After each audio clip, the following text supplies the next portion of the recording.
Never thought we'd get this far, burning like the stars.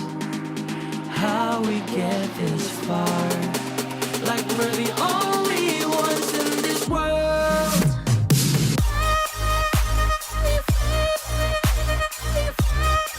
Like we're the only ones in this world.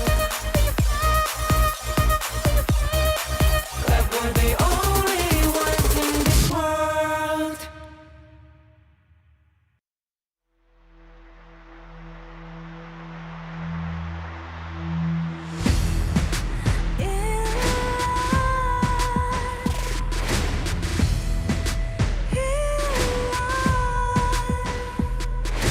What's a life without its worth?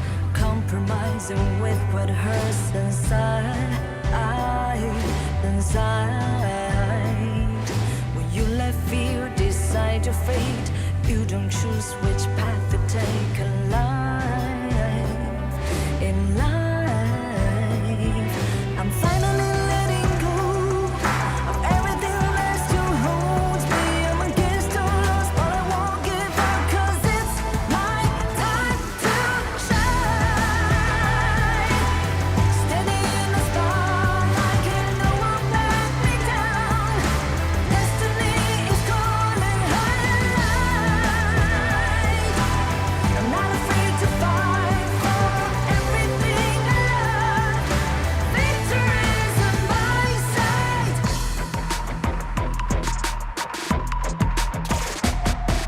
The more we lose, the more we gain. The more that nothing stays the same. In time, can love ever, can't forget. What you see is what you get. Sometimes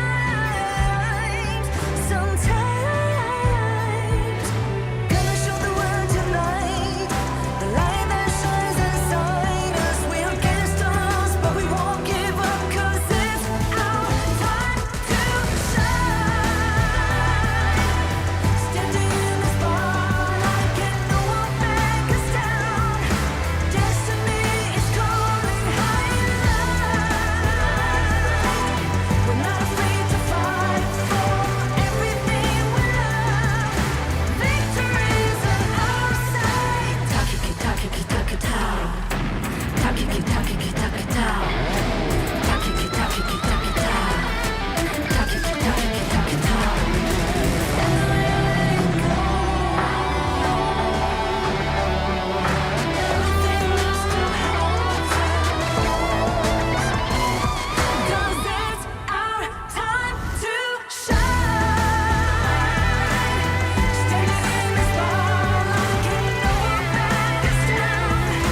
Destiny is calling high. We're not afraid to fight for everything we love.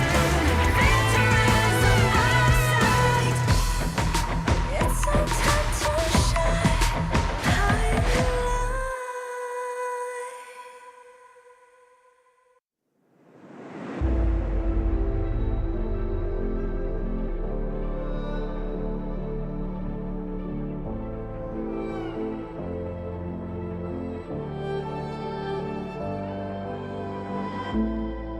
We're no strangers to the fallout.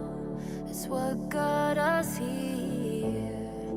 Ever changing, some chameleon. Blood, sweat, and tears. We'll never make it if we fall to everything that brings us down. With a comeback is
and a new beginning does not always follow the old path. Today's inheritors of the Seer's legacy long for a different future. Their followers, too, drift further apart. The Order of the Seers and Omniscients are like two branches growing in opposite directions. The misty marshes watches quietly as it all unfolds. For from the moment that first seed sprouted, the deities already knew the life they nurtured would one day choose its own future.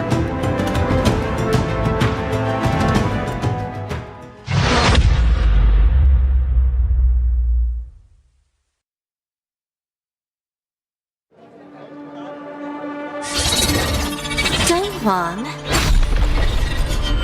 Won't you come out to greet an old friend? All this noise. How unruly.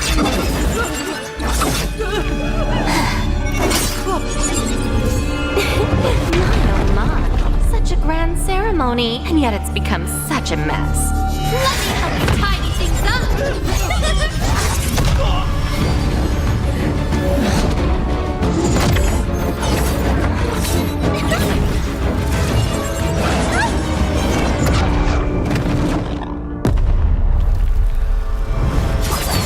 It's almost time!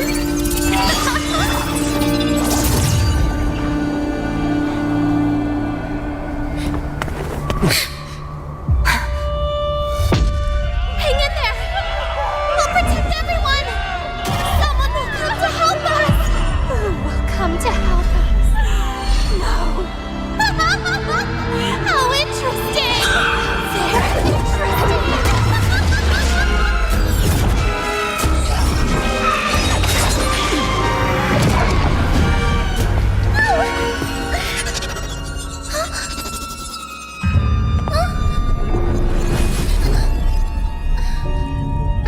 You. Why do you always cling on to him? Austrin. It's been a long time.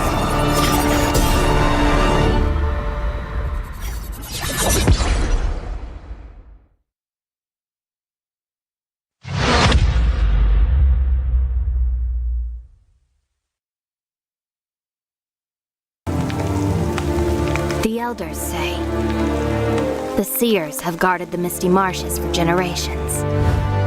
We are the forest's future. For families to gather in joy. For dear friends to stay together. For the peace of the bird tribe and the forest. Even if my feathers burn away, I will never fear. Even if the sky falls and the earth shatters, as long as we stand together, as long as we endure, we will surely, losing everything. Just as I did. Sinking into darkness. My old self is already buried. How amusing. This eternal, blissful heaven. What a beautiful little bubble. I can't wait to pop it with my own hands.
Life's growth has always been bound to conflict.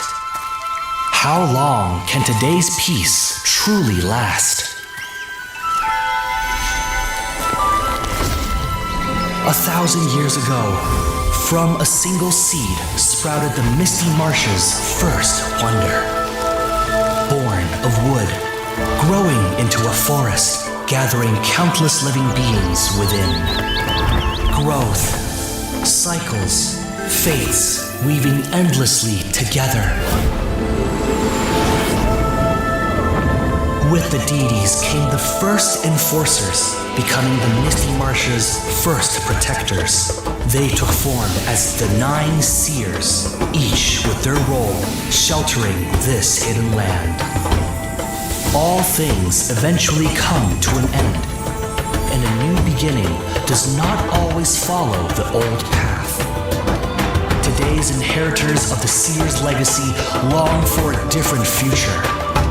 Their followers, too, drift further apart. The order of the seers and omniscients are like 2 branches growing in opposite directions.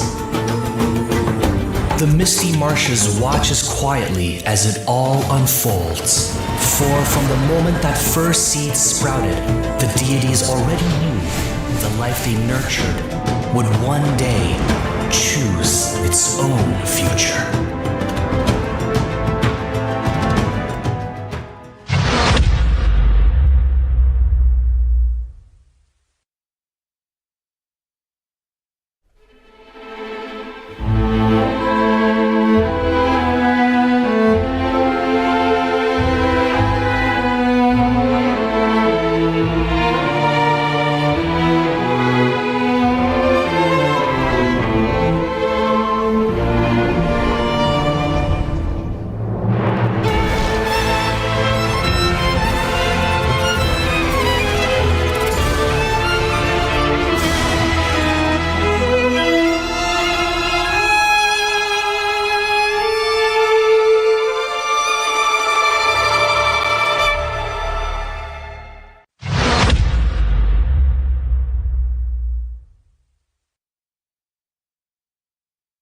Donghuang. Recently, a mysterious stranger has been seen about the Misty Marshes. Oh, her. She's an old friend of mine. And she was once the seer, Austrin. Austrin? The seer who once led the bird tribe to repel invaders and protect the Wonder. But didn't she fall in battle back then? Yes. But it seems she's somehow returned from the dead, and she's given herself an interesting new name, Umbrosa. It's exciting, isn't it? Returning back from the dead. What will she bring to Misty Marshes? After all, her current self is completely different from before. The bird tribe girl I remember was pure and proud, forever bathed in light. But now, even from far away, I can sense the darkness and death clinging to her. Looking like this, it's no wonder no one recognizes her as the Austrin of old. Even the weapon she wields now is unlike those bird tribe past. Feather blades dyed in blood, sharp beyond measure. It's said the bird tribe are born war dancers. In battle, they move with a dancer's grace and agility. But from her, what I feel is madness? That's right. A reckless, all-consuming madness, unlike anything from her past. Since her rebirth, she seems to have awakened the power of the Undying. But who will face her in this final solitary dance? Umbrosa, are you friend or foe? We'll know soon enough. I'm sure it won't be long before we meet her. So this is where you've been hiding? My old friend.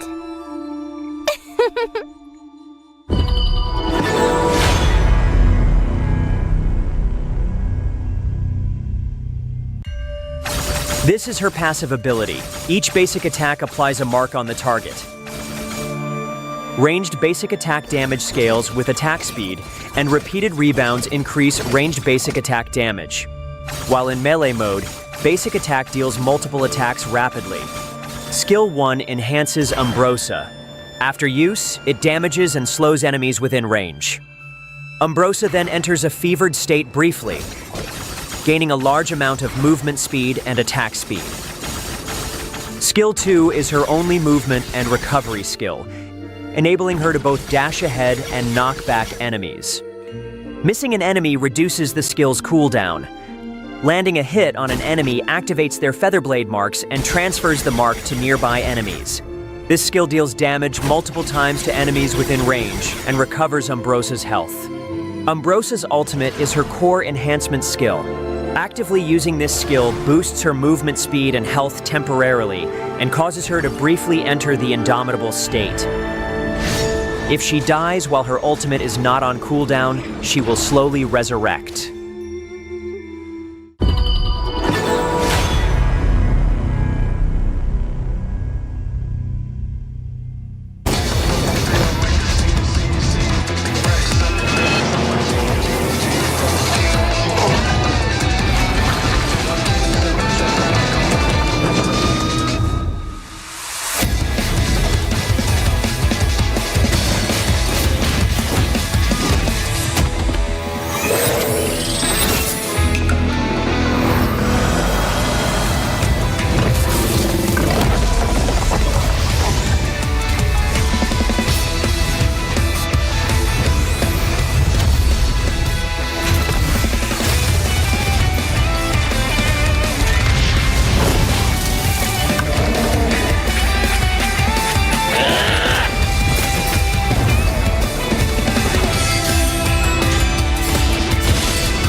Sound of the rain.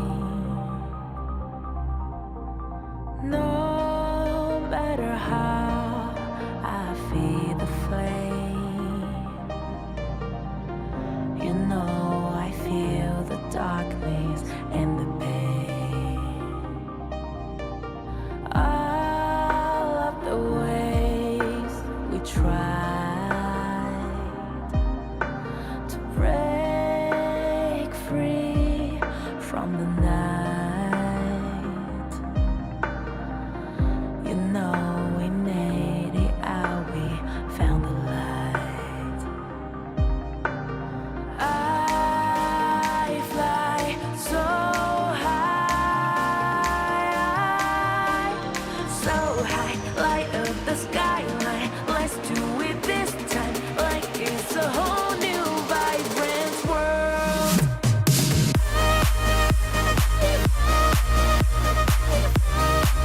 Like we're the only ones in this world. Like we're the only ones in this world. Now I see that I got everything I need. It's alright, I'm on fire, I'm alive, 'cause now I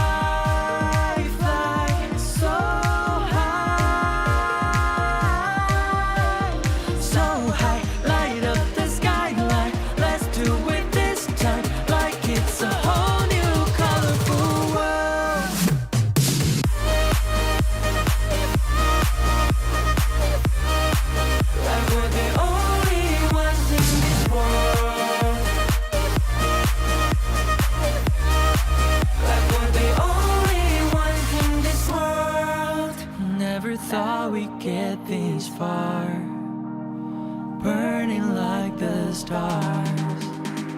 How we get this far, like we're the only ones in this world.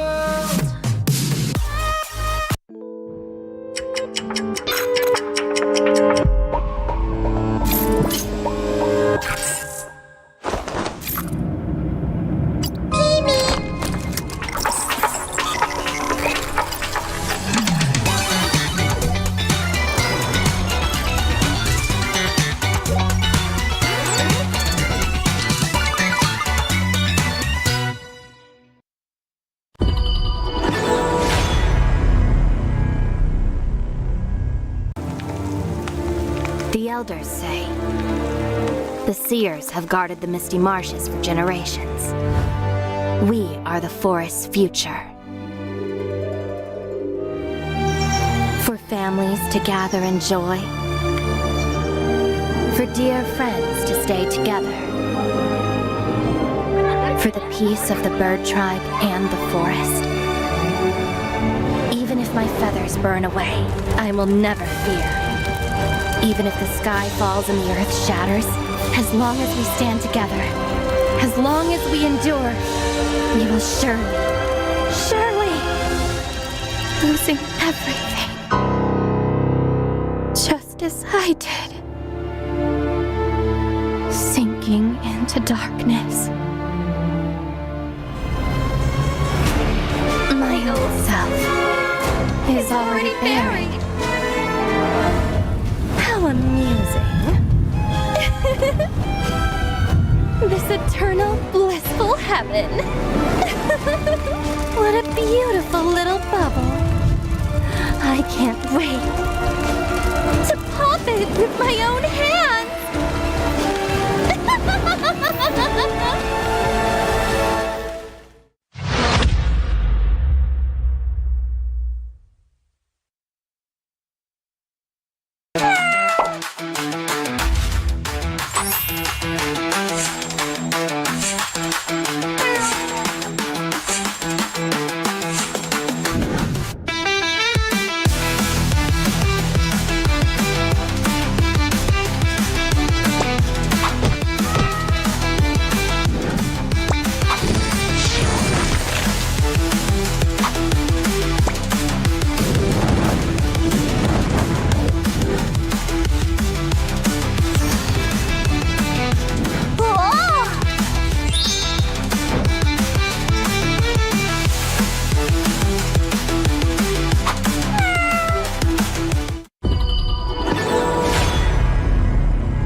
Life's growth has always been bound to conflict. How long can today's peace truly last?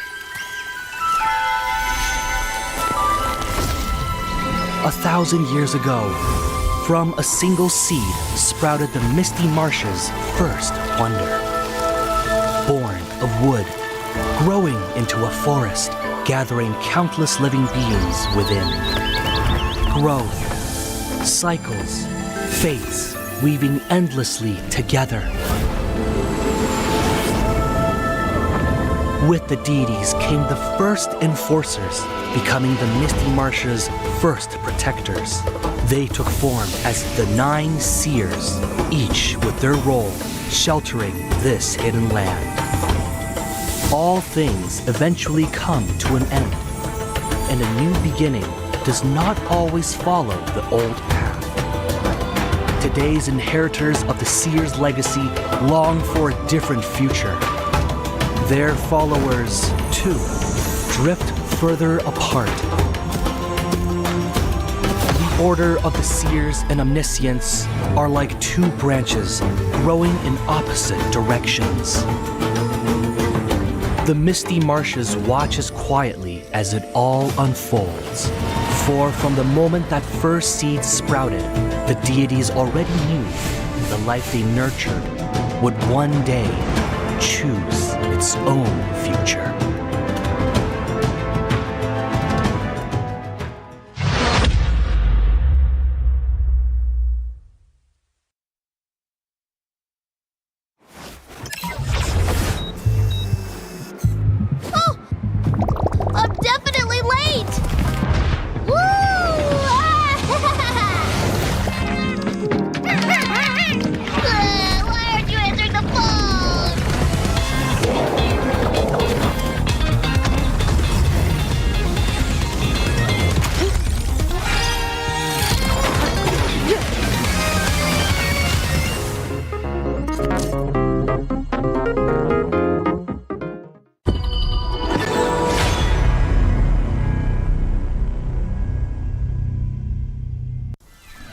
life's growth has always been bound to conflict.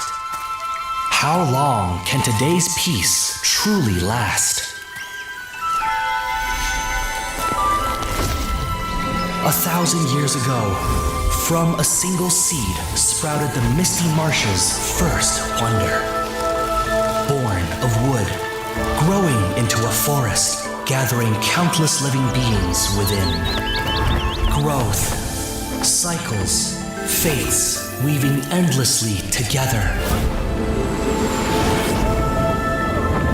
With the deities came the first enforcers, becoming the Misty Marsh's first protectors. They took form as the 9 seers, each with their role sheltering this hidden land.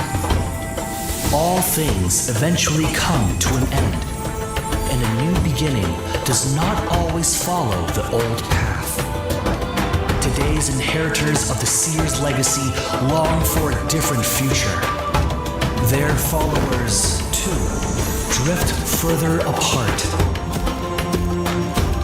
The order of the seers and omniscients are like 2 branches growing in opposite directions.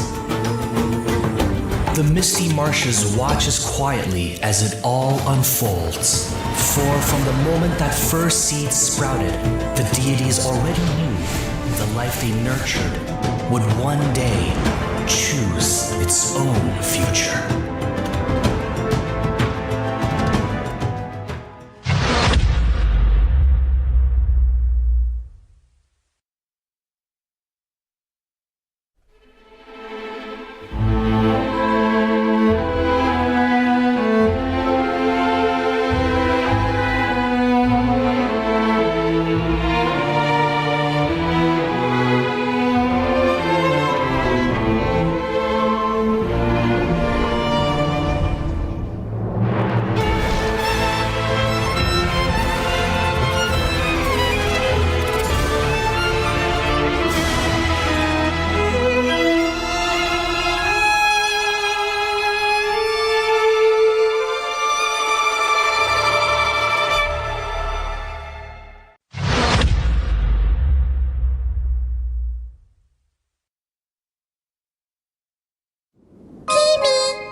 This world is so strange. Happy people are colorful. So beautiful.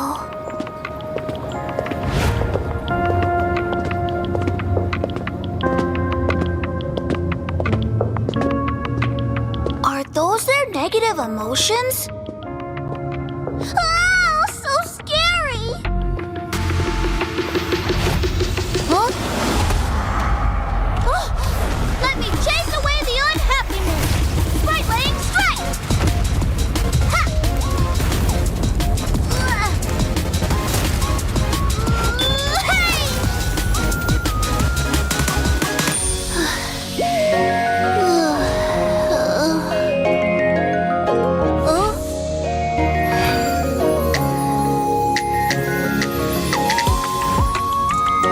I'm a spriteling.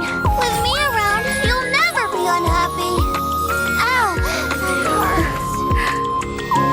Thank you. Let's be friends. Get him! Get him! It's fine. Let's play another match. Charge! Welcome to the world of spritelings. I'll take you to our annual Spriteling Festival. Enjoy HOK and release your unhappiness. The world can't be without spritelings.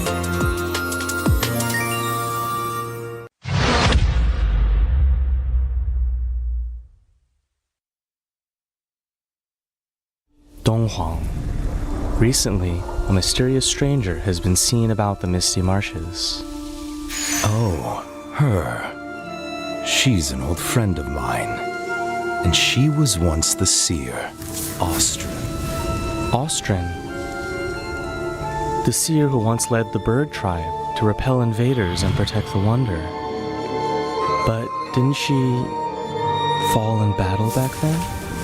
Yes, but it seems she's somehow returned from the dead, and she's given herself an interesting new name, Umbrosa. It's exciting, isn't it? Returning back from the dead. What will she bring to Misty Marshes? After all, her current self is completely different from before. The bird tribe girl I remember was pure and proud, forever bathed in light. But now, even from far away, I can sense the darkness and death clinging to her. Looking like this, it's no wonder no one recognizes her as the Austrian of old. Even the weapon she wields now is unlike those bird tribe past. Feather blades dyed in blood, sharp beyond measure. It's said the bird tribe are born war dancers. In battle, they move with a dancer's grace and agility. But from her, what I feel is madness? That's right. A reckless, all-consuming madness, unlike anything from her past. Since her rebirth, she seems to have awakened the power of the Undying. But who will face her in this final solitary dance? Umbrosa, are you friend or foe? We'll know soon enough. I'm sure it won't be long before we meet her. So this is where you've been hiding? My old friend.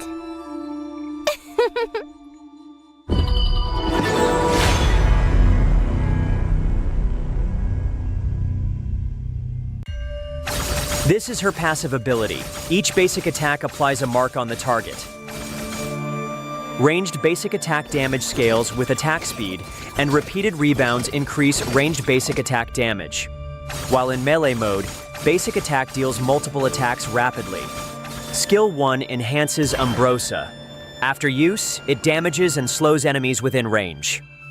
Umbrosa then enters a fevered state briefly, gaining a large amount of movement speed and attack speed.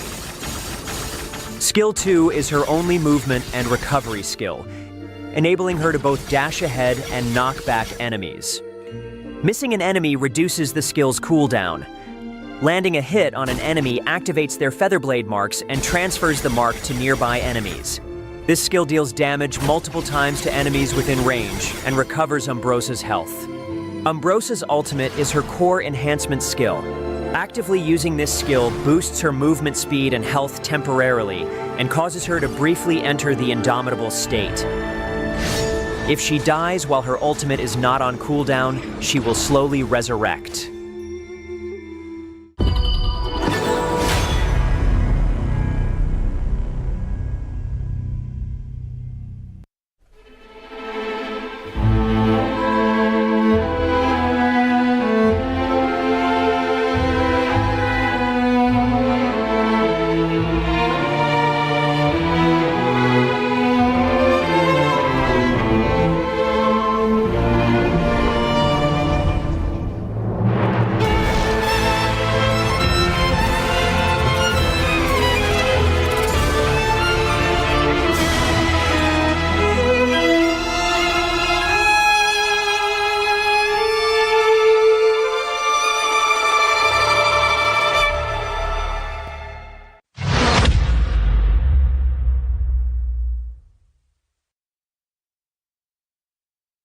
Will you live for real?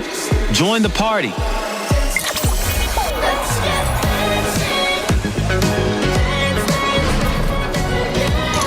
Make the whole street a party and add disco balls.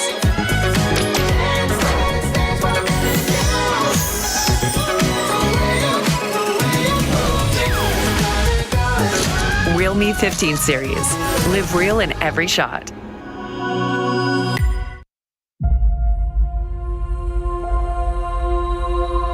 있던 이들은 침묵 속을 걷고 또 다른 이들은 천둥을 뒤에 이끌며 걷는다. Ma una volta entrati, conta solo una cosa.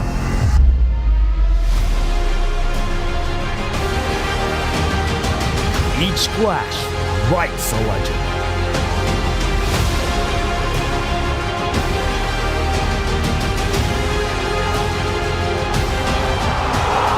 Each step takes them higher.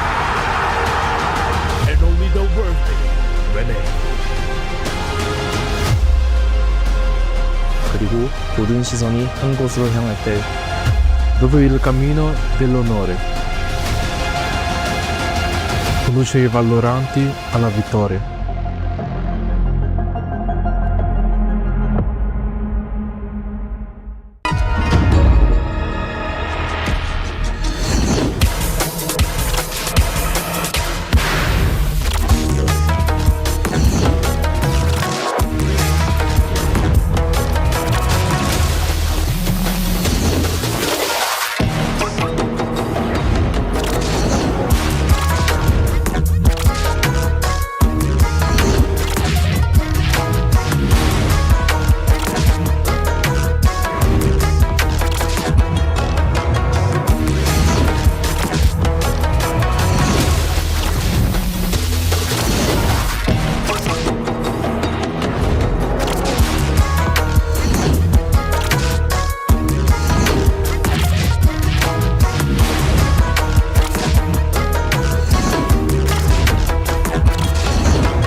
How's it going, everybody? And welcome back to the Honor of Kings Major East Fall Season 2025. I am Blem, and with me today is Sagi as we bring you the last day of the survival week where Group A is looking like it's everything to fight for, Sagi.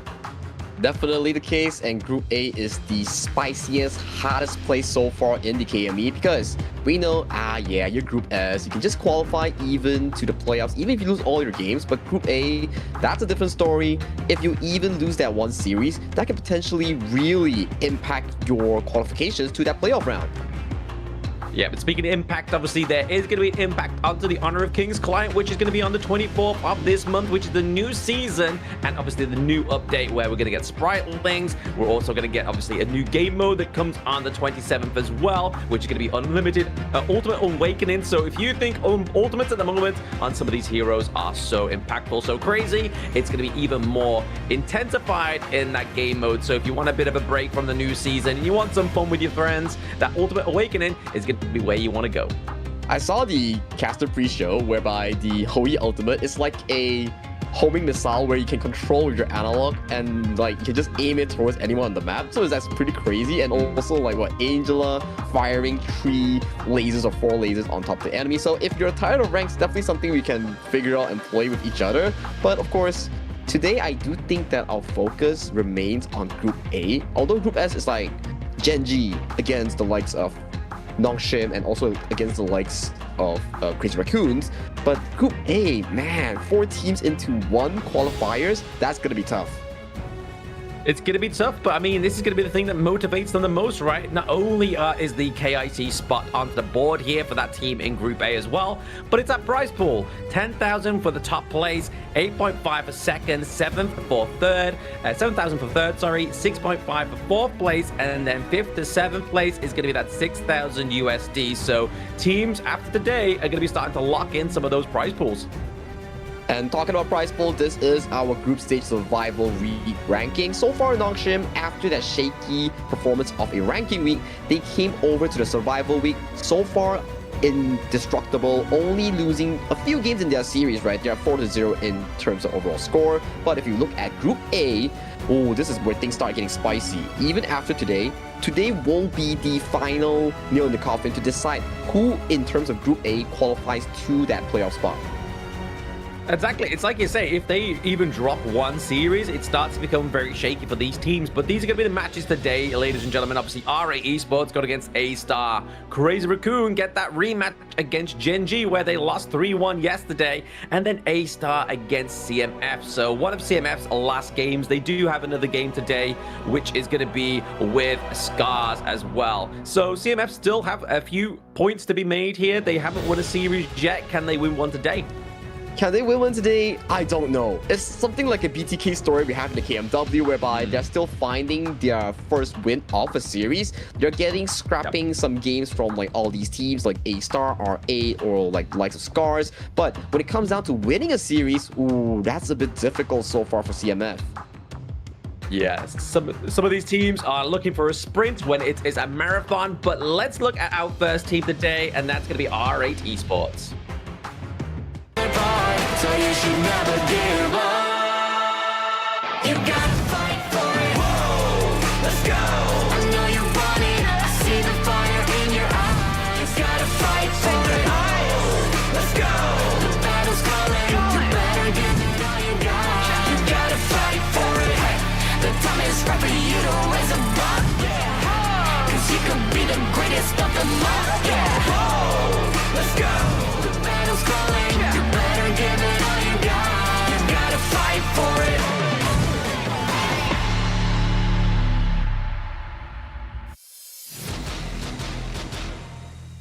R8 Esports to infinity and beyond, and they are represented by Doma into the Clash lane, Guxing into the jungle, Xenon into the mid lane, Ryochi into the farm lane, and Mijoj as their support. And this is a team currently sat at the top of Group A and looking to remain that place here. But if they do lose this to Astar Esports, which they did yesterday in a 3-0 fashion, I mean, that was a surprise for everybody, Sagi. It was indeed a surprise because we thought that, oh, R8 showing dominance against Scarz really proved to us that they grew from that ranking week, and coming into that series whereby they fought Astar and losing 0-3, not what we have on our bingo card. But they will be against, again, the opponent on the opposing team being Astar Esports. So you should never give up. You gotta fight for it. Whoa, let's go. I know you want it. I see the fire in your eyes. You gotta fight for it. Let's go. The battle's calling. You better give it all you got. You gotta fight for it. The time is right for you to raise a bar. Cause you could be the greatest of them all. Yeah. Whoa, let's go. The battle's calling. You better give it all you got. You gotta fight for it.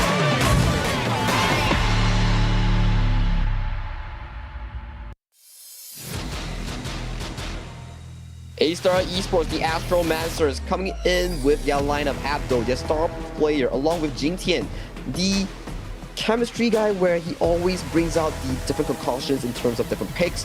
Vio, so far, he has shown very good success in towards that mid lane, and rounding up that dual lane will be Mirage and Zunzwang. And I gotta say, they have been really surprising so far coming into the survival league.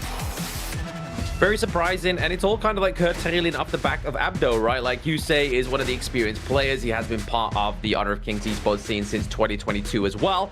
But obviously, Jingtian, he's bringing that flavor, man. Like, obviously, we've seen some quite crazy picks within the ranking week. Obviously, we've seen the first, like, Yang Jian of the tournament as well as Mayin into the jungle also. So a lot of flavor here. Maybe that's what kind of caught R8 Esports off guard. But I feel like after you've been taken a 3-0 defeat, right, you're going to be bouncing back that following day looking for payback. But this is the head-to-head between Gushing and Jingtian.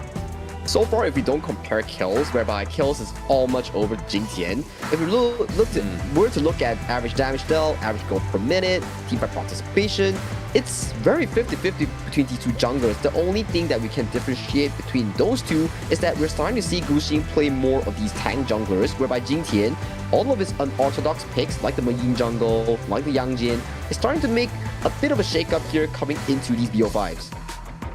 Yeah, exactly. I mean, it's definitely a flavor that is needed here for Astar Esports, because obviously the experience is there. Abdo is fantastic into the Clash lane. We saw some great performances there onto the likes of the Mayin, the Bart yesterday as well. So we know that he can make those plays. But to me, from what I've been seeing from Astar, is the fact that VO, once he starts to like lose a lot of those mages into the mid lane, he can't really pick any of those carry heroes that we have into mid lane, right? Like Mai Shiranui was never really a pop-up for him. We haven't seen the likes of Shangguan or at all within the series or even in this tournament this far. So I feel like when it comes to carry, I don't think they can look towards the mid lane, right? VO is there just to kind of prop up and play a second support kind of utility mage. Yeah, I do have to agree with you, especially when we talk about things like the utility mage. It's a double-edged sword whereby you need the player to truly understand how to play it. If even they don't know the specifics of it, you need to have a overall grasp on all these mid lanes like the Mai Shiranui, like the popular Lady Zen and Princess Frost. So not being able to pick Mai Shiranui, that's a big issue so far in a BO5 setting. Yeah, exactly. We're going to get into the BP of game number 1 here between R8 Esports and Astar. And it's going to be looking interesting to look towards the Dharma. So really, R8 are really putting some focus here onto their once teammate Abdo. But then obviously responding quite likely here is going to be that takedown of the Mai Shiranui. So for Xenon, not getting that pick could be, once again, just a bit of trouble here within that game number 1. Because we know both of these teams want to get their foot through the door with 1 point onto the board straight away. And so far, looking at all these two picks, right, you will definitely see one thing whereby the early will be a focus coming in from these two teams, because of course it has to be banned, because you banning out the Mai Shiranui, that opens up an angle for that early pick. Yes, the Guan Yu and the Arda getting banned out here as well. So Pei being picked up here for the side of R8 Esports. So finally, Gushing gets to go back to that carry role, right? Like he gets to go and be the maestro he is onto the Pei. I feel like we didn't really see any Peis yesterday. It was definitely more of a higher ban priority, especially with some of the teams that were playing, some of the players that were going onto the gorge here. But Astar are going to go for that control couple right now, the Princess Frost and the Liang. The day 1 combo that we've seen so far in honor of King's Esports, you go with the power control, and then the Princess Frost comes in with that spell to go for that 5 to 6 second bathe in that Princess Frost ultimate. So something you definitely will be expecting from Astar Esports. They're going to be looking for that level 4 ultimate breakpoint here. So if you're R8, you better be drafting some of these tanks to voluntarily take that ultimate here coming in from Princess Frost. Yeah, very scary there. I mean, honestly, they're looking to just kind of create a little bit more control onto the side of R8 Esports, trying to split up and make a devastating impact into the team fight, right? Like, the way you kind of curtail the Princess Frost and the Liang is like, especially, I mean, R8 Esports, they could have gone for the counter, right? Obviously, pick something like the Guan Yu, but they banned that out for themselves. They didn't want to see Abdo come through with that pick, so they have to think about something a little bit more different now, something that's going to create a bit of space, and that's going to be that Liempo. I like the Liempo, especially when you need a body to truly block the Liang ultimate. You can definitely rely Liempo on towards the hands of Midgeorge to really pull off those fantastic engages, get those vision score in, and get those information you need for the likes of Gushing on this Pei, for Xenon on this Nuwa here. But coming into the second phase of the draft, I think more focus will be putting on towards Clash lane against Doma, because Mayin has already been picked up by Abdo. So going on to this draft, more of these Clash lanes will be limited in towards his pool. Yeah, I mean, they could always look at obviously going for something like the party if it doesn't get banned out here as well, but it's going to be something that's going to be a little bit harder to perform onto when you've got the likes of the Liang and the Princess Frost. I mean, yes, he obviously does have a little bit of CC immunity with that ultimate, right? Like, he's able to go into the back line, but they've got to try and set him up in other means onto the side of RA Esports. Obviously, the big crucial engages from Mijoj onto the Liang Po, maybe trying to get into short sight and just take the bullet when it comes to that suppression as well, but both lanes neither have their farm lane at this point of the game as well, right? Like, so there's only been one farm lane being banned out here, which is going to be the Ali, and obviously they do ban out the Ukiyo Tachibana, which has been obviously coined as a great pay counter within the KME. Oh yeah, they're definitely playing towards that Gushing tempo here, but that really scratches my head. Where is the lone priority here coming in from both teams here? This is, I think, one of the few times that we have lone go through the entire pick and ban phase without even showing or bearing their claws in towards this pick and ban here. And Hou Yi will be picked as a potential counter towards that lone pick that we have mentioned so far. Yeah, exactly. I mean, they might get it here for Ryuchi. He may pick up the Lung here. And again, Hou Yi is just generally one of those good counters. But another good thing about the Hou Yi as well, right? Like, I mean, there's a lot of CC onto the side of Astar. A lot of, like, team fight or single target pickoffs here. And that Burning Sun Arrow is only going to kind of further the amount of crowd control that they have, especially if it's landed across the gorge. Even if it doesn't land, it's a great piece of intel as well. So if you aim towards the neutral objectives, get the pick off, or at least even see if they are going to go for the neutral objective, it's going to be a good use here for the side of Astar. But right now, we're going to get the lock into the D-Ranger. I mean, when there is so much crowd control, getting the D-Ranger for your farm lane is probably the best call here. And it's one of those farm lanes where you can truly play by yourself. You have the legal immunity to build up of all these crowd control, and your build path allows you to go for that semi-tank build with Succubus Cloak, with the Curious of Savagery. So it's definitely a very interesting pickup here for Ryoichi in that farm lane, especially it's one of those rare farm lanes that can actually match Hou Yi in that 1v1 department. Oh, there we go. Some more, obviously, team fight potential here. Flowborn tank. Again, a jungle that doesn't necessarily need those resources, doesn't have the fastest kind of jungle clear, but it's looking like they're going to go for the Musashi instead. I'll just hold my beer whilst we wait for that one to get locked in before we try and make more points towards the Flowborn tank, as most of the teams were doing yesterday. But the Musashi is just going to be able to get into that backline right, obviously get the shutdown onto the likes of Nua, try and get the D-Ranger off the board here, because really, we're looking at a safe position here for Ryuchi into these team fights, whilst we have like the likes of the Bati and the Liang Po in the front line.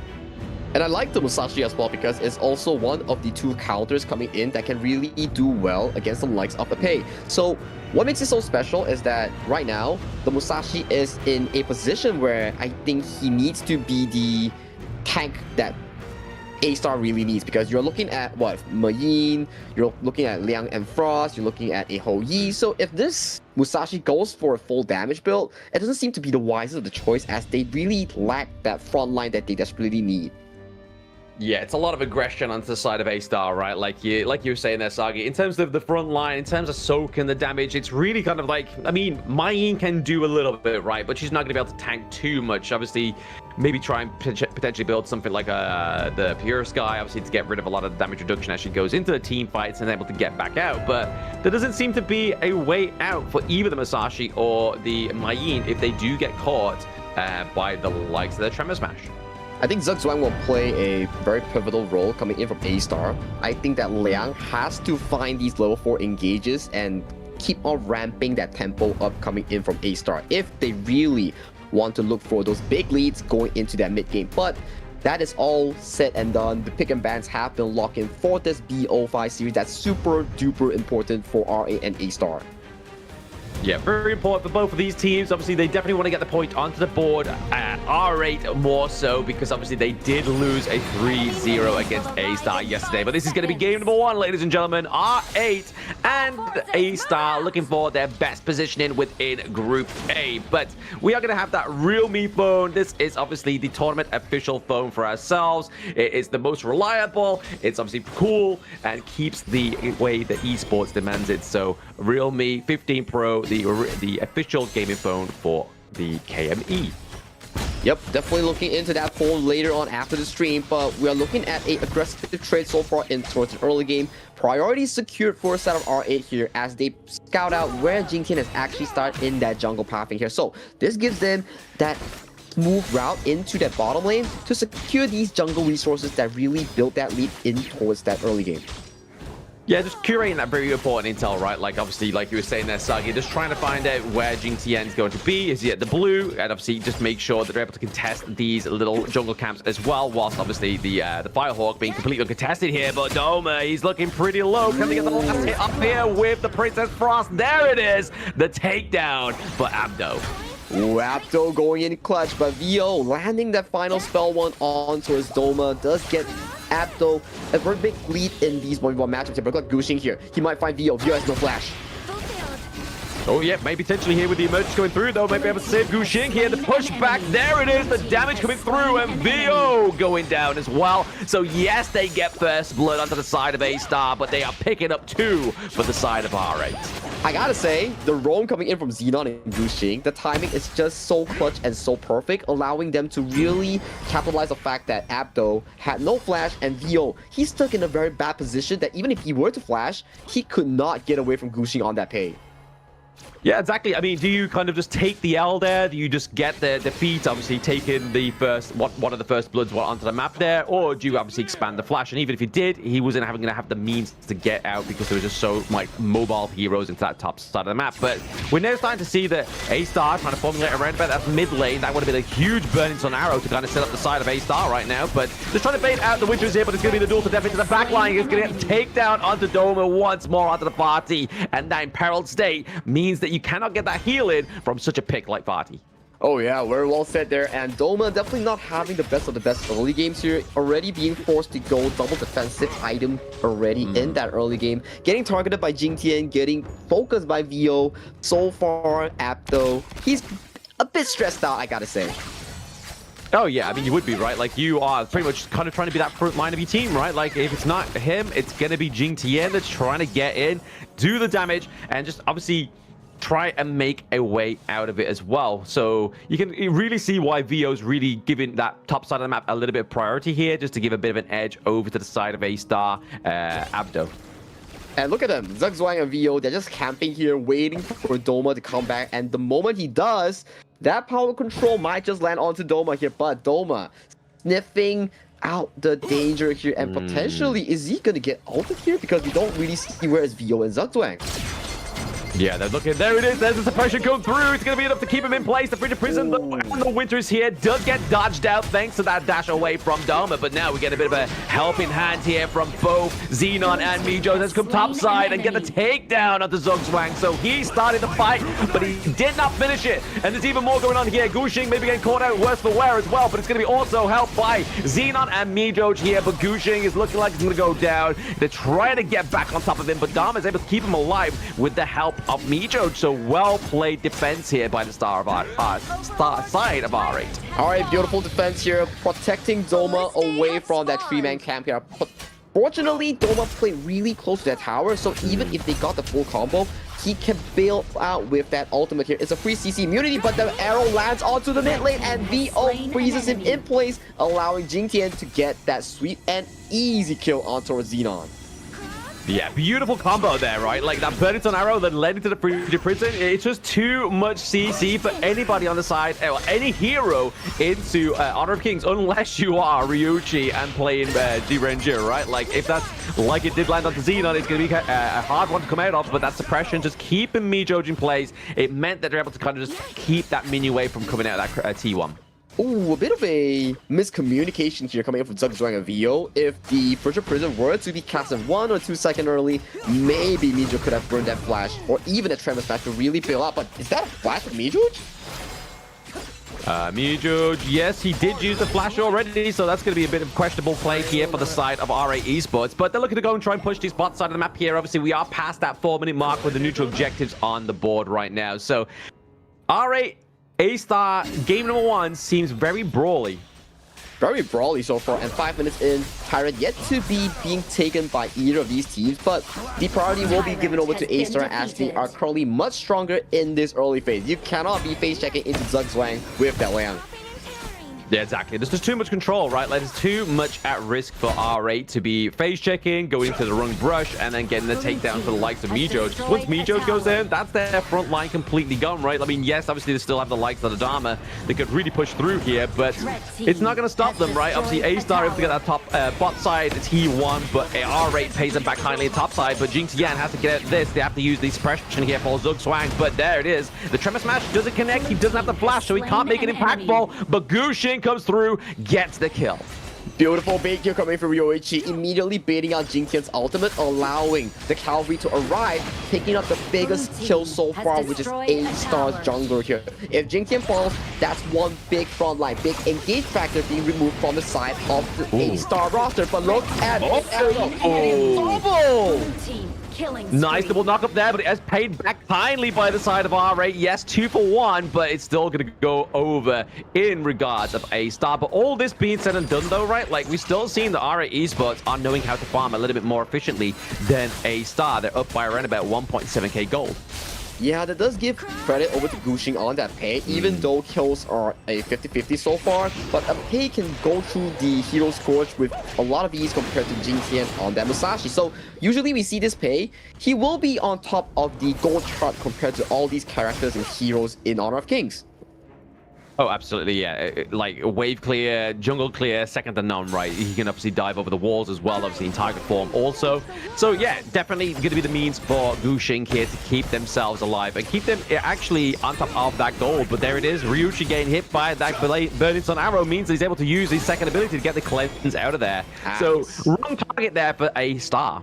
Wrong target there for A-Star. There's always Mijoj, Ryoichi blocking those Burning Sun arrows, allowing Xenon to play in safety. But if Xenon were to get hit by one of those, that could have been huge coming in from A-Star here. So, Mirage on this sniper, he gotta be finding more of these angles, especially on mage such as Gushin or Xenon.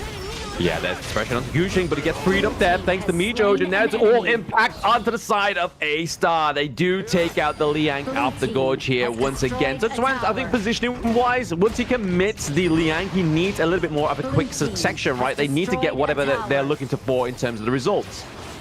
Exactly the case here. And so far, Zugzwang, when he ults, there's always Mijoj coming in to save whoever's being ulted away from danger here. So if you're Zugzwang, you will definitely need your team to fully focus onto one person, whereby they're all available to target down that one big tank, be it Mijoj, be it Gushin, or even the likes of Doma here. Because if the damage is slow, Mijoj is definitely coming in to cancel up that Liang ultimate. Yeah, I mean, where is the fast damage really going to come from here for the side? Oh, that was nice there. Nice block of the Burning Sun arrow by Mijoj. So well done there. Really going to stop this blunder of Jinx. Yeah, and he would have got the escape, but the Burning Sun arrow was blocked by Mijoj there. So really nice play by R8 Esports as they take down Jinx for another time. He doesn't seem like he's been having a really good match in this game number 1.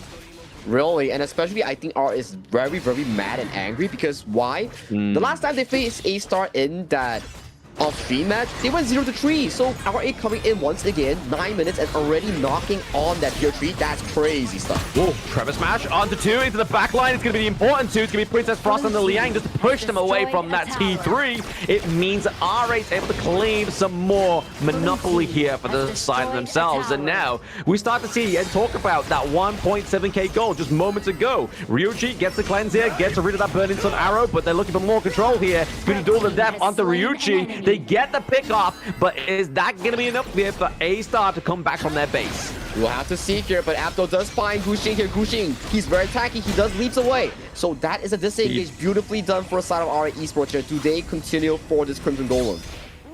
I mean, they're in the jungle there, right? They may as well try and contest for it, but it's going to be tried here for R8. They are able to get it. Goes over to Xenon, however, but still, that's better than going up to yourself than going up to any of the side of R8 A-Star Esports. Abdo looks pretty low there as well. Zug Swang and Barrage having to use that arrow to get out, but now the Imperiled State is not going to stop Gushin as he gets the 2 kills onto the back line of A-Star. They're looking for more. That's a 3-2 trade for R8, and they could potentially pick up Abdo here. He's looking pretty low and has to go back to base.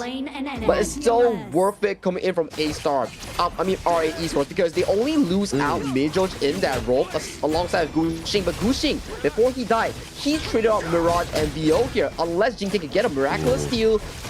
If not, I don't think this will go in favor of A-Star at all. Because look at Doma, he's playing bodyguard, he's playing defense, forcing Jing away from this objective. Oh, I mean, that reset might have really upset the tempo, but the arrow gets there onto Xenon and deletes him, but Abdo tries to go in and steal the Shadow Tyrant. But like you were saying there, though, Doma, he was being that bodyguard. He was forcing away Jing Tian, because Jing Tian, he could have just used that duel to the death to get in onto that Tyrant camp and try and smite it as best as possible. But R8 knew that that would have been the play. Yeah, R8 knew that would be the play. That is very good discipline here coming in from the side of R8 Esports. But dropping Xenon in that exchange, thanks to the fact that A-Star's Mirage landed that beautiful arrow, does give them the priority to really trade this 50-50 of a trade, allowing them to secure this Shadow Vanguard, even though they're losing 3,000 in terms of the gold. Yeah, it's hopefully going to put A-Star back onto the board a bit here. Obviously, depending on where they're going to put that Vanguard, did they do to relieve the pressure that top side that's been completely eradicated here by R8 Esports, or did they pop it down into one of these lanes? It looks like it's going to be top side, as we just saw that minion blue wave just completely get deleted in the minimap. Yeah, and how here being popped by Zugzwang here, what they're trying to do here, as we see a bit of an engage on Abdo here, but Abdo does use that whatever to bail out towards safety here. Major is so tanky. I mean, a lot of control, yeah. He's a lot of control being exhausted there on from the side of our A-Star, but I mean, R8 Mijo, he's going to be able to soak that damage up, right? Like, he's not going to be the target you're looking for. But we do see Doma here going for 1v1 against Jing Tian. Oh, Abdo into the backline as well. He's trying to get the bounce onto Gushing, onto the likes of Xenon, but gets taken down already. But then Doma as well. They're going for some more blood. Gushing using the blood rage to try and get out alive, but it's going to be the double kill going up to Mirage. Can he get some Mars? He gets the slow onto Ryochi. He uses the cleanse a little bit too early. He gets taken down.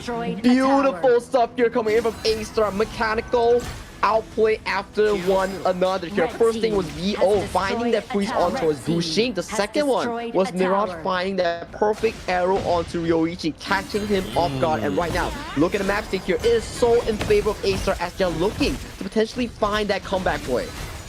Yeah, with 3 members off the board here, it's going to be a little bit easier for A-Star to try and get this push into the enemy's base, right? Obviously, be able to get that T3 to the top side of the map really alleviates that pressure that obviously R8 created moments ago, but they've got to be careful here. The Jing Tian does get caught out. They need to just reconvene, maybe get a bit more push here into the mid lane, but let's look at this play once again. Okay, so the first things first, Doma does jump on towards the side of Zugzwang, really removing him, but look at this freeze on VO here. Catching Gushing's leg and freezing it in place, that is one of the highest gold members here coming in for the side of R8, and this Burning Sun arrow really catching Ryoichi off guard. Ryoichi's reaction time just a bit off, but that is the thing about competitive esports. Even if it's 1 second off, that could cost you huge, and that was A-Star coming back huge. Oh, nice face check there by Ryoichi, though. He uses the ultimate for the Gen.G to get obviously that CC, but it's going to be Mayim, right? Obviously, Mayim can flip over the wall, get out of there alive, but it's just showing that they are paying attention to where Abdo may be placed and trying to get the pickups onto the backline, which we've been seeing quite effectively by the side of A-Star. I gotta say, Abdo is also one of these members coming in from A-Star that's been clutching it to really gain this comeback momentum for the side of A-Star, because we are looking at Mijo going in for this backline. Yeah, he's maybe able to get the pick up here onto Zugzwang. I mean, he is a low kind of hero, but he is able to flash over the wall, still use that suppression, keep inside. A-Star with the setup here, gets a takedown of the Dharma. Can they get some more onto the side of R8? We see a bit of a rejoin for that. I mean, Gushing, he was given a free cold meal there, and it was going to be the double kill going up the side of R8 Esports, and they get a team ace in the middle of the map. 3 members still alive coming in from the side of R8 Esports. They have 1, 2 minions in that lane. This might just be game coming in for the side of R8 as they have a lane to push. It is so darn easy for them to end right now. Oh, very easy. I mean, this is exactly how a lot of the games yesterday actually ended for the KME, right? Like, they just get a team ace, they would have a few minions, go to the crystal, get that game number 1 onto the board for R8 Esports. I gotta say, R8 coming in huge in that team fight. We will be looking at the replay later when we check out the highlights. But my, oh my, Gushing on the verge of death, getting 2 key kills on the members of the side of A-Star, leaving Mirage the sole member to fight out all 3. And at that moment, 1v3, not what a Hoi could really pick up and could really flip against them in that situation. Exactly that, right? Obviously, he was kind of a little bit caught in the positioning there. Maybe took it a little bit too aggressive for the side of Mirage, right? Like he saw the setup from Zugzwang. He was like, hey, maybe I've got a little bit more of a leeway here to actually do a lot of damage and try and run down the side of RA Esports. But it was then, obviously, thanks to Gushing, getting that double kill, and then just really setting up the side of RA Esports, just playing super aggressive, just kind of matching that energy that Astar was trying to bring in that last team fight. I have to agree with you, even though that we saw that Midjoge was the one to get ulted by the Liang, but in the end, it turned out super good for the side of Astar. At the very last moment, only we saw a glimpse of hope to be rekindled for the side of RA Esports, because it was looking so dire. Mirage on that whole Yi was so stacked out in terms of items. He was having free shots all day until the very last moment whereby, oh, what happened to my teammates? Gushing was like, nope. Not your moment, it's my moment there. He got that assassination on 2 members, leaving Mirage, the sole member here, defending against 3 members, which is, in the end, what we saw. Mirage faltered to that 1v3. Yeah, I mean, it was a very scrappy, like, last fight of the game, right? But when you know you've got a minion wave kind of ushering itself through into the mid lane, and you've got a team fight going in your favor as well, especially after you get that double kill pickup for Gushing, you're going to kind of just keep going, right? You're going to keep going to see if you can get the entire enemy team run down. That's exactly what they did here. But Gushing with a fantastic performance, that 9-3-6, but Midjoge was the savior, right? Like, the amount of burnings on arrows he blocked, the amount of crucial crowd control that he was able to mitigate on the side of Astar was crazy. Like, the amount that was like exhausted to try and get him locked down within that single fight in the top side of the map was really kind of like maybe at the behest of Astar Esports. I have to agree with you, especially that early game so far. We keep seeing Astar revisit Doma in that clash. It's like, hey Doma, you fine? Hey Doma, you still alive? Nah Doma, we're gonna make sure you pay for it. But in the end, Gushing and Xenon really make things work across the gorge, allowing Doma to come back from that deficit. And Doma in that mid game, we've seen a lot of these engages being pulled with the side of Midjoge and Doma, making all these team fights go in favor of RA Esports. Yeah, and here is obviously the gold graph here. You can see that it's very dominant going off the side of RA Esports. There was glimmers of hope here for Astar, as you can see at that little glimpse of red. That's where the first blood was kind of being formulated here for the side of Astar, and it looked really promising, right? The 2v1 up against into the top side of the map, just trying to catch out Dharma, trying to get into his head. Really didn't work because the rest of his team was so resilient. I have to agree with you, and that was exactly what happened, but the MVP does go over to Gushing on that pay. He kept finding moments, he kept finding those key initiations, the follow-ups. It was all because of him finding those clutch factors in for RA Esports. If not, games could have went towards the hands of Astar at any time. Anytime. One bad team fight, that could have definitely got over to the side of Astar, right? Especially with that comeback from their team fight at the base, like where they had, right? Like, Astar was able to come back. They had the Vanguard. They took a great team fight. They was able to kind of mitigate that pressure that RA Esports created into the clash lane by taking that T3. They did it and replicated it themselves, but they were just a little bit too overzealous in that mid team fight. But this is the early game we talked about, right? Even though they got Doma, but overstaying for that River Sprite, making sure that they get caught up, and this beautiful Burning Scenario catches on the Xenon, allowing Dio to get that comboing, securing an easy kill for Jing Tian. And this was so beautiful coming from Abdo. 2-man knockup immediately with that 1-2 combo, even though they traded himself, but that's a mid and farm lane coming in here. But that is all you need and all she wrote. Exactly right, like using the flash going into the back line, just making sure you capitalize it and getting the pickups onto the right targets of RA Esports. But Midjoge, man, he's always playing around his team, always getting those body blocks. But there again, Xenon getting caught by that Burning Scenario, just took the damage from the Tyrant as well. So it's a bit unfortunate, but here was where obviously the tide started to turn. Obviously, they were able to get the kill onto both Zugzwang and Abdo, but then get the takedown onto Gushing and look for some more. Obviously, Mirage looking to kind of beat down. Obviously, this is where the cleanse came through a little bit more prematurely here for the side of Ryochi, and then the takedown. But this was the all-important end of match team fight. Exactly, and we will put our focus a bit on towards the member Gushing. You can see, okay, he's kiting towards the back here as a pay. He's looking for that angle here. Immediately pounces onto Dio, gets that kill, pops the blood rage here, gets Zugzwang before he falls down. As at this point, even if you're full HP Hou-Yi with lots of items, you can't be fighting against 3 members coming for R8, allowing R8 to truly win that game-winning team fight, allowing for a smooth transition towards that crystal. Yeah, not even if you're a fed Hou-Yi, but the fact is it was Mijoj once again just using those burst rounds, just constantly kind of disrupting that flow of basic attacks. But game number 1 has been done by R8 Esports and Astar. We're going to go for a short break before we get into game number 2.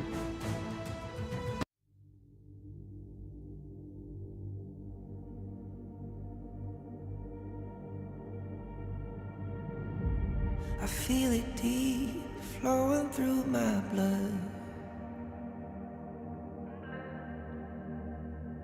Rising up to become someone,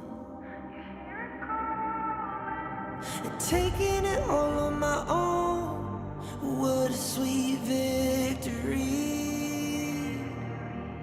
And taking all of my control, awaken something deep in me.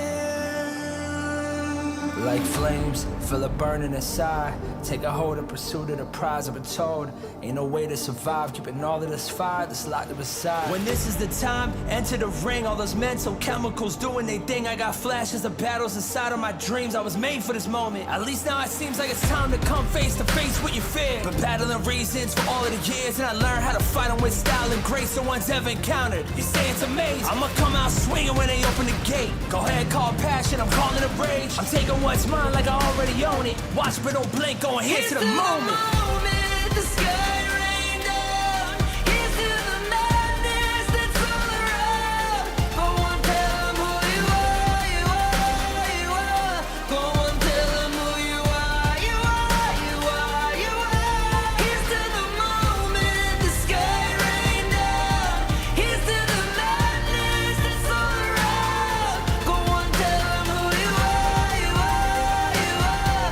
Go on, tell them who you are, you are, you are, you are. My name is Honor, my name is King, my name is Champion, my name is Strength. Tell them who you are. My name is Pentakill, you think it's strange? My name keep ringing inside of your brain. I hear it every night. Here's to the moment the sky rain down. Here's to the madness that's all around. So tell them who you are, you are, you are. Go on, tell them who you are, you are, you are. Here's to the moment the sky rain down.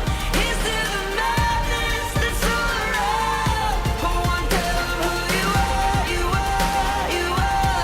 Go on, tell them who you are, you are, you are, you are. Here's to the moment the sky rain down.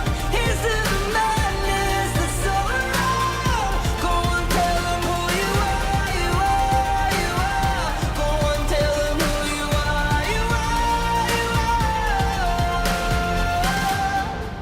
are, you are. My oh my blam, that was a very interesting game number 1. Very action-packed between R8 Esports and also Astar, but R8 just coming a bit out on top on that final team fight. What are your thoughts on that? I mean, it was all just down to the components, what they had on the side of R8 Esports, right? Like, they actually had somewhat of a front line, whereas the whole point of A-Star's roster was just to get Abdo into the back line, get the takedowns, and then see what they can do from that point. Whereas on the side of R8 Esports, they had Mijoj, the walking, talking house that's made of bricks, just blocking every bit of crucial crowd control. Oh yeah, Mijoj was so crucial in those points. He was blocking these burning sun arrows, he was finding those key initiations, forcing Zugzwang to always target lock him with that power control. So if you power control a tank, your carries are just going in free with those engages or like those assassinations here, but that's game number 1. Game number 2, we have A-Star in towards the blue side and R8 on towards the red side. Yeah, I mean, Q1 wasn't even kind of like contested in that game number 1, right? So I can imagine that in this draft here, we're going to potentially see the A-Star pick up the Q1 for first pick of blue side. But hey, maybe something like the Ali gets let through into this one, or even the Maestro Nui as well.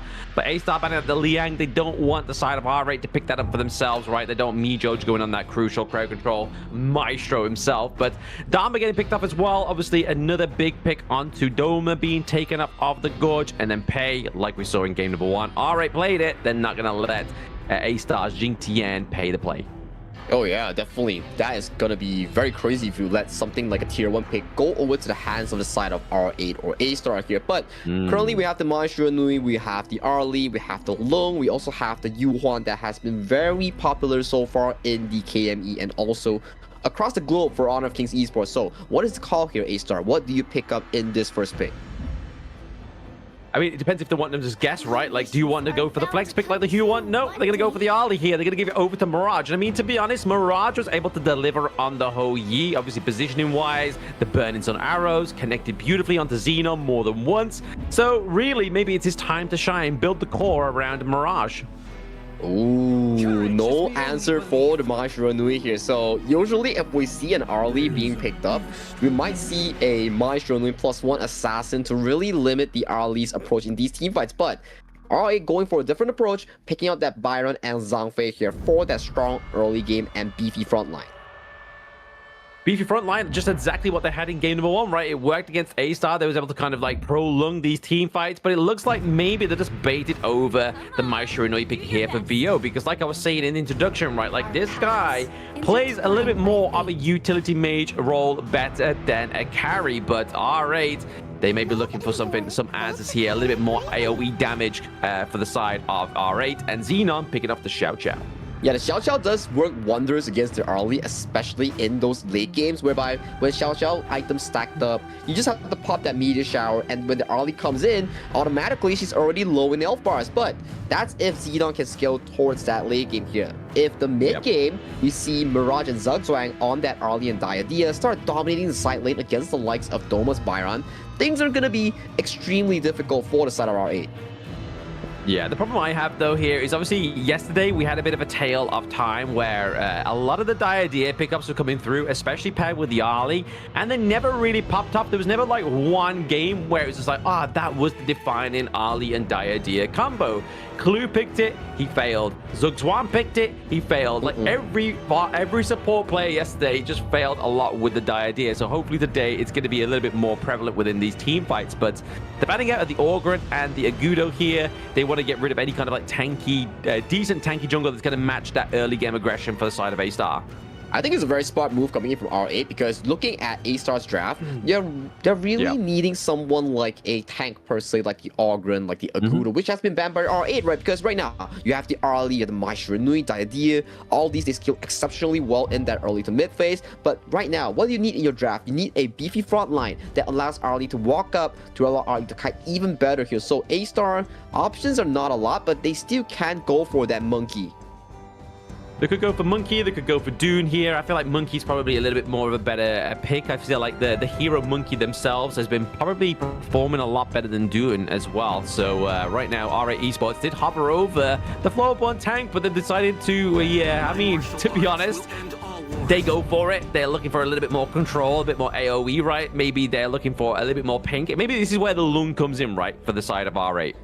Long is alright because in the end, Arlie still does exceptionally well against Long in that laning phase, and also you have the Maple Dance, you can block out projectiles, so it comes down to a question whereby can the Long assassinate the Arlie, or can the Arlie do sufficient DPS to really remove that Long factor coming in towards that mid to late game, right? So it really depends. Is R8 playing this super tank draft to set up Guxing and the likes of Doma to be this beefy front line, allowing Ryoichi to go on a mega late game marksman like the Chano, for example?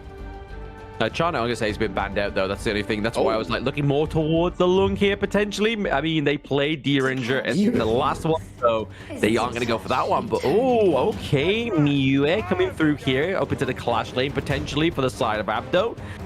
Going against the Byron, going against a lot of that kind of like crowd control AoE, using that kind of like Umbral Moon. It's definitely gonna get Air out alive. I like the Meteor here because it's such a strong lane bully against the likes of Byron and also Floorborn, and you're talking about triple tank setup coming in from R8, so what better way of doubling down your damage than with a Clash lane carry here. Super good stuff here coming in for the side of A-Star Esports. And R8, they answer that question. They're not going for those late game marksmen, they're going for a Marco Polo in towards that farm lane. So again, just another big AoE, right? Obviously, Fever Barrage, you got the Starfall, you've got the, obviously, Flowborn Tank's ultimate as well, and then obviously you've got the Force Field Suppression from Byron just kind of zapping away the enemy team. So there is a lot to play around here within these team fights. And from what we saw in game number 1, there wasn't many skirmishes that took place after the early game. It was just all 5-on-5 fights in one of these lanes, and RA Esports, they're looking to kind of bring that sustainability. I mean, obviously, onto the side of Astar, they do have some healing. Onto the side of RA Esports, they don't have any kind of defining healing. They just have big, beefy frontline Stonewall. Big beefy frontline Stonewall with the likes of Xenon on that late game Xiao Xiao, and also Ryoichi on that Marco Polo that does not so great against Arlie in that laning phase, but once you allow him to go towards that mid game, that's when we see this Marco Polo start to shine here. So it's between Astar with their very well-rounded composition against R8 with their wait for Xenon and Ryoichi to scale composition. Yeah, obviously, Mijoj picking up the Prison Sprite as well, right? Like, so if he's able to kind of, like, lock down with that Prison Sprite, make them immobilized, the likes of Mai Shirunoi or even the Miyue can't get out alive as well, right? Like, they're going to be locked down for at least 2 seconds. Yeah, 2 seconds is a long time in Honor of Kings. You get immediately exploded by the likes of Mai Shirunoi or even Apto on that Miyue. Things are looking very interesting, but we are starting to see a form of lane swap here coming from A-Star. They swapped the Marco Polo and Zhang Fei towards the Clash lane, but A-Star, they seem to be smelling it out because Apto is already in that farm lane. Yeah, exactly. This is like, yeah, there's definitely going to be a lane swap here. Even me looking at the draft, I was like, there's definitely going to be a lane swap between these two teams in the early game, right? But A-Star called it correctly. I mean, they definitely need to make sure they're making these rotations the way they need to, right? Like, they can't be spending time rotating their marksmen back up to the top side of the map just to kind of try and get that better early game. Yeah, better early game, better rotations here. That's what Mirage is trying to do because you're starting to see this 3v3 happening topside. Oh, so Swang actually does go in and hits over a bit. Zealous there is obviously going in with the swing there of the empowered basic attack, but they gotta be careful. Vo tries to get the knock up there onto the Maestro knife. Oh, it's gonna be the knock up there from the Xiao Xiao, and that's gonna be it. All she wrote for the side of A-Star VO. Very well played coming in from Ryoichi and Xenon. Ryoichi dodging out that Ryu engine, allowing Xenon to find that perfect freeze to knock out VO. VO really burning that flash, goes in, isn't able to bail out, and gets punished heavily here. To add insult into injury, that Spike-Tail Beast does go over to Ryoichi's pocket as well. Hey, that's what they were doing, right? Obviously, they was trying to, like, take away some minor camps here, just making sure they're getting the advantage for the side of RA Esports in this early part of the game. But such a great assistance here from Gen.G. Obviously, Dune, not the fastest wave clear, but he's going to be able to kind of, like, clear much more fast and obviously give over a little bit of that passive income to the side of A-Star's Mirage. That's what you need to do, right? Because Mirage is also one of your primary carries here alongside Apto. That makes it a pseudo double marksman team composition. Although Apto Miyue is a mage, but it's more of this auto attack heavy with your ultimate average burst potential or bailout potential. But look at this damage. Yeah, so much damage just to clear out the minion wave, just to keep away A-Star as they're playing that 3-man buddying system at this moment in time, which is very crucial, right? Like, if you get one Unruly Blade onto one of the squishier heroes on the side of RA Esports, it's going to be right in game over for you. But now we just see that Umbral move being committed, so they don't have any really get out of jail card here for Abdo. The Umbrella Airburst disconnects on Gen.G into the backline, keeps him away from the rest of his teammates. Now Xenon with the rotation, coming in with that damage. They get the takedown here onto Gen.G. Gen.G wanted to use his passive to heal up and refresh that ultimate here, but Gushing serving up that bounce out here. Even Mirage might be in danger. Careful, careful, careful. I mean, RA played super duper aggressive here. They did look for the catch there onto Mirage, able to force them away to get that Crimson Golem away from the side of A-Star. It's going to be crucial in this early game.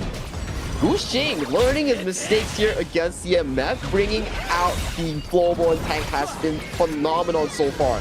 Finding those bounce houses, forcing the position coming in from Gen.G and Mirage, and he's controlling the jungle temple so darn well in this game number 2. Very well, right? I mean, we saw that A-Star, they were definitely going for that 3-man buddying system and still looking to keep that to a bit of a gameplay potential here right now. But then, all right, was just like, all right, bet. What's better than 3? 4.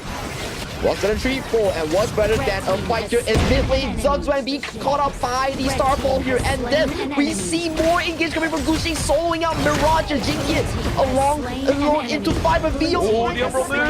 But what are we looking at here? 2 men, 3 men, 2v2 in that last fight here. And still life stealing. We're looking at a win coming from Astar. How did they do it?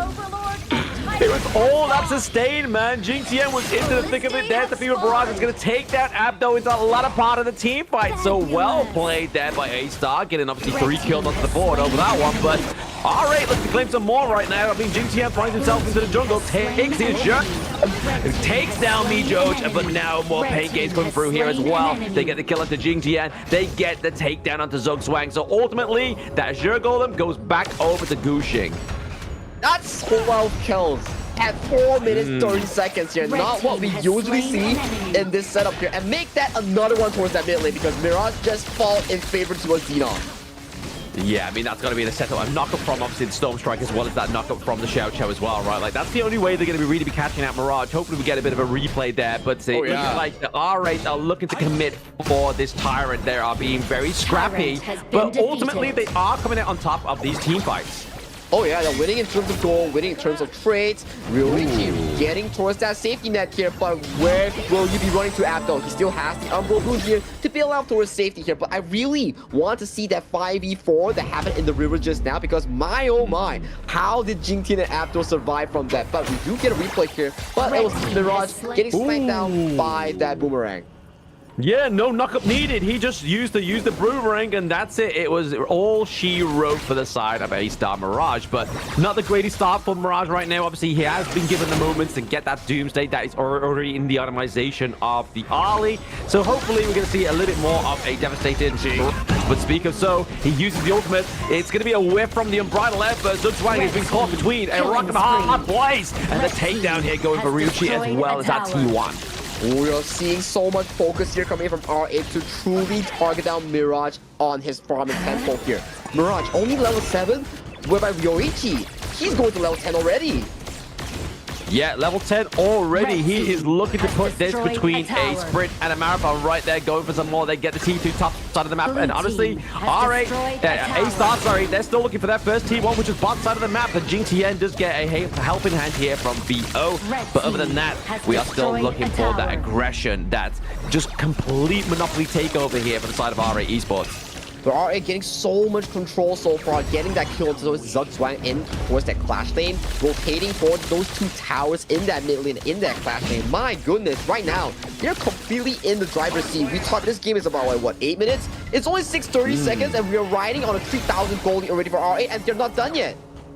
Yeah, they're not looking to stop here, right? They're looking to make this one a very clean, very statement piece of a 3-0 so far. I mean, already going into the favor of R8 in this game number 2, right? Like you were saying, 3K gold lead, pre-7 minutes, pre-10 minutes, and that's where this is going to be, that a 3K gold lead is going to really be the night and day difference between these two teams.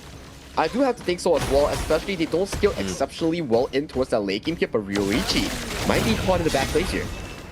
Yeah, they have to kind of commit a lot of resources here just to try and take out Ryuchi. But I mean, at the moment in time, I mean, that's going to be the kind of like the chess piece that you want to go for, right? He is very high level, doing so much damage. 4-man knock up there for the Unbridled Outburst, but they're able to escape there. Line there, they get the takedown. Crucial crowd control of 3. They're going for some more. Astar Jintian is looking to try and sustain all this damage, but he is left alone. But the backdoor, though, Abdo trying to create that pressure into the top side. He has to get back to base, or R8 could be looking with this next minion wave to get a little bit more monopoly onto the board here.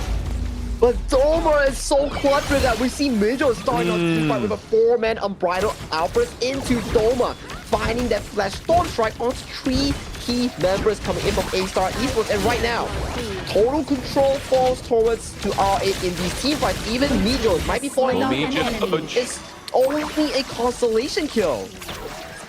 Yeah, I mean, Mijoj, Astar knew that they had to take down Mijoj there, right? Because obviously he didn't have the Unbridled Outburst. That Rage Bar wasn't built up either, so it's pretty scary. That's when Zhang Fei's at his squishiest. So they struck while the iron was up, right? They took that opportunity. They made it their 8-mile moment. The Umbral Moon there is just going to bait out the skills of R8 Esports. Don't like you might be caught out.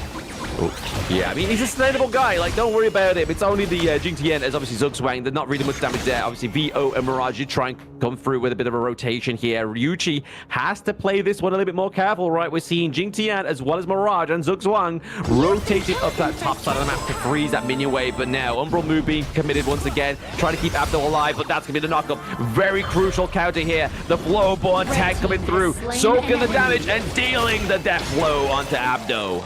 I have to say, Gushing is so clean with that Flowborn tag. He's been finding all these angles, finding all these knockups to really limit Astar Esports' approach in all these team fights. You can always see either Mirage, Vio, or Abdo being man-marked by Gushing with those bounce count control. If we are not looking at those controls, Xenon might be faltering, Yoichi might be faltering, and we are looking at such a clean team fight gameplay coming in from R8. Very clean as well, right? Like, obviously, those setups from the Unbridled Outburst is definitely what they're using here for the side of R8 Esports to set up sort of like the early aggression and then obviously wait for either Gushing or Dama to come through here. But there it is, catching on to 3 once again. Very crucial, but Dama is nowhere near. He's in the mid lane. They are able to actually capitalize on that Unbridled Outburst, unfortunately. But they still come in and they still get the tower. That's all they need here. And they do not steal away the camp though, but they are still forcing so much of these members to come and match their tempo here, which really limits the space for Mirage to grow on that early. Yeah, exactly. They're making the breathing room here for Mirage, right? They're making sure that it's able to kind of activate onto the early before the game's even over for the side of Astar. But they gotta be careful, right? Like, bot side of the map is obviously being pushed here. The minion waves are in place for the side of R8 Esports. A bit of a contention here for the Tyrant. They're trying to force it here. Gushing maybe looking for a bit of a steal. There it is. But it's gonna go over to the side of Astar Esports. But can they capitalize it and escape right now? But it's gonna be Abdo looking pretty low as well. But a takedown onto Gushing.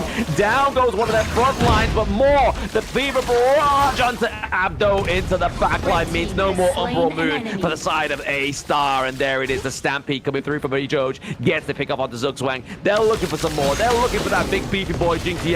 They have Marco Polo. Ryuchi with the true damage. Can he stay alive? He uses the Robin Road to get out of the way. And there is a takedown. So really right now, VO are just looking for some either safe space to get back out of this one or maybe a pickup onto the side of R8. He's waiting, he's looking at Ryoichi here. Ryoichi has the Succubus cloak here, but that doesn't spot him out here. So for the side R8, beautiful team fight once again, even though it was a 4v5 up front, even though they lost the Shadow Tyrant, they still came out on top because of that gold here. Superior team fighting and superior positioning. Gushing single-handedly man-marked Mirage that entire team fight there. That's why Abdo wasn't able to really come in with those big plays. He found the flank, but there was no teammates to follow because everybody was focusing on towards Gushing. Yeah, exactly. Everybody focus Gushing. I mean, that's got to be the focal point, right? Like, Gushing has been the only guy that's been able to shut down Abdo with those knockups of the Flowborn tank. So really, that's what you want to be doing, right? Like, making sure you're taking that kind of like wild card off of the board pretty early. So it means that Abdo has a little bit more free reign in these team fights. It's all about Abdo at this point because he is one of those 2 strong marksmen that can really deal damage and to really find those engages onto Xenon on that Xiao Qiao. If Xenon were to fall, maybe Mirage can find those key DPS in eliminating Ryoichi or Gushing from these team fights. Yeah, Ryuchi's got to be careful though. I mean, he's definitely doing very well at dodging all those skills, all the contusions from the likes of the Maestro Nui. And now here's going to be a setup of the high ground turret, just trying to chip away the side of Astar as they have the Vanguard. They get a takedown of the high ground turret as well. So that's going to be the success story here for the side of R8 Esports. Vanguard being dropped top side of the map as well. Could mean a potential takedown, a bit of a rotation into that top side, but they're just looking for a little bit more. They're getting some gold from the enemy jungle at this point. Yeah, jungle is already named R8 Esports jungle as of this point here for Astar. Their main thing that they need to do right now is to stall out the game. Make sure you lose as little as possible here. But with the Vanguard, all of these towers are going in favor for R8 Esports here. Astar, they need to protect this final crystal in front of their base. Yeah, beautiful use of Xenon here with the Starfall, just zoning out the side of Astar from the team fights. But there's the Unbridled Outburst into all the ultimates onto the side of R8 Esports. Unbridled Outburst, Fever Barrage picking up the double kill, looking to get a takedown onto Abdo, and the game crystal of number 2 goes to R8 Esports. The bounce house coming in from R8 Esports is just so darn clean here. Superior team fighting, superior combination here coming in. for this team. I gotta say, they are looking really hot coming in. Already a 2-0 in the series. Yeah, very hard coming through right now. It's R8 Esports. They are doing a much better job than they did in the offline game. So maybe they're just flexing for their fans online, right? They know they're watching. They know they have to do them proud. And they know they need to do this to get out of Group A. And talking about Group A, right? The moment Astar loses this series, I think they are out of contention to really push through the Group A qualifier spot, because right now we're looking at 3-1 for R8, 3-1 for Scarz, 2-2 for the side of Astar. The moment they hit 2-3, they could no longer catch up in terms of R8 in that scoreboard here. So this is the only time that Astar needs to pull off that miracle reverse sweep. If not, this will be their end in this tournament run. Hey, we saw it yesterday against A-Star, right? I mean, Scarz, they lost 2-0 to A-Stars, and then Scarz came back with that reverse sweep, so maybe A-Star might do it in a similar fashion. But let's look at these kind of post-game points right now. But Ryuichi, like I was saying towards that latter part of that game, right? His positioning, his use of that roaming gun, constantly dodging out those contusions from BO here, 705 KDA. I mean, to be honest, it has to be either Ryuichi or Gushing with this MVP, surely. Or it could be Doma, because Doma had a lot of these flashy moments, getting those multi-man knockups here, but that is about R8 Esports. They all performed today to really allow them to push through right now. They're at doorstep, 2-0, match point for them. If they win this, they increase their hopes of making it out of to playoffs, because it's only one slot and one game differs them between R8 and also Scarz.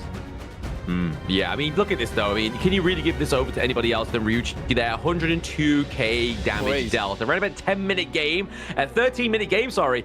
Absolutely wild. We haven't seen those numbers for quite some time on a farm lane player like Ryuichi. That was a brilliant performance here in this game number 2. The Marco Polo, I mean, hey, KMW, we know you have the Marco Polo main over there. He needs somebody to look up to, and Ryuichi is that guy. Call Dave, call BTK, ask them to do some homework, because Ryuichi is our boy in that MVP role with that Marco Polo. 705 in terms of KDA, 33% damage dealt on this Marco Polo. So crazy, so clean. Well played by the side of R8's marksman. Yeah, so beautiful here. I mean, honestly, 705 obviously shows not only his positioning, but the fact that he was striking with that Fever Barrage at that right moment in time, right? Obviously, that double kill towards the end of the game, pretty huge. But once he was online, he was like level 10 at one point, and then Mirage was still so far behind in terms of leveling. So you really saw here that, yes, A-Star kind of left Ryuichi unchecked, but he was able to keep himself in line, keep himself alive as well by touching out all these ultimates. But these drawn-out team fights in the early game was going into the favor of A-Star, man. Like, they had chances to come back. Ooh, but look at this Unbridled Outburst. On to 4 members here. Beautiful. And look at Doma here. Oh my God, that was nasty. So beautiful. The fact that he wasn't like just coming from like his own jungle. He came from mid-river, flashed. He was like, I know they're going over that wall. I know there's going to be some flashes being expanded right now. And then the flash Stormstrike claims on so many. But here, but again, A-Star, once again, glimmering hope, tries to keep themselves in this game number 2, but the Tyrant still just wasn't enough. Yeah, it really wasn't enough, even though they stole the Tyrant. But as of this point, they're riding this 4,000 goalie in a 4v5 situation, and they're still coming out on top. And this was the final team fight here. Once again, Mijoj finding the crucial ultimate on towards Mirage. And as of this point, losing your main carry towards the late game on that early, you're just left to dry as Jingtian on this tank, because Mirage is nowhere to be seen. He's been blown away to pieces.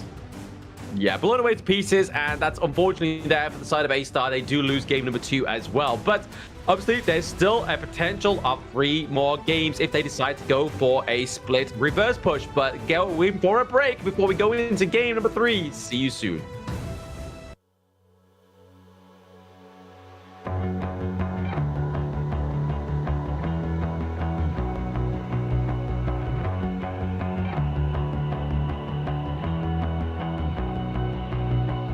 You've walked through the darkest night.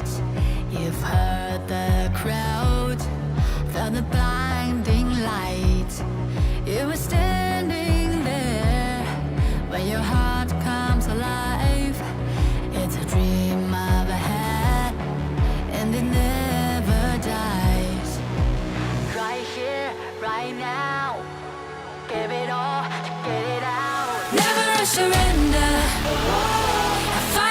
fail. I am a contender, a challenge I can feel. The smallest lies become the brightest enemies, relentlessly. And even if you fall, you gave it everything to be a king.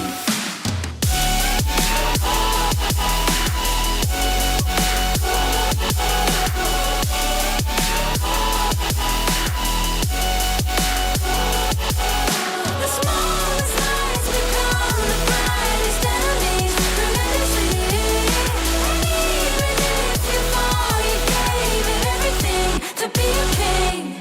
You carved your way with a sharp attack. You watched it all burn, and you never looked back. There will come a day when your fears will arise. You protect your crown, so it never dies. Never a surrender. I fight and never fail. I am a contender, a challenge I can feel. The smallest lies become the brightest enemies, relentlessly. And even if you fall, you gave it everything to be a king.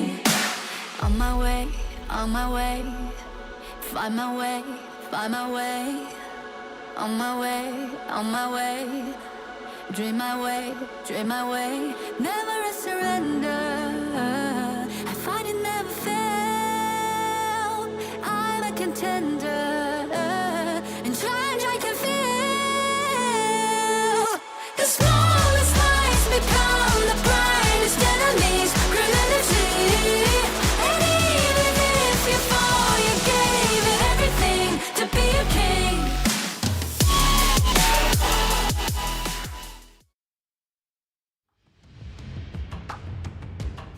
Welcome back, everybody, to the Honor of Kings Major East Fall Season 2025. We're in the survival week, and it's day number 4, the last day for any of these teams to try and climb out on top of Group A. And currently, right now, we have RA Esports emerging to the top, as they already are at the top of Group A. And after that 2-0 performance so far, they're looking to make it a nail in the coffin here with this 3-0 against Astar Esports.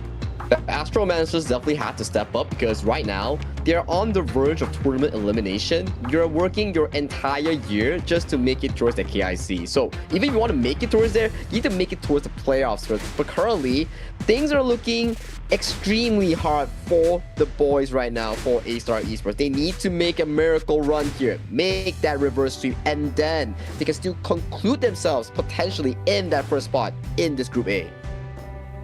Exactly. They've got to make sure that they claim this one for themselves. And then obviously they do have another match that's going to be off broadcast today, which is going to be against Scarz, right? Scarz is probably going to be the scarier enemy against RA Esports compared to Astar, even though Astar were able to 3-0 them yesterday. Because previously, within the survival week, RA 3-0 Scarz as well.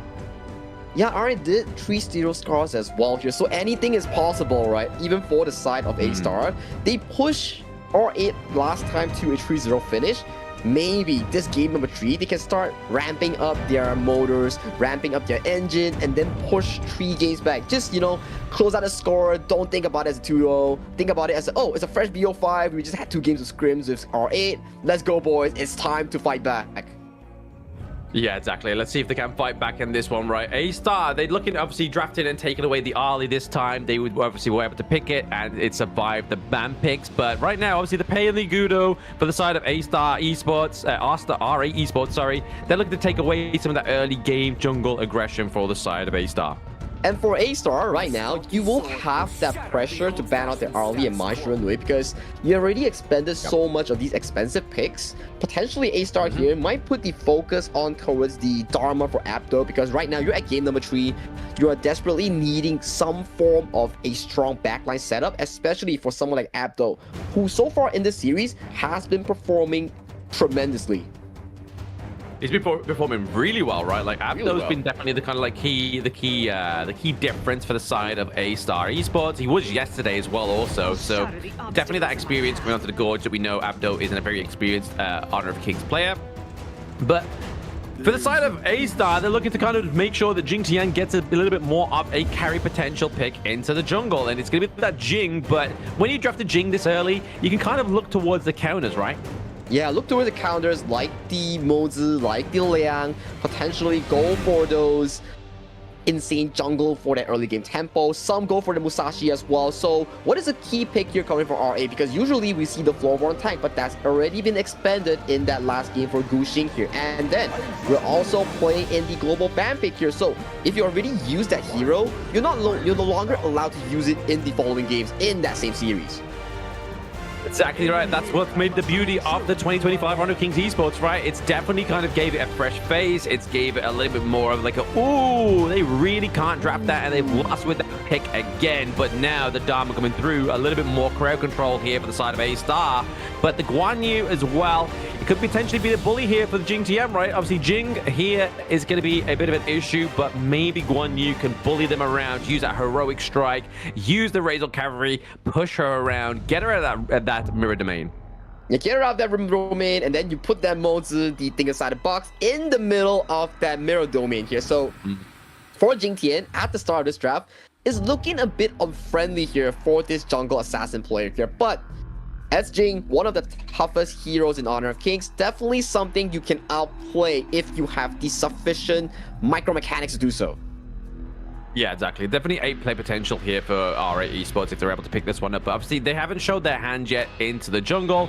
Obviously, Pei being taken off. They've used Floorborn tank as well. So really, we're going to be looking at maybe either another tank or they go for another carry. But the likes of Loon have been taken off the board here. Obviously, Jing's not available also. So I can imagine we may potentially see the likes of an Orgrin come through here. Obviously, it pairs very nicely with the Motsu. They've taken off the Lady Chen here for the side of Astar as well, which is obviously one of the counters towards Orgrin with that Destructive Deluge. But I feel like this could spell a Guxing Orgrin game. Yeah, I do think so. That may be the case here, especially Orgrin as a hero. Yes, he is labeled as a tank, but have you seen the damage this hero can deal pre-nerf and post-nerf? It's still one of the best tanks so far you can play in solo rank, in peak tournament, and in competitive as well. We coin it as, oh, Orgrin is a tank, but man, if you give it enough resource in that early to mid game, he is super duper tanky.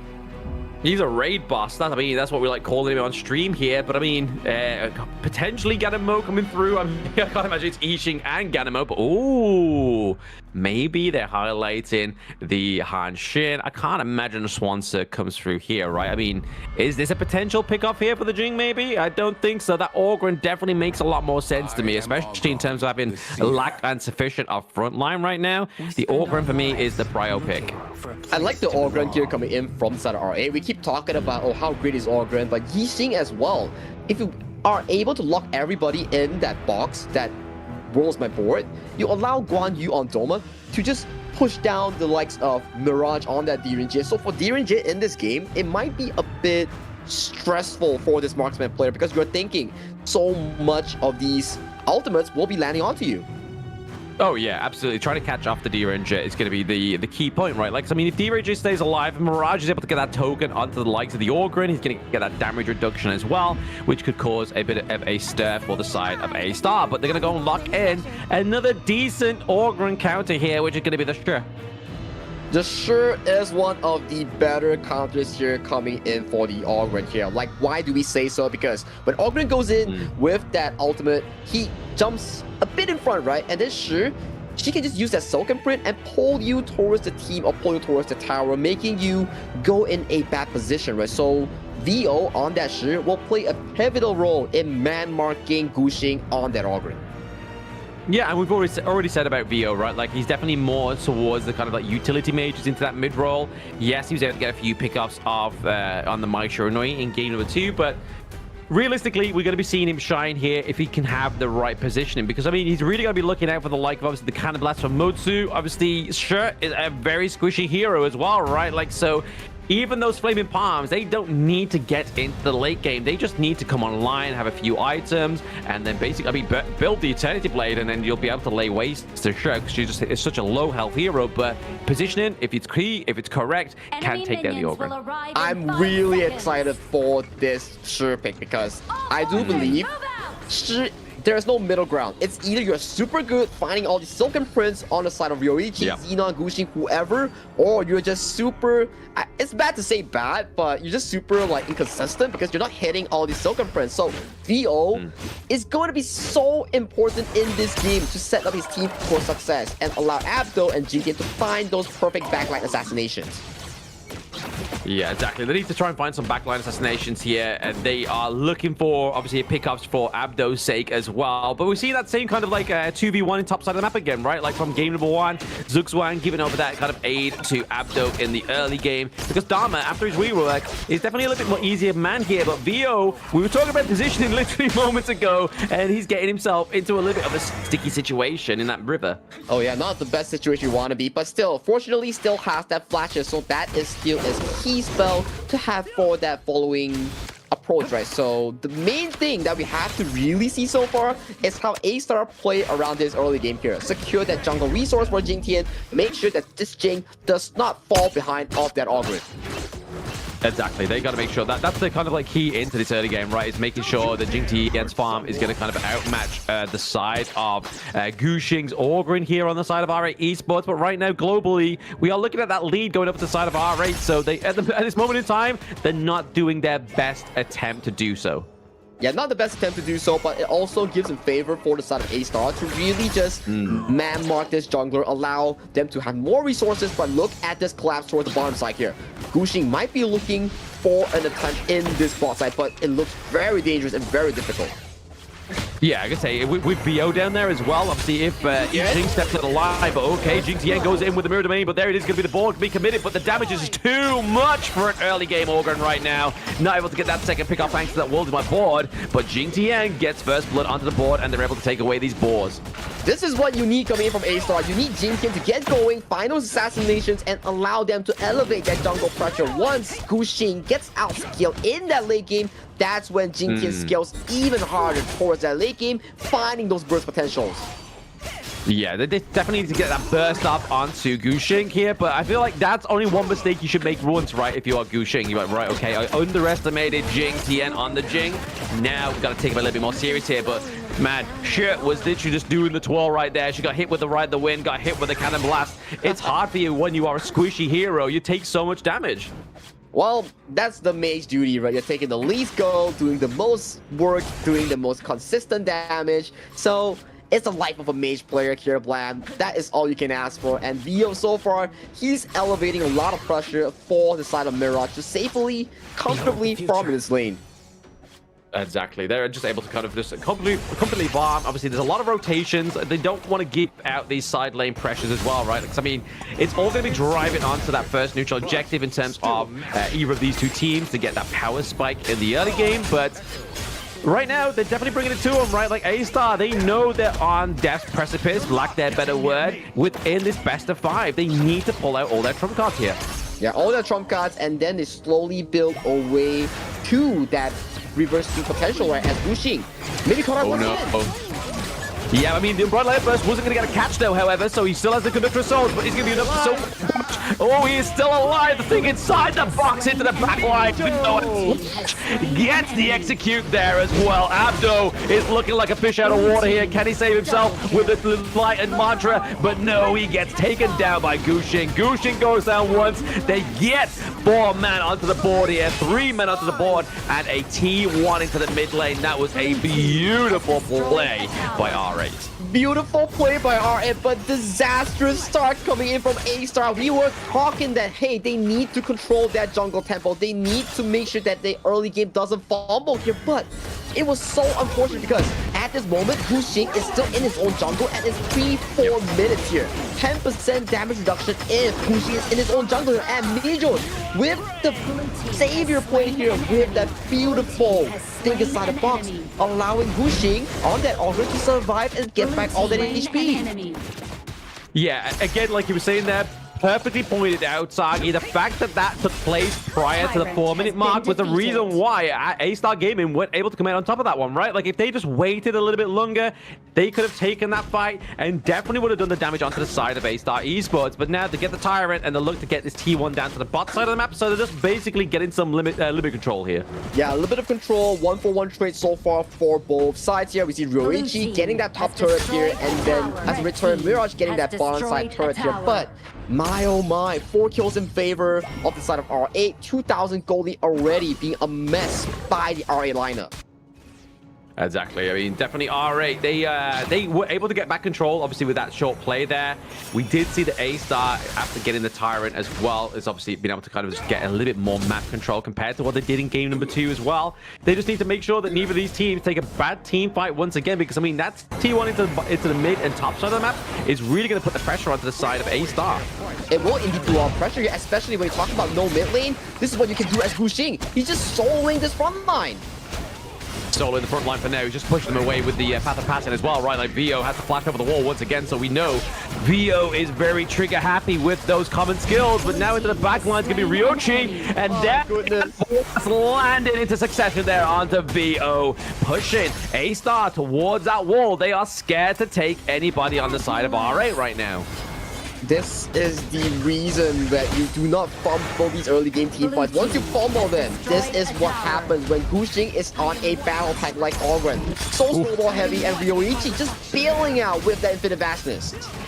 Yeah, baiting that mirror domain there, using infinite vastness to get himself out of this typical sponge in the mid lane right now. But like I said earlier, that T1 opens up the fact that they can either just walk into the enemy jungle, get that Crimson Golem, and potentially walk out here. Abdo trying to get onto the backline, pushes that thing inside the box, out of the wing, and GTN is trying, but Guxing is going to be that raid boss, and there is that board wrapping nicely around Mirage. Nicely well played there by R8 Esports. They get the pick off to Abdo and Mirage into the backline as well. But now, this is all for R8 to win, right? If they drop, it's going to be at their own cost, but they have the minions into the high ground turrets, and they have minions going into both side lanes.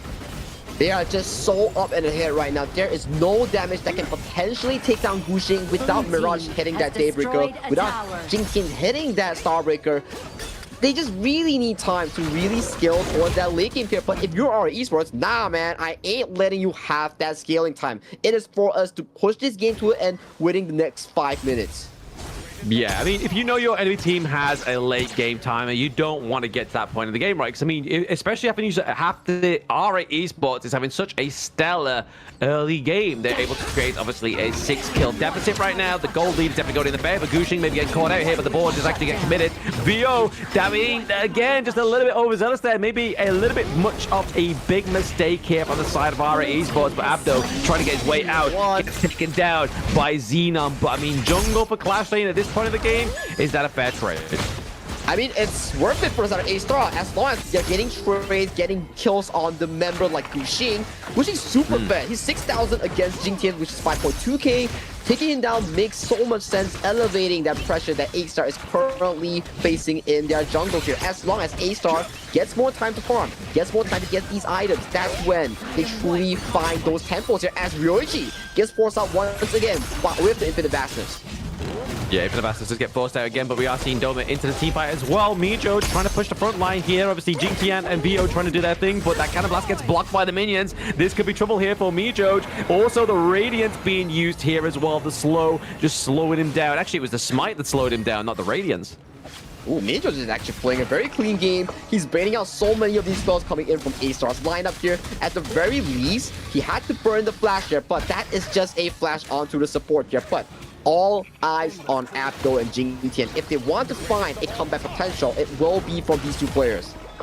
Yeah, exactly. But I mean, right now, obviously, R8 Esports, thanks to their early game pressure into these lanes, right, they're able to open up the side of Astar's jungle and take away the Azure Golem away from Jing, which is going to be a bit frightful here for them as they go into these next few team fights. On Bridal Ed versus Cat Hunter 3 there stops the takedown of that Tucker. But now, Doma into the back line, but Jing onto the back line of R8 Esports. Who's going to be more deadlier? It looks like Dharma, baby. It's the Dharma show as he gets the takedown onto Vio. Look at it go for Mirage. Mirage gets out of there thanks to Abdo, but now the takedown onto Jing. That's vital. That's your mid, and Jungle's gone down. Mirage looking to be taken down as well. Gushing not living up the pace, but it's going to be the Cannon Blast that comes over the wall and claims Mirage finally, and now Abdo getting taken apart by 3, now gets taken down by RA Esports.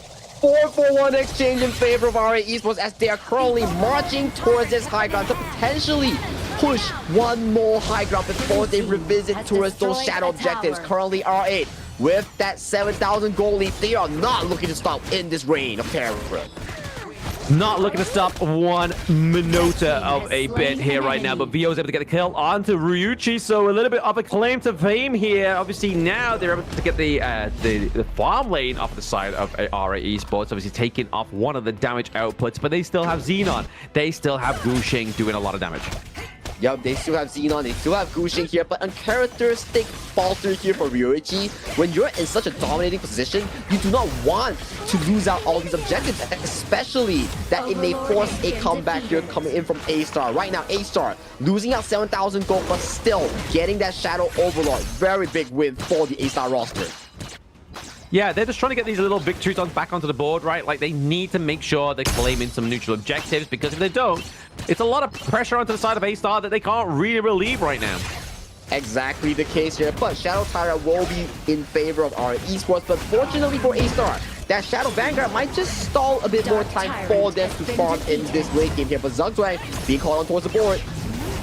But are they going to be able to sustain this damage now that they have banked that Tyrant? It looks like Zugzwang's going to get taken down first off, so there goes their key front line, right? And I mean, look, Abdo looks a little bit too more bruised like a banana. He has to get back to that base to get some more health before going back in for a revive. But now, there it is. They stop the push down to the bot side, but it looks like that T2 is just a little bit too worse of a way to not go down by Gushing.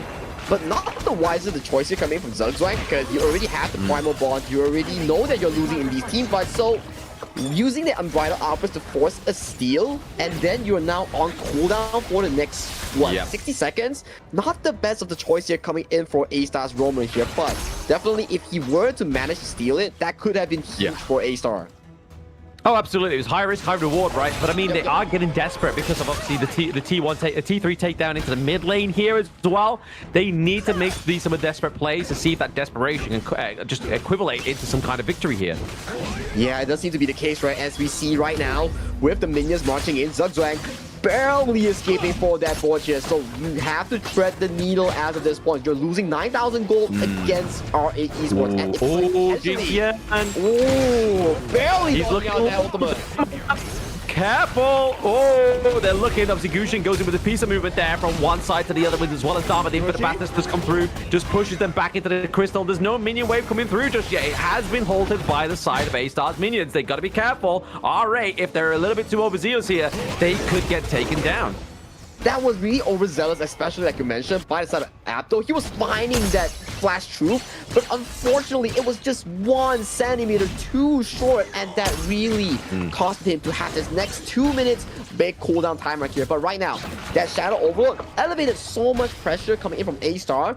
If they can drag this game to 18 minutes or potentially 20-minute tempest, that could mean this super big goal lead will not be a problem anymore coming from A-Star's roster. Yeah, it's going to take one heck of a defense, but they can do it on the side of A-Star, right? Like, they still have 2 high ground turrets left into the side lanes. Arguably, it's going to alleviate any kind of pressure if they do get that Tempest Dragon point, right? Like, obviously, it's going to go and spawn on one of these side lanes here, and having those T3s up means that they don't have the enhanced minions, but into the mid lane here, maybe if Xenon gets like that passive is not going to be able to take him and keep him alive, but Abdo tries to get the catch onto Ryuichi here, but now it's going to be Dharma into the back line, pushes them out to think inside the box. Jinx goes down, goes down, as well as Zugzwang. They're looking for some more. Though it's really low. The Cannon Blast comes through. Vio does not have the flash. It's a triple kill for Gushing. Can he get a quadra? He does get the quadra. So close, yet so far it looks so good for A-Star, but they are just losing out due to the fact that they are losing 8,000 gold. Abdo found Ryuichi, but the damage was just so darn close. It was just like, what, 10% extra health? But of course, it was R8. They found the lead. They found the winning team fight. Doma coming in for that clutch, and that is the end for A-Star in their Group A series here. RA continue their triumph in this Group A for that potential playoff spot. Yeah, R8 sitting at the top of Group A is definitely going to be a boost when they go up against Scarz in the offline match, but definitely a 3-0 fashion. They're paying back that due diligence from yesterday, right? Astar, they took 3-0 off of R8 and made it a little bit harder, a little bit more of a not as clean victory sweep to try and get to the top spot of Group A, but now R8, with that similar fashion, have boosted their chances to a pretty close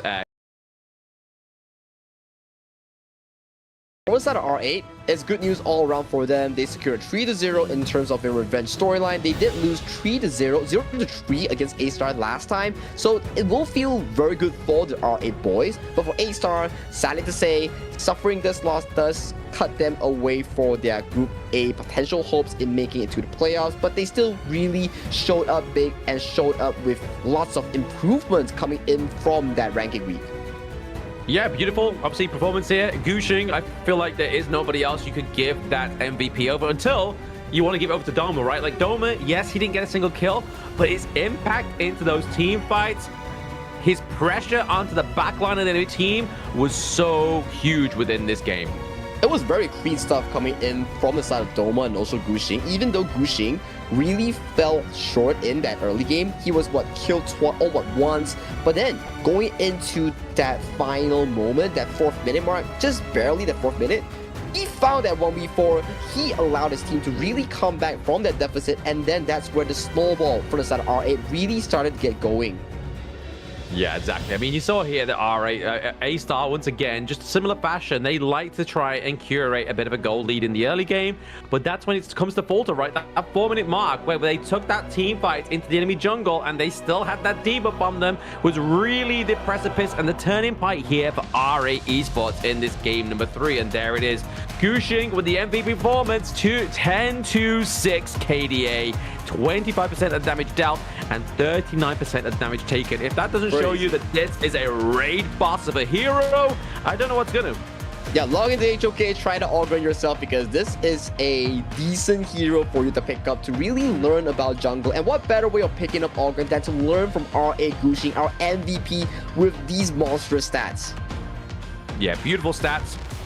Got his team to victory as well with that clean 3-0. I mean, across all of those games, Gushing has been playing very well on the Flowborn tank, as well as the Pei and the Orgrim. But this was it. This was the turning point for Astar, and they knew it, right? Like, they were trying to fight back for the entire of that 3rd game, but the fact that they took that team fight a little bit too early was really at the behest of their either they overestimated the timer. They thought they could withstand the team fight for a little bit longer so that the damage would actually officially come through for them.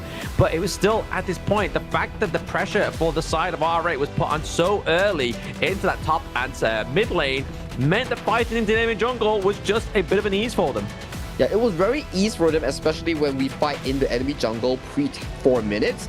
They get a 10% damage reduction, which is not what you want, and that is the exact damage needed to really kill off Gushing in that 4-minute time period. And as of this point in the late game, even if Abdo were to catch up Xenon, it is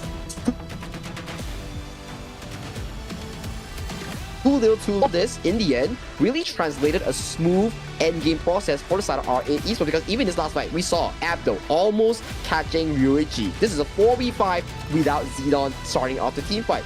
You can see Mirage, Dio, they know if they don't combo someone to death, it is all over for them, and this is exactly what happened. Exactly what happened there, and led to the quadra kill as we just saw here, and we get the execute and slam onto Abdo, and then that's when the crystal just opens wide up, right? That's just another team ace, and then another defined victory for the victor of that team fight. And R8 Esports once again gets another series in their name under their belt, and we're gonna go for a break before we get into the next series of the day, so don't go anywhere.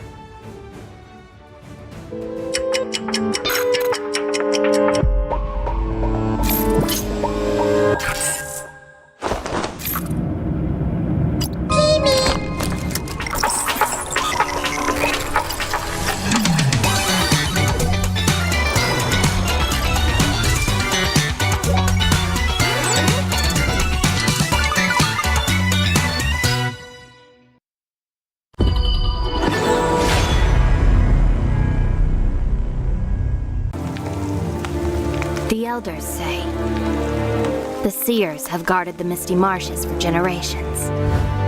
We are the forest's future. For families to gather in joy. For dear friends to stay together. For the peace of the bird tribe and the forest. Even if my feathers burn away, I will never fear. Even if the sky falls and the earth shatters, as long as we stand together, as long as we endure, we will surely, losing everything. Just as I did. Sinking into darkness. My old self is already buried. How amusing. This eternal, blissful heaven. What a beautiful little bubble. I can't wait to pop it with my own hands.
Will you live for real? Join the party.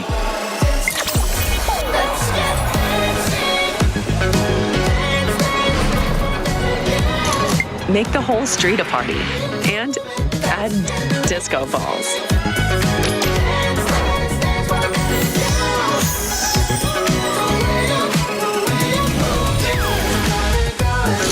Real Me 15 series. Live real in every shot. Life's growth has always been bound to conflict. How long can today's peace truly last? 1,000 years ago, from a single seed sprouted the misty marshes' first wonder. Born of wood, growing into a forest, gathering countless living beings within. Growth, cycles, fates, weaving endlessly together. With the deities came the first enforcers, becoming the Misty Marsh's first protectors. They took form as the 9 seers, each with their role sheltering this hidden land. All things eventually come to an end, and a new beginning does not always follow the old path. Today's inheritors of the seer's legacy long for a different future.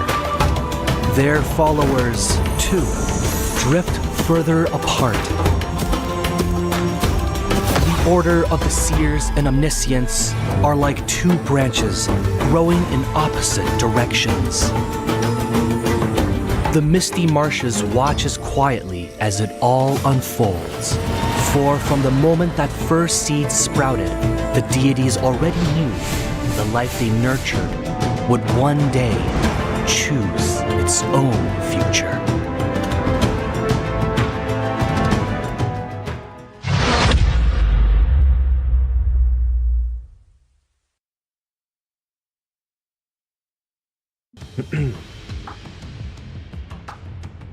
Welcome on everybody, welcome back to the Honor of Kings Major East Fall Season 2025. This is obviously day number 4 of the Survival Week, the last day for these teams to try and climb on top of that Group A. Obviously Group S, they are set in stone to go into the playoffs, but below, in a few days, in 3 days, we're going to be having that new version of Honor of Kings where we're going to see the Spritelings come through. We're going to have the rank reset. There's a lot going to be happening with in-game, so make sure you are logging in on the 24th of September.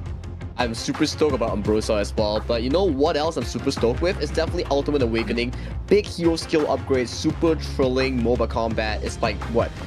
Super amped up ultimates for about like 3 of the skills, 12 upgrades in terms of heroes effects, and also 15 awakened heroes, countless skill combos that you can actually do in Honor of Kings. So if you're tired of rank, you're tired of playing normal matches, you can definitely check out Ultimate Awakening. That's coming about 27th September. Exactly. So there is a lot to look forward to in-game, but even more to look forward to right now within Honor of Kings Esports, right? Obviously, we have the KME going on, the KM Worst going on. We have IKL, PKL, MKL. So much going on within the esports ecosystem. And it doesn't end there, right? When the playoffs happen, we obviously crown our top 2 teams, and then they go into that last chance qualifier where they fight the champion of the WKS, which is none other than Fearless Hong Kong Esports. So, Fearless Esports Hong Kong even. So now we need to see which team first gets into Group A, right? I mean, R8 after that performance looks pretty scary. Will they be able to take on Scarz later on? We'll have to wait and see. But this next match is going to be Gen.G going up against Crazy Raccoon. And honestly, we've seen this before. It was a 3-1 score yesterday. Will Crazy Raccoons bounce back after they did yesterday? Like most teams do, right? You get your bit of research. You get your dominance onto the gorge. You see what worked, what didn't work. And then you take your leaf out of your own book and go forward. Yeah, that is Honor of Kings. You will never falter in one place. But let's check out the first team for our introduction for this series because it's going to be spicy. So you should never give up. You gotta fight for it. Whoa, let's go. I know you want it. I see the fire in your eyes. You gotta fight for it. Let's go. The battle's calling. You better give it all you got. You gotta fight for it. The time is right for you to raise a bar. Cause you could be the greatest of them all. Yeah. Whoa, let's go. The battle's calling. You better give it all you got. You gotta fight for it.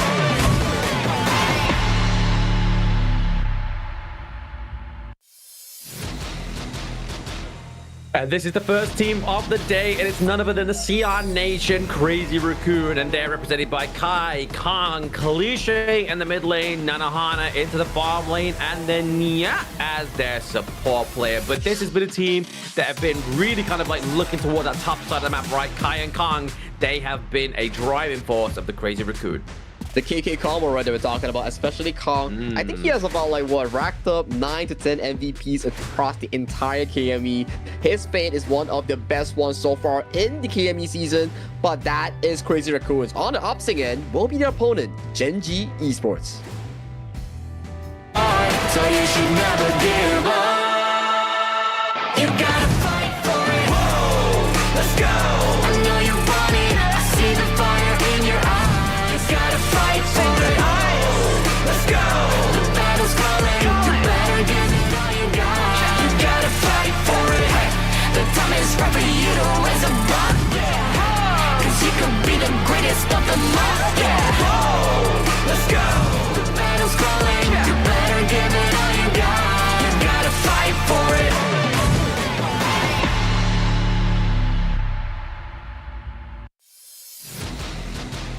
There you have it, the game changers known as Gen.G Esports. Starting off the clash, we have Wawa, Rock in the jungle, Inua. The best performance so far in the mid lane will be this person. And Monto, the new addition to replace Ray. And in the roamer, we have Clue. And I gotta say, so far, their appearance since S3 up until now, their improvement has been magnificent.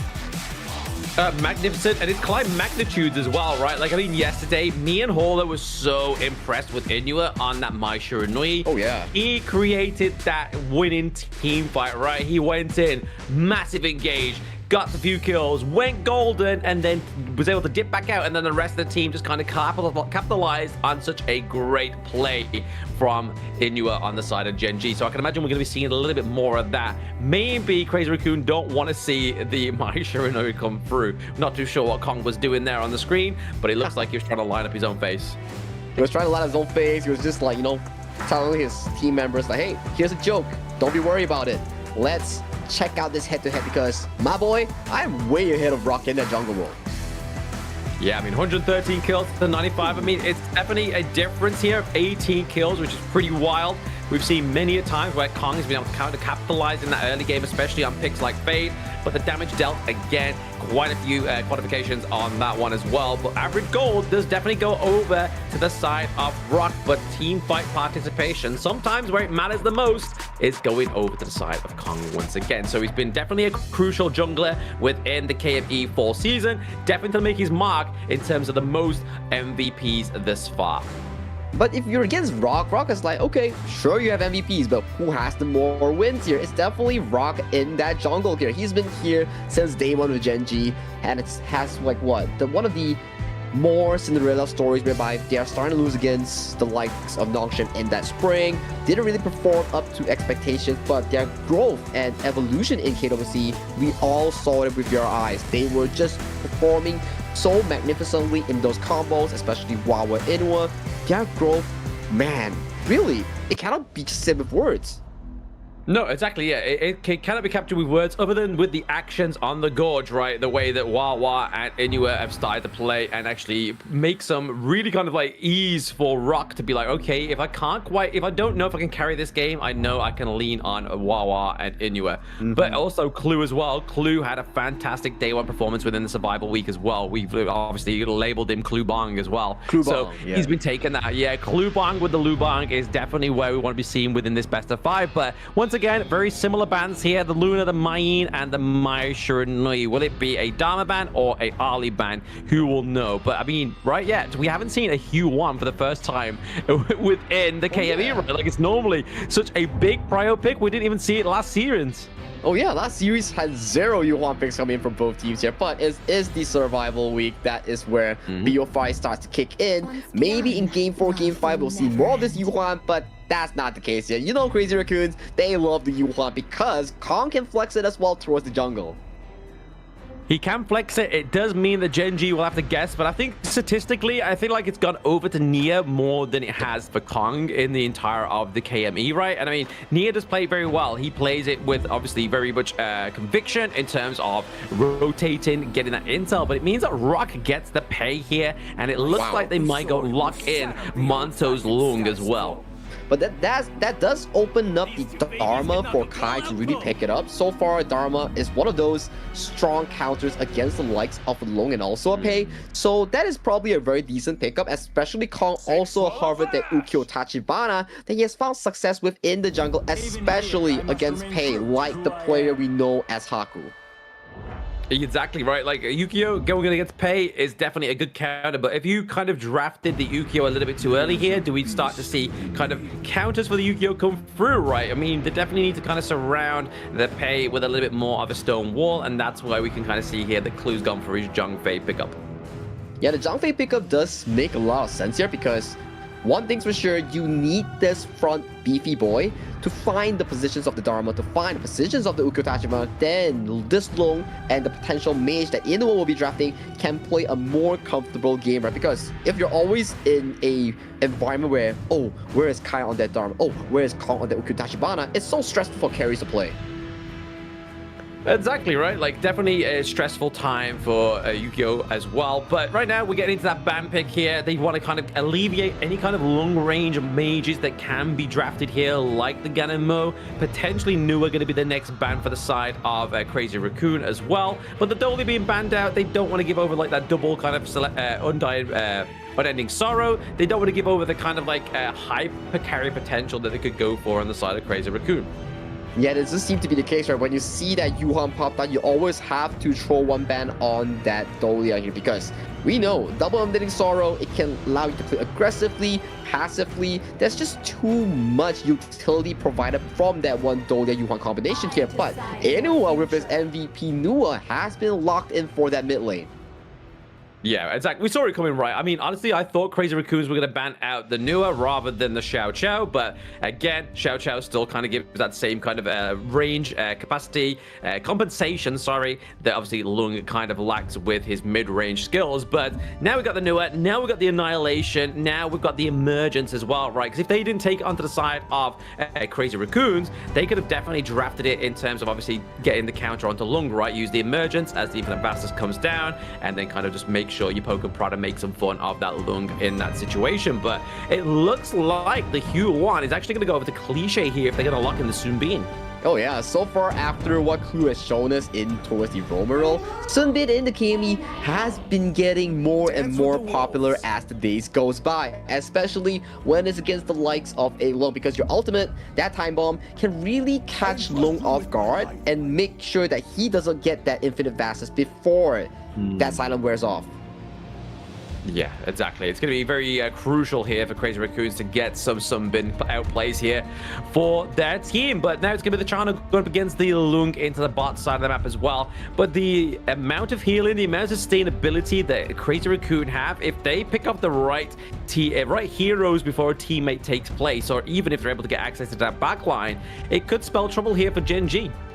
It could spell trouble, especially when we talk about Dharma, Ukitachibana. These two, when they're going for the backline, it's very, very dangerous here. So I really want to see how they actually formulate that game plan, because so far, when Crazy Raccoons were to pick up the Sun Bin, they have had times where they could pick up games even against the likes of Nongshim Red Force. Exactly. Let's see how they put this Sun Bin into action. But if we look over to the side of Gen.G, they have the pay, they have that early game kind of assurance as well as that late game assurance for the Lung and the Nua. So really, they don't have as many timers to play with, right? Like they can literally, if one timer comes up, the next time is then activated, which is going to be that late game. But you can kind of see that they're going to be obviously going for the fast rotations as well here and the fast aggression with the pay, and especially with Wawa and the Guan Yu as well. Yeah, Wawa on the Guan Yu will be very interesting. He's been pivoting more from the Magin, from the Byra, into the picks like the Dharma and also the Guan Yu, setting up his team for success in a lot of these team fights, right? Yeah, exactly. I mean, since the rework, it's a little bit more easier for people within competitive to play, right? So it's less kind of like room for error. You're no longer having to get the momentum to do anything with the Guan Yu. You can still keep attacking as well as you move. Yeah. So it just becomes a lot more of an impressive pick. I think it really makes it more newbie friendly. It still takes a lot of time and effort to really pick up this Guan Yu pick, because players like Nova Shren and also players from different regions, they really excel on this pick here. But so far, Wawa has been showing up huge in these late game team fights, and I really want to see how Kai find those backline assassinations, especially onto Inwen Monto.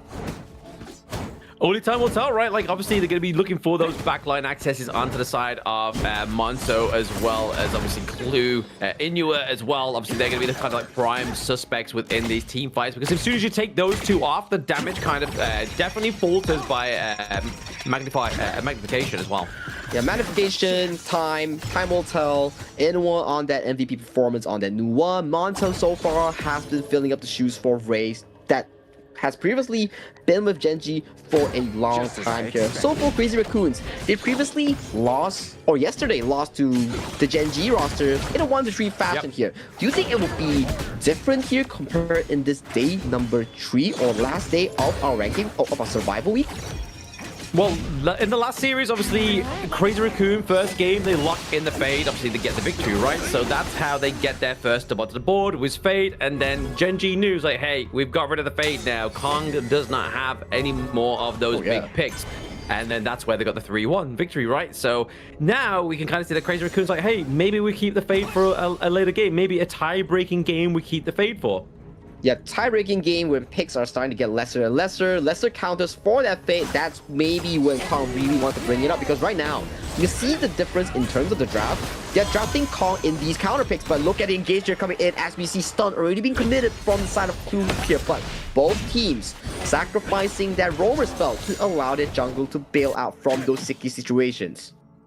Yeah, I mean, it looked like they could definitely get caught out there, right? But I think it's all down to obviously Cliche onto the Hue-1, gives over that sustainability, gives over that little bit of CC to kind of stop the flow of Gen.G going in such an aggressive play. But right now, obviously, on side of Gen.G, they can't overly commit into a team fight because Clue is not level 4 just yet. He doesn't have the Unbridled Outburst. He doesn't have that kind of second win here. But Kai getting the pushback here, just keeping Wawa Rock out of his face. Yeah, keeping Wawa Rock out of his face. He did expend that mantra, so that will be down for the next upcoming 30 seconds for this month, for this Dharma.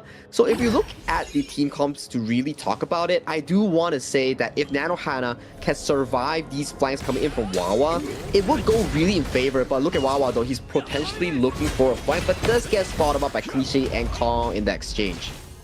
Yeah, this is the beauty of the Huon, right? Like, you don't have to be anywhere near the brush. You've just got that massive AoE. That checks it for you. If somebody's in there, bingo, baby. We've kind of stopped any kind of gank as we're rotating towards that brush. And definitely kind of just stomps any kind of, like, catalyst that the enemy team may have had. Exactly the case here. And so far in this early game, it seems to me that it goes in favor of Crazy Raccoon in the laning phase, just coming out on top with that 200-300, barely of a goal lead of a lead. Yeah, I'm surprised I've actually got that lead, but it must be down to obviously their lanes, like you were saying, Sagi, because normally when you've got to pay on the enemy team... Catcher. Oh, it was super duper low. Very low. I mean, a lot was expended just to try and get that damage onto Inua, right? Like, he didn't die. He's still alive. And they're going to go to try and take this neutral objective or even contest it. It doesn't look like it. Looks like Gen.G is going to go and try... Oh! I thought they was going to get the annihilation there. That would have been beautiful for a steal, but looks like Gen.G is going to go for the Overlord here to let you know what. Kong was already rotating down to the bot side of the map. Like, I'm not going to contest it. Inyu was pretty low. We basically just lose first blood potentially there.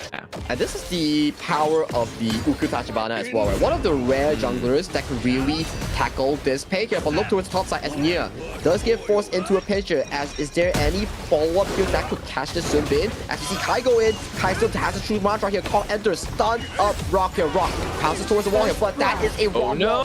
No escape here coming in for this player as Wawa might be the next sacrificial lamb here that gets caught up as well here. Second kill for Rock here. Where is the follow-up here? Oh, kill coming in from Kong on this Ukitachibana. He's still up and alive in these exchanges. Kong stepping on business, man. He was like, hey, I don't need my fade to get me a quadra kill in the early game. Give me my Ukio. I'll get you a triple kill, and I'll get you that T1 in top side of the map. So really well played there by CR Kong, but also set up by Kai as well as Cliche. Oh yeah, and Rock was really just pushed towards that wall that you can see in this replay. So Kai went in for that engage. Mia was still up and available. Rock just pouncing towards the left. It was all sides of walls that he couldn't really escape for safety here, and Cliche finding the slow onto Wawa, Kong going in for the execute, and the rest is just history as really. Triple kill going to Kong. We see what happens when Kong gets that lead. Yeah, exactly. Let's see what it can do with that lead right now. Obviously, we were talking about literally a few hundred gold moments ago, but now we're looking around about that 2.4k gold lead for the side of Crazy Raccoons, which is what you can really show and do in Honor of Kings. When you get that dominant team fight, get that great skirmish like we just seen from Crazy Raccoon, but then also translate it into an objective like the T1 in top side of the map, which is really going to put the pressure onto Wawa now in this latter part of the game. But he's looking to pay back that pressure and take the T1 for himself with the help of Rock here. But still, another one has been straight away from Nanohana in towards the bottom side here. So Monto, he will have lesser places to farm, especially if Clue wants to face check this. He has to be careful as Inoue gets caught out and gets immediately torn apart by this Ukitachibana here. Kong gets hit by the uppers here, but the cavalry has arrived here. Rock gets caught once again by the stun coming in from Cliche here. So members of Crazy Raccoons are immediate to the rescue for Kong in these exchanges. Yeah, huge pickup there for the side of Crazy Raccoon. I mean, I'm not too sure what Inyu was thinking there. Maybe he was just like, hey, if I sacrifice myself, it means that Monto's not going to get picked up here, which will be more of a behest at the side of Gen.G. Maybe a crucial takedown for them here. But now, speaking of crucial, we're speaking of crucial turret gains for the side of Crazy Raccoon. And they are really quick with it. 7 minutes in has already 2 Tier 2 already taken away, and the jungle of Rock currently is under pressure here coming in from Kong and Crazy Raccoons here. You can see 4,000 goalie already for this team.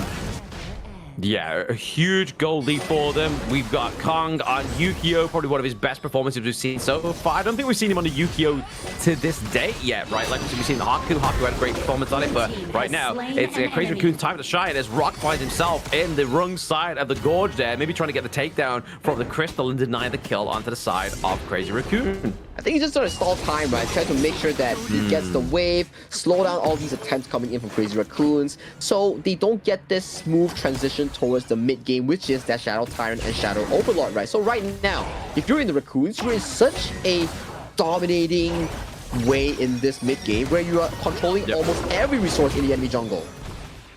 Controlling everything, and I mean, definitely taking away everything as well, right? This is what happens when you're able to take those crucial turrets off of the side of your enemy team. You're just able to kind of breeze through the enemy jungle, especially when Rock's down. You know, for a fact, not many people are going to be occupying the enemy jungle if your enemy jungle is dead. But phase checking here from Kong. Beautiful, just uses of intel here for the side of Crazy Raccoon. That's just show his experience in Honor of Kings and his discipline in smelling out these angles. He knows, okay, from the map, I don't see Wawa at all, so I have to clear this bush for my team. So Nano Hana and Cliche gets to play a safe game of damage output here. And you can see, he's doing an exceptional job, and right now he's man-marking Rock in all these attempts here. So Rock, can he run towards safety? He does get over to safety, but still, this buff still goes in favor of Kong in that jungle. Yeah, he's playing it beautifully, right? Like, he's just making sure, like you were saying, he's man-checking Rock. He knows where he is, but then also at the same time, he doesn't know where Wawa is. And he's probably thinking to himself, if I had a Clash laner right now and I was pushed to my base, what would I want my Clash laner to do? You know what? Keeping eyes on that rotation to potential down to the bot side of the map for that Tyrant, and that's exactly where he was. Gets a phase check, pushes away Wawa, but now we're getting a 5-man Gen.G looking to kind of formulate towards this mid lane. Maybe try and get a bit of a pickup of a team fight before those shadow objectives come on board. The shadow objectives will be key, especially for Crazy Raccoon, to continue to push that lead into a potential endgame scenario for them. We have seen Gen.G fall in these situations where they can find a comeback potential here, especially when you have the likes of a Guan Yu and also a Zhang Fei, which can make these major engagements that you desperately need here. So, at the very least, Gen.G, if they do not falter in those mid-game attempts, they still have a leeway towards that late game. They do indeed, and you can kind of see here, Wawa's just trying to create some pressure onto the Gorge for the side of Gen.G as well. Rather example, ushers through those minions. Doesn't look like Kai's going to be able to clean up that minion wave until they take that T1 takedown as well. And Wawa gets out alive, right? So he's definitely making those macro plays, and he's not falling for them as well, right? Like, he's not losing any health, he's not losing anybody else. It's already gotten blown up by the Unbridled Outburst here. So right now, Clue, he's only the sole member alive here as he gets taken out as well. Unstoppable already coming in from Kong here. Monzo on towards the front end here. Does get an assassination on towards Nano Hano here. So that is a very good consolation kill. But on the flip side, it's a 4v3 front up here coming in for the Raccoons here as they are looking to march down this tier 3. Looking to march down the tier 3, but we're going to have Wawa in the back line here right now. Looking to just kind of push them away from the base at this moment in time. But Monto gets blown apart as well as the Raccoons currently they are looking to continue their reign of dominance here as they both take down Wawa and Monto in this exchange. They bail out. They are looking to take the Shadow Tyrant with this escape. Yeah, they get the big plays, they get the big pickup, and they're looking to get some more, right? Obviously, take the Zero Golem away from Gen.G as well. They're 8 kills up Sagi. They are 6k gold ahead, and looking to be another neutral objective ahead of Gen.G before they look to round out this last game. They're not going to go for that double neutral objective. They're not going to give Gen.G the satisfaction of trying to get the steal on that Overlord as well. And this goes to show how much Crazy Raccoon pressures the draft for Kong to get these favorable jungle matchups and really contributes to the fact that, hey, Rock, you like to play on the first pick? Fine, we have the answer for it, and that is the Ukyo Tachibana, and he was the one to find all these tempos, allowing Crazy Raccoon to find this 8,000, 7,000 gold lead. Exactly that, right? Like, that's just a huge gold lead to have, especially such a great time within the match 1 between Gen.G, right? Like, we're getting into the 12-minute territory. Gen.G's gonna be feeling the burn of that lack of gold on their team, right? Yeah, lack of gold on their team. They need to stall more time for Inuo and Monto to scale towards that late game, but fortunately for Crazy Raccoons, they still have Nano Hana in that late game department. As you can see, Kong just fading out the Unbridled Outburst, but Kai has to get forced back, but they still get the heal coming in from Nia on that Sun Bin here. Clue going in for that smackdown here, but does get decimated from that over amount of damage coming in from the Raccoons. Exactly, so much damage coming through here. Clue getting taken down, which is going to be one of the big key parts of that massive front line being taken down, right? Like, clue on Brian Lever's two big key components into this team fight, and now Wawa gets taken down. Silence, so he can't even push Crazy Raccoon to his enemy team and try and get them stunned a little bit. Now we're seeing the assault onto the base here. The T3 takedown to the top side of the map. Kai goes in, finds the annihilation immediately onto Inuo here. Rock as well as immediately low form this exchange and gets decimated by Kong in that exchange. Crystal falls as Crazy Raccoon. 13-1. What a dominating game number 1. Very dominant game number 1 from Crazy Raccoon, and there was not a single fade in sight. Not even a Lady Chen as well, right? Like we've been seeing that combo come through. Even BTK tried to emulate it earlier, and it didn't quite go in their favor. But it's going to be the OGs, the Kong and Kai, and the Cliche that emulate that one so perfectly, but they didn't need it in game number 1. They're sending a message to those rest of the teams in Group A and saying, look, we're not down, we're not out, we are coming for that top spot. We're coming for the top spot, exactly the case. And there's a hidden MVP we have to give it towards to. It's near on that last pick with that Sunbin. We're speculating like, oh, potentially the Yuan goes towards that role. But once they saw that Long being locked in, they're like, okay, we're gonna copy the clue style. We're going for the Sunbin, allowing that Sunbin ultimate to really silence Wawa on that Guan Yu, silence Monto on that Long here, not allowing him to have even any ounce of gameplay. Yeah, literally not like an iota of gameplay coming from the side of Gen.G in there carries right, like obviously even Wawa shutting down Rock on 0-3, you know what I mean? Like this is not a KDA scoreline we're typically meant to be seeing here for Gen.G. It's not like they've gone for like a softcore Gen.G roster like draft here, right? Like obviously Wawa Guan Yu has had fantastic performance. Pei for Rock, one of his big picks. Inua Funua, obviously MVP performance, just didn't get online for the side of Gen.G, and you can kind of see right here that Kai was just there to set up the team fights, wasn't there to do the damage. He was there just to make sure that he was able to get the backline, get the stuns for Kong, and then Cliche would come out on top as well. So the damage coming from those three into the jungle, the mid, and the farm was just enough to put the pressure onto the side of Gen.G. And look at Kong's damage, right? 79,000 damage coming in from one key member here in the jungle here. You know for a fact that if you give him that jungle favorable matchup, he would crush even the likes of Rock in that jungle matchup. Exactly right. Like Rock actually didn't look like a forbidden level opponent in that one, unfortunately. But this is what we was talking about in the draft, right? The Yukio is definitely a go-to counter for the likes of the Pei. But even so, just like using that phase check into the brushes as well, like we saw there, when Inua was going into the wrong brushes, he was getting picked up, getting run down. So that means there's no other MVP other than Kong in this one, right? 8-0-3, not even taking his signature 1 death to get him back on the board. And 36% of the damage dealt was wild. And I think so far, Rock and Kong is tied for 8 MVPs. So if you're Kong, like, this guy, he is winning in terms of this ranking, but in terms of MVPs, I am not letting him have it here. So MVP goes over to Kong on the Ukkyo Tachibana, and I gotta say, he's been super duper clean with it on this Ukkyo Tachibana. Oh, very, very clean. I mean, I'd probably argue to say it's even cleaner than his fade, right? Like, maybe we just get a little bit too used to seeing his fade. We haven't seen his Yukio. It's something new, and most times out of 10, our little 8 brains like when we see something new, right? And this guy, Kong on Yukio, definitely had my neurons firing, man. Like, I was just like, oh, something's happening right now, and there's a lot of action, and there's a triple kill going on into that early game team fight. I was just like, yes, this is what we've been waiting for Crazy Raccoon.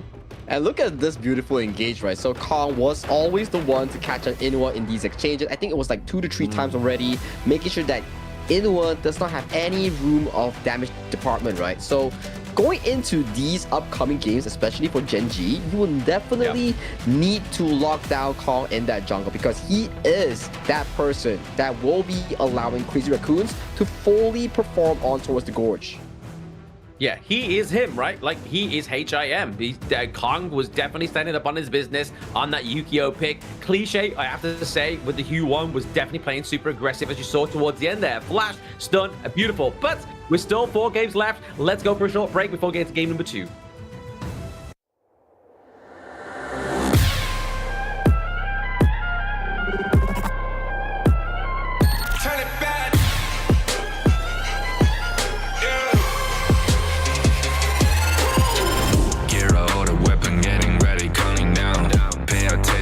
Challenge, tell me where you from. Gotta be tough.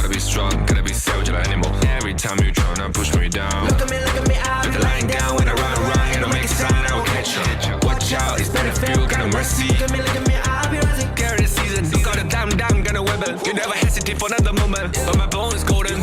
I'm invincible, just let him know. I can show you all the glory I own. Through the jungle, find a way to the palace. I'm waiting. Go, live and rock and we go.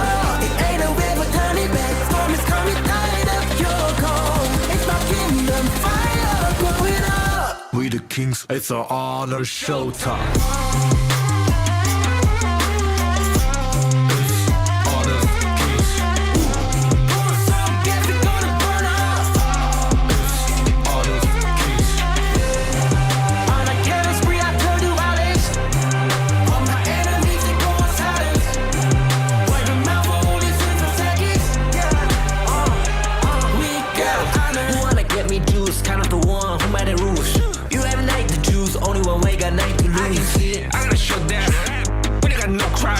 We barely found this one, crashing pieces, you can G. First blood, double trouble, then I take a pen, I kill. All you do is sweat and look at me stay victory. Say. I've triggered my soul down. Follow my pace. We the champions, screaming, I'm invincible. Just let him know. I can show you all the glory I own. Through the jungle, find a way to the palace. I'm waiting. Go, live and rock and we go. It ain't a river turning back. Storm is coming, tide up your cold. It's my kingdom, fire growing up. We the kings, it's our honor, showtime.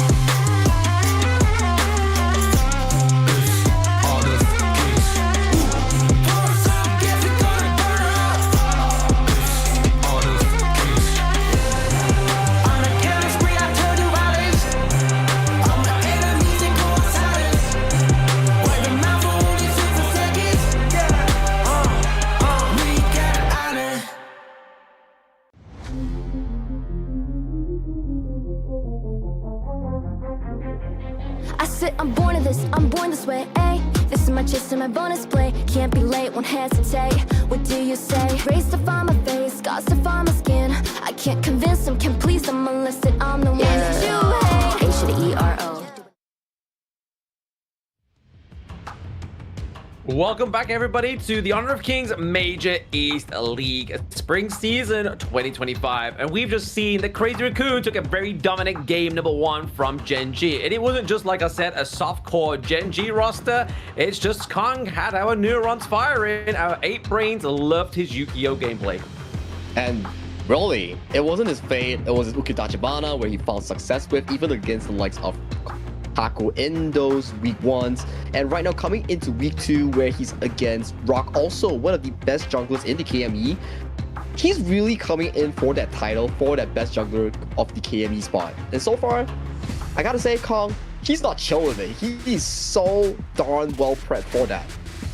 I mean, he's clean, but with a K, right? He's clean Kong this time around within the Clean Kong and the Survival Week. I'm going for the alliteration, baby. You know, don't stop me. But to be honest, I mean, he has a title to maintain, you know, like after yesterday, Rock got 8 MVPs himself. So now Kong's like, okay, slow your horses. We're literally neck and neck right now. I want to make sure I'm getting the most MVPs again, which now, after that game, that puts Kong 1 MVP ahead of Rock. So looking for more in this game number 2. But Gen.G here, going for blue side. Maybe they go for the Who Won themselves or lock in another Prio blue pick, depending on what gets banned out here. Well, blue side is interesting because it is always a side where you put priority and focus on towards the picks like the best in the meta. For example, Yu Huan, Arlie, Maestro Nui, or even for the likes of the pay, right, which has just been expanded by Gen.G in that game number 1. So coming to game number 2, for the Crazy Raccoons, I think they start to have this draft angle where as long as we just pick properly and allow Kong to go into a winning jungle matchup where even we can save it for the final pick, it is really worth it for their strategic purposes. Exactly right. Like, they might just keep the fade in the back pocket for now, see what happens, see if they're able to get other dubs on the board here instead of really relying on that fade. But Crazy Raccoons, in their fashion, they ban out the Hue One Li Ang, but it means that the lights of the Ali, the Mai is awake. And what did we speak about before we got into this series, Sagi, was Inua's Mai performance yesterday. Well, if he can replicate that performance that he had yesterday, he will definitely put Crazy Raccoon in a tough spot here. But the Crazy Raccoons, they're not joking around. They lock into Ogren and Gen.G, one of the two heroes that are very solid in the laning and jungle department here. Their power spike falls in that early 4 to 8 minutes mark, and if they can really get things going, you can see the Ogren just stomping the jungle. But for Gen.G, they don't want that to happen. They lock in the Musashi as well as a counter with that Imperial effect from their ultimate. Oh, okay. Counters coming through here for the Ogren as well, right? Obviously, the Musashi, the Motsu as well. Normally, we like seeing the Motsu paired up with the Ogren, preferably, but it's going to be like, hey, Clue's like, I need a good game. I need a good game going forward after that game 1 performance. But they're going to lock in the Schwung set because obviously a lot of CC going to come up from them. Well, not lock in just yet, they have now, but lock in that Schwung set to get all the anti-CC properties from the likes of the Motsu, as well as the Musashi and the Mai Shiranui. It goes well pretty decently, right? Especially the Ogren is this half damage, half tank of a beast in that early to mid phase. So if you can neutralize the Mai Shiranui and Musashi and even the Motsu crowd control, you probably give Ogren and Gen.G a very good time in that early to mid game that is so important for them in those skirmishes. So this Zhuangzi pick, if it's played to a perfection, it will prove a lot of value for the Crazy Raccoons lineup. Yeah, and also if they're looking to kind of like predict a Dharma pickup here for the side of Gen.G as well, right? It's going to only kind of like further the usefulness of the Schwung set. But I can imagine that Gen.G are going to try and obviously take down this Whale Rider themselves. But really now we get into that second ban phase. Obviously, we're looking at banning some marksmen out. So obviously Monto used the Lung. Ali step on the board here if they really want to kind of force out the Ali for Monto, which is crazy to think, right? We're like 4 bans, almost, 6 bans in and no Ali ban so far for either of these two teams. Probably the first time within the KME, I think. Yeah, first in the KME, there's no real focus on towards the early, especially between Monto and Nanohana. Yes, they are not really per se on par with Siri on towards the early, but still, in a competitive BO5 setup, not really prioritizing the early, that could leave some holes in the drafting segment that could probably allow you or make you vulnerable to other competitive teams from the other global regions.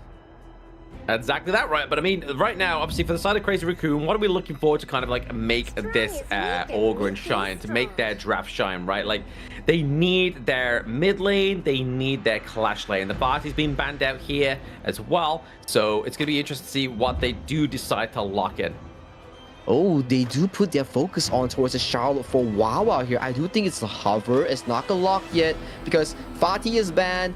Dharma is potentially still up and available, but that is just too much crowd control into a Zhuangzi. So saving it for a game 3 or game 4 setting will be much more reasonable here. But Shouyue and Mozi, it's a standard combo that we've seen so far. You hit the Cannon Blast, you hit the wild rounds, and that will put a lot of pressure, especially against the likes of Nanohana on that Gen.G. Yeah, they got to dodge those wild rounds, right? Dodge the wild rounds, dodge the cannon blast. But the worst thing is obviously there seems to be a little bit more CC coming through onto the side of Gen.G with obviously the knock of Charlotte from her ultimate. But you're going to be looking to try and get that cleanse out from the Gen.G, right? Like try and get that back line taken out very early onto the side of Crazy Raccoon. But Crazy Raccoon, they hovered over the Lady Gen, but they look like they might go and lock in the Sure here. So if somebody dives in, like the Mai, like the Musashi, they can just move them about. We've seen very dominant performance from the Sure already. VO obviously getting caught out. Maybe that's where CR will shine, right? Let's see if Cliché's positioning is going to be better than VO's. And to be honest, Cliché is one of those players that really showcased the power of Shi in those early weeks, because he was the one who got that MVP performance with this pick as Shi. He was the one actively finding the Silken Prince on towards the enemy's Mai Shiranui. It was this person on this mage pick here. So is he able to repeat that success in this game against one of the best teams, which is Gen.G in the KME? That will be a tough challenge for Crazy Raccoon's mid laner. Yeah, very tough challenge, right? Like, it depends on how aggressive they're going to be, right? Are they going to really focus the Cliché? Or is Cliché actually going to be playing quite heavily in terms of the roam, right? Like, will we see top side help go up against that 2v1 up against Charlotte, like we've been seeing already within the survival weekday for today, where we've had a lot of like support players going up, helping out the rest of the team into the clash lane just to give the edge over. Because I mean, it's going to be Charlotte going up against the Mayeen as well, right? Like, so in terms of matchup, in that 1v1 in the early game, who's taking that one for you? Ooh, I do want to give it over to the Mayeen because Charlotte is one of those heroes that take time to ramp up. Once she gets that 2 to 3 item power spike, that's when Charlotte starts being this side lane menace that Mayeen cannot really full burst through. So it will really depend on how this Mayeen scales towards that mid game, whereby she needs to find more team fight dominance to scale that game into a faster tempo against Wawa's Charlotte. Yeah, exactly. I mean, the Charlotte's going to be kind of like a late game hero, right? Like, as soon as they get into the late game, it's going to be a good piece of kit for the side of Gen.G to be utilized, and especially into those team fights, especially on trying to go into the back line as well with the dashes and obviously the healing that you get from Charlotte also. But really, it's going to be, to me, like how they dictate this early game. Because obviously they do have the likes of the Mai Shiranui that's going to put a lot of pressure into that lane. Is the shirt going to be enough to keep her in the lane? Probably not. We're going to be seeing some very sort of like fast, heavy rotations here from Gen.G, especially Inua, looking for those pickoffs like we saw yesterday. It will be very key, right? I think in the early game, it will be a battle between the mid and roam players, Inua and also Clue, and on the side of Nia and also Cliche, I think these 4 players will play a pivotal part in setting up Rock or the side of Kong's success. Whoever allows their jungler to play without any frustrations or pressure, definitely that's something you want to be seeing coming in from your mid and roam players. Exactly right. You're going to be looking at some pressure being created for both the mid and the roam players, especially with the heroes that they've selected as well, right? Because obviously they both have key options of getting the pickoffs into these lanes, especially with the Silk Imprint, especially with the knockups from the Mai Shiranui. It could all come into Festa for the side of either of these two teams, but Crazy Raccoon, after that game number 1, they look solid. They need to maintain that hype, put the pressure on, and don't take the gas off the cooker.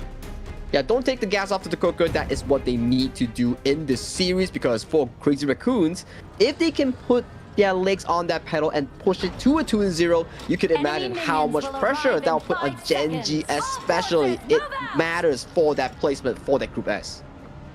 Exactly. So Group S, I mean, right now, all 3 of these teams are locked in for the playoffs, but whoever wants to get into that play, obviously the upper bracket here is potentially going to be seeing who takes this series, right? Gen.G going up against Crazy Raccoon once again. Obviously, we're already seeing that top side of the map with the Clue, with the Motsu. Looking to try and get the lockdown onto Kai here. Kai, not going to have the best 1v1 at level 1, right? That's painful here. So Kai already coming to the early game, gets forced out of lane, gets forced away from EXP. Not what you want to see in this matchup, where it should have been going in more favor of Kai in that clash lane. But on the flip side, you see Nanohana and also Nia secure that Fire Beak with no contention. No contention, and obviously the top side of the map, it's going to be the Fire Beak that does actually get contested into the top side for Gen.G there. Now we're seeing obviously Kong just using that a minion wave in the mid lane just to get some more resources. Obviously he needs to get this Orgrin online pretty early in terms of obviously itemization, in terms of gold, in terms of pressure onto the enemy team. And it will be a big issue for Nia to react to Inua or also Rock's engage, because if he play this engage well, it could spell disaster, especially for Inua on this Mai Shiranui. So for Gen.G, it's really about those timing and those angles that they have to find, especially on backliners like Cliche and Nanohana. Yeah, exactly. Backline access onto the side of Crazy Raccoon is going to be super duper important to team fights, right? I mean, that's where not only a lot of control, obviously, from Cliche, but the damage that's going to be kind of like chipping away over time from Nanohana, as we've seen like previously within many of the KME games. It's just going to be something you don't want to be contesting with, especially when you got quite a bit of a squishy hero like the Mai Shiranui. But the one hero that's not going to have to bother with all that is Monto, right? Monto's going to be at a safe distance, vicariously living for the rest of his teammates. He will be the focal point in that late game, right? Because Monto, with that Shoryuan, yes, you don't really do that well in the early to mid game, but once you hit that late game, that 3 to 4 item power spike after the Daybreaker, that is where Monto starts to shine. He will hit like a truck with those auto attacks. Yeah, the auto attack is going to come through from Monto, but it's going to take a while, right? The time is coming through. There's a kind of blast onto Kai, who's able to backflip over the wall there. CC music coming through, but Nia. Yeah, gets engaged on, gets locked into the board, and right now we see can he limp away? He does not indeed limp away. On towards the flip side though, Kai does not get the execution on the Inuwa here, but the Charlotte is still up and running here. Wawa with supreme mobility does seem to get away from that exchange. Not only supreme mobility, but the fact is, if Clue did not land that kind of blast onto Kai, Wawa would not be getting out of there, man. Like, that was a team effort from Gen.G. Obviously, first blood going over to Gen.G is pretty huge compared to what happened in the last game. It is huge because right now Gen.G is in the driver's seat. They're winning out that early 3-3 of an exchange, getting that 1,000 gold lead already. Spells so much comfort for Gen.G, especially losing out such a convincing game 1 towards the Raccoons. Exactly right. I mean, they've got everything they need to go for. They got the bait. Obviously, Nia kind of phase checked, hoping to survive a little bit longer for his teammates to come through. But unfortunately, that Schwanzer at this level is not going to be the tank that you need him to be. Yeah, that will take time, right? Especially for Nia and Kong. That's why we always coin Nia this Zhuangzi pick. It's not really a tank roam. It's more of a utility roam that reacts to play. So if you put it in the front end, you best believe you'll be ready for a reaction as Clue. Potentially caught out here. Gets pulled into the arms of Kong here. Forces a flash out away here. So this Shadow Tyrant, the Tyrant that's about to spawn, will go in favor much more for the Raccoons in this position. I don't know, Rock's got his ultimate, man. I mean, and Monto's in the back line here. Tyrant does go over to the side of Kong here as they secure. They bail out towards safety here. The butterfly effect coming in from Nia is starting to provide dividends in protecting their team from these really big CC chains, especially from Inuwa. Yeah, exactly. I mean, it's just the start of the CC chain as well, right? Like, Cannon Blast hits you from afar, you're getting locked down. It's going to be a big issue for you, especially then when you've got the likes of Mai climbing on top of you, as well as the Masashi as well, right? So, they have a lot going for them right now inside of Gen.G. They weren't able to get that Tyrant, but it is going to help out Crazy Raccoons when they are down by a gold deficit at this point in the game. Ooh, Inuwa stealing away that Firehawk with that Kachosen here. Good stuff coming in from the Manchu here. But like you mentioned here, as long as Gen.G secures this goal lead, allow Monto to scale and towards that late game along with Wawa, things are looking exceptionally healthy for the side of Gen.G squad. Yeah, I think problems are going to start to arise when obviously much of the anti-heal is going to start to be built by the side of Gen.G as well, right? You saw that Rock's obviously locked in the blazing cape already. He's maybe not going to go for the full attack damage build here, right? Like, he maybe want to be going for more of a tanky Musashi build, keep able to kind of sustain these team fights, but then also keep putting that anti-heal, that burn onto the likes of Kong. I think it's a smart approach as well. If you look at the entire lineup coming from Gen.G, there's no real or true tank. So Rock alternating his build, going for that tank approach is a very smart and flexible build that he actually took on.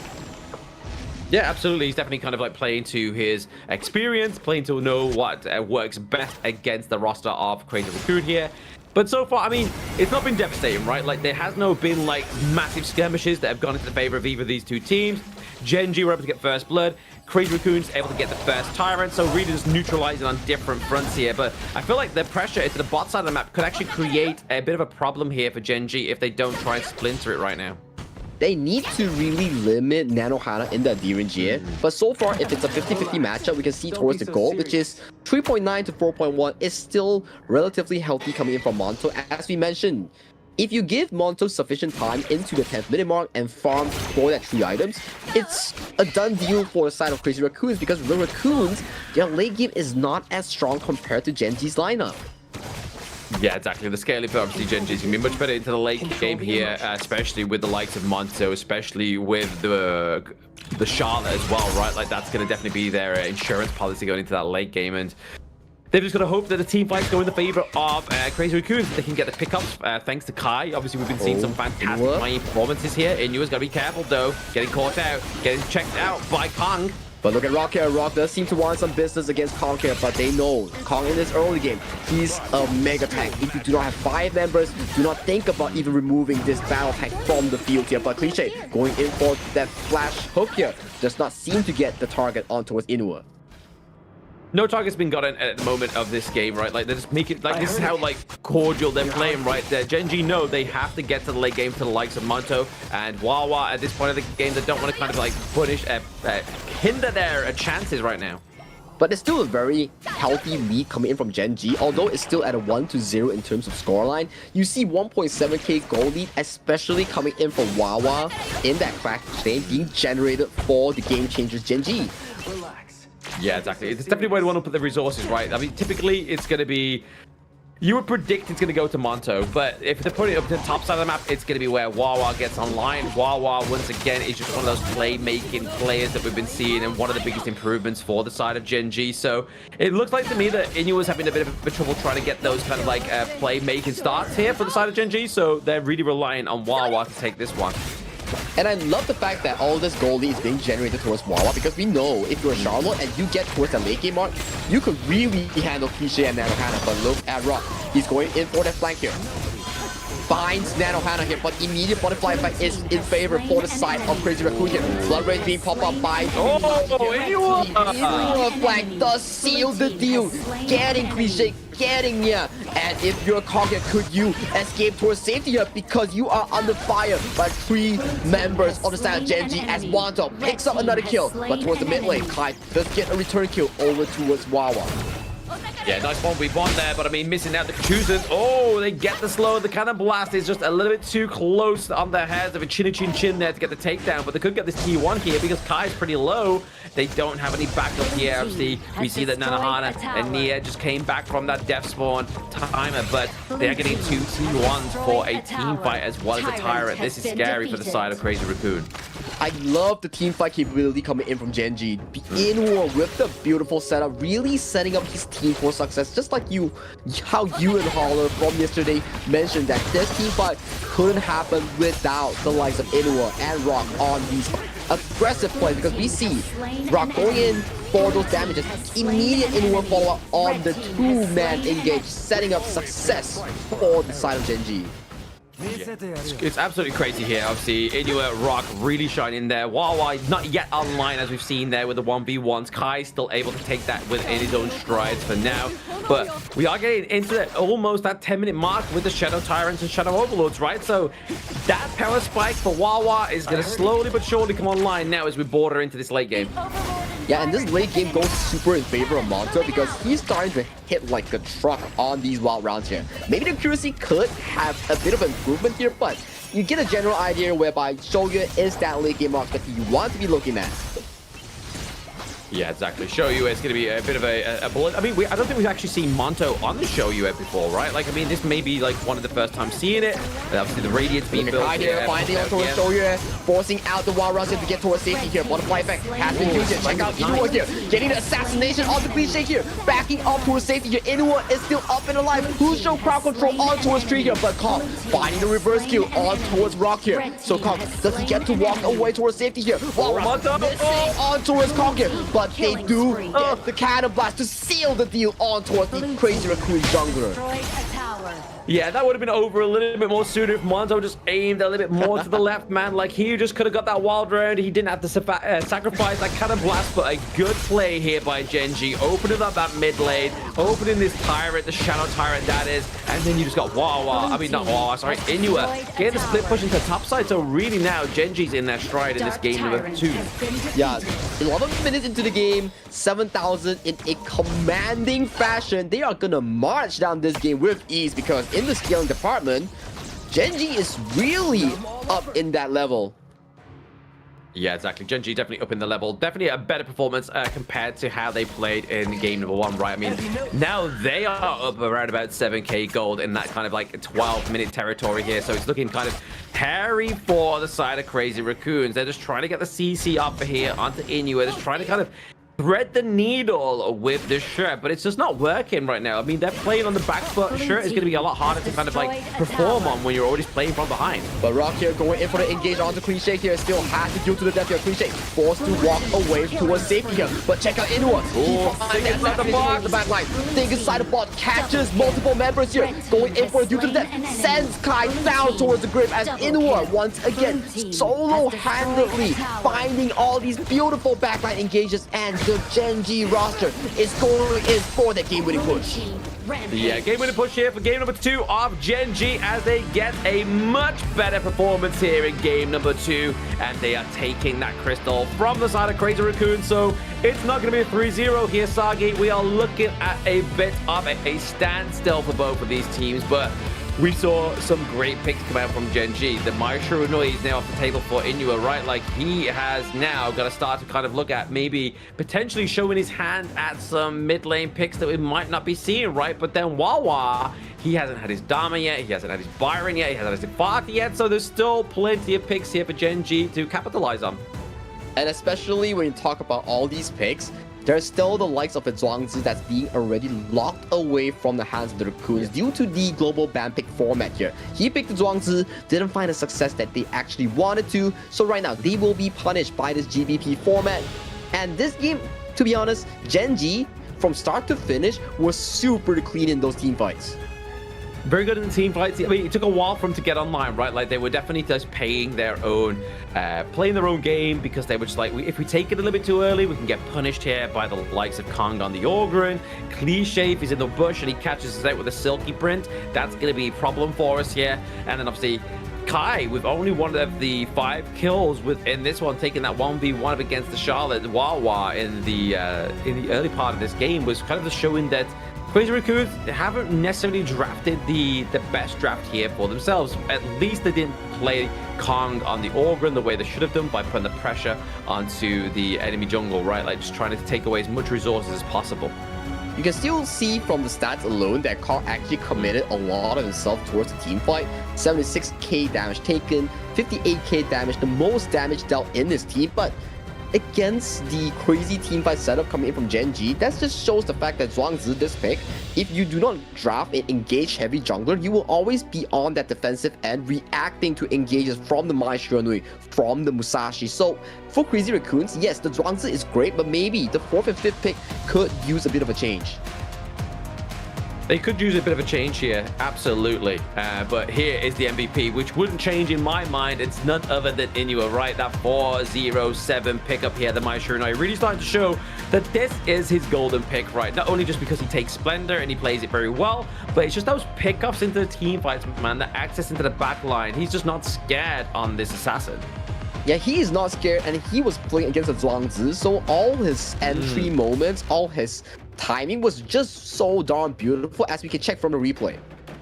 Yeah, exactly. Like, as we're seeing here, obviously, if it's not Rock into the back line, it's going to be Inua as he comes through, obviously, to the sideline here. Gets a double knock-up, gets them pushed into the enemy team. Cliche thinks he's getting out alive, but then Wawa just comes through, obviously using that ranged ability from the Charlotte, but then it's just hard for the side of Crazy Raccoon to kind of just dictate the pace of the team fight, right? Like, only here was seeming like a little bit of a team fight that was going into the favor of Crazy Raccoons, but then it was Inua into the backline getting the crowd control of 3. Just really just kind of curbing the momentum here of Crazy Raccoon's team fight.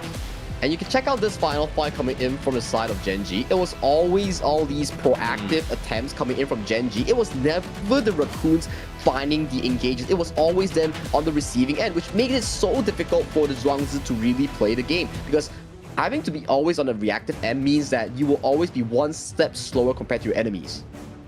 Yeah, one step behind, one step closer, one step before, obviously slower to your enemies there. Obviously get denied by the Think Inside the Box, the Cannon Blast, everything within that game number 2. But game number 3 under the way very soon, but short break. We'll see you soon, guys.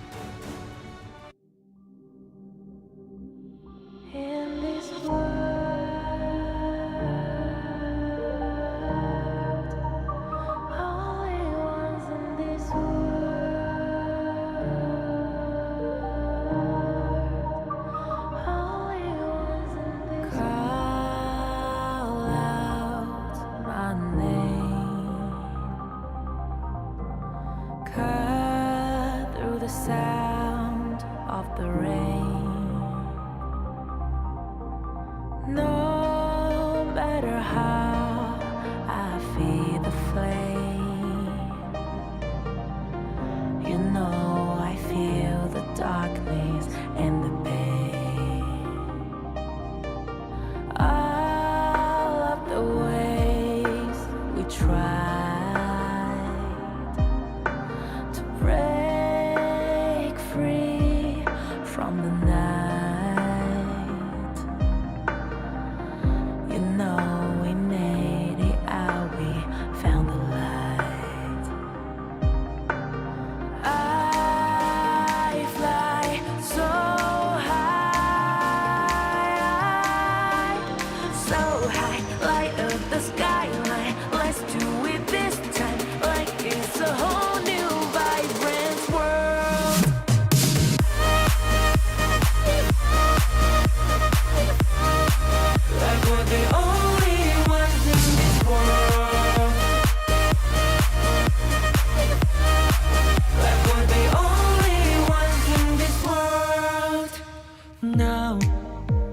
Now I see that I got everything I need.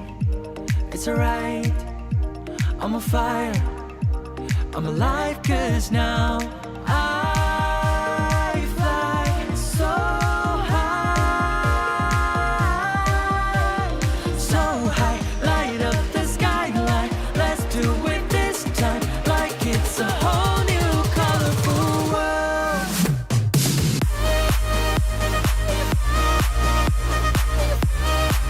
Like we're the only ones in this world. Like we're the only ones in this world. Never thought we'd get this far, burning like the stars. How we get this far, like we're the only ones in this world.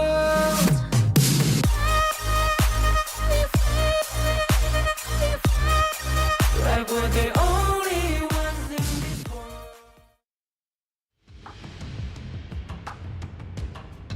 Welcome back, everybody, to the Honor of Kings Major East Sprint Fall Season 2025. It's been almost a long 5-game series between Gen.G and Crazy Raccoon, so I'm just keeping you guessing. Are we in fall? Are we in spring? You don't know. I don't know. It's a guessing game for us all. But after that game number 2, we don't know who's going to take this best of 5, right, Sagi? Oh yeah, it's looking super duper close between the two teams here. Anyone getting an MVP performance on that Maestro Nui. Game 1, we have Crazy Raccoons going in with Kong's signature Ukyo Tachibana here. So for SNK Heroes, they're having a bit of a role here coming into our drafts. Yes, they are definitely having a better time within the drafts, right? I mean, yes, we haven't seen, obviously, Crazy Raccoons big pick for the fate of Kong, right? So maybe this time around with game number 3, they're looking to go for that, but they're still going to keep taking away that Hue-1, right? I mean, that's definitely a big devastating pick within that game number 1, especially when he went over to Cliche, played it a little bit more like a carry rather than just kind of like proactively going around the gorge and just phase checking and just making sure the enemy team was getting stunned out. We saw a very good gameplay there from Cliche with that one, but right now into game number 3, finding out the lung here, they don't want to give it over to the side of the Crazy Raccoon. It makes a lot of sense, especially when you already drafted these strong picks in game number 1 and game number 2. You just don't want to give it over to your opponents that they can find so much success with, especially the likes of the Yuhuan. Flexibility, top notch, can go to the jungle, mid, and also the roam. And Long, one of the best marksmen so far in the KME, I gotta say, because Arlie, yes, is top tier in the global region, but so far, teams are not really prioritizing it because of how strong these jungle players are with these assassins. Exactly right. The assassin play style within the KME has been pretty crazy. I mean, not only the likes of the Pei, the Luna, and the Jing, right? Like we've been having like the Yukio come through. We've had a few Hanshins as well that have been doing pretty well also within the KME. So definitely got to set it up here using the Masashi as an assassin as well. But it's going to be Nanohana getting the pickup onto the Ali here. They don't want to try and give it over to Monto this time around, even though it completely survived the banning phase of the game number 2. But it means that Gen.G gets to go for the Dharma here for Wawa potentially.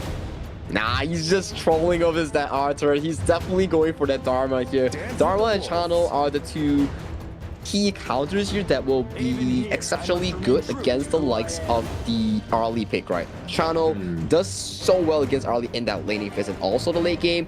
Dharma does exceptionally well in those teamfight settings where he will always be looking at that Arlie and finding those key flanks into the wall with that truth. Yeah, exactly. They're just looking for the pickups of the Ali here, because again, I mean, even though like Nanohana compared to like other farm laners within the KME, it's going to be a little bit of a night and day difference on how he plays the Ali. But we were speaking about it as we get into this one, but it's looking like Kong is going to take that fade this time around. They want to go for another victory here. Pairing up with Nia's Zhong Fei is going to be what we used to be seeing on Nia, right? Those tankier support picks. Now this comes a question here. What will Rock do in this setting here? What will he be picking here? Because he's already expanded the Musashi. He's already used the likes of the Pei, and Luna is already banned here. And going into the second phase, you're just going to be thinking here, maybe more bans will be laid on top of Kong in that... more bans will be laid on top of Rock in that jungle. Yeah, exactly. I mean, there's still the likes of the Jing available, right? Like Jing could still come through here if they really want to, or they will decide to go for maybe a potential Ogren pickup again, right? Like we've seen it onto the side of Crazy Raccoon. It didn't have the best performance, but Rock could make something with this Crazy Raccoon, or maybe even go for the Flowborn tank, right? Yeah, Flowborn tank does make a lot of sense, especially it's one of those junglers that could really bop you out from the walls and also CC chain you. And there you go, Blam. You could potentially be one of the coaches on the screen because you have the same idea as the Raccoons. Yeah, they get the ban out there and like, yeah, we don't want to face that Flowborn tank, no shot. But then onto the side of Gen.G, obviously we are looking at sort of taking down some of those longer range mid lane heroes as well, like the newer Guan Yu being taken off here as well. Obviously when you've got such like a immobile mage like the Lady Gen, it's going to be an easier takedown for the likes of Kai on this Guan Yu. I'm loving these pictures, but one thing to note of, the combo of the Fade and Lady Zen that Crazy Raccoons always draft has been taken away from the hands of anyone on that Lady Zen, so that will be one combo removed from Cliche in that poll. And so far, aside from Kong being this staple carry player in Crazy Raccoons, I gotta say, Cliche has been really improving and performing thus far. Yeah, he's definitely showed like a progress just within the KME alone, right? Like at the beginning part, he was definitely kind of like an underwhelming player, but now he started to kind of like get into his groove a bit here, especially on that Q1 performance, man. Like paired with the...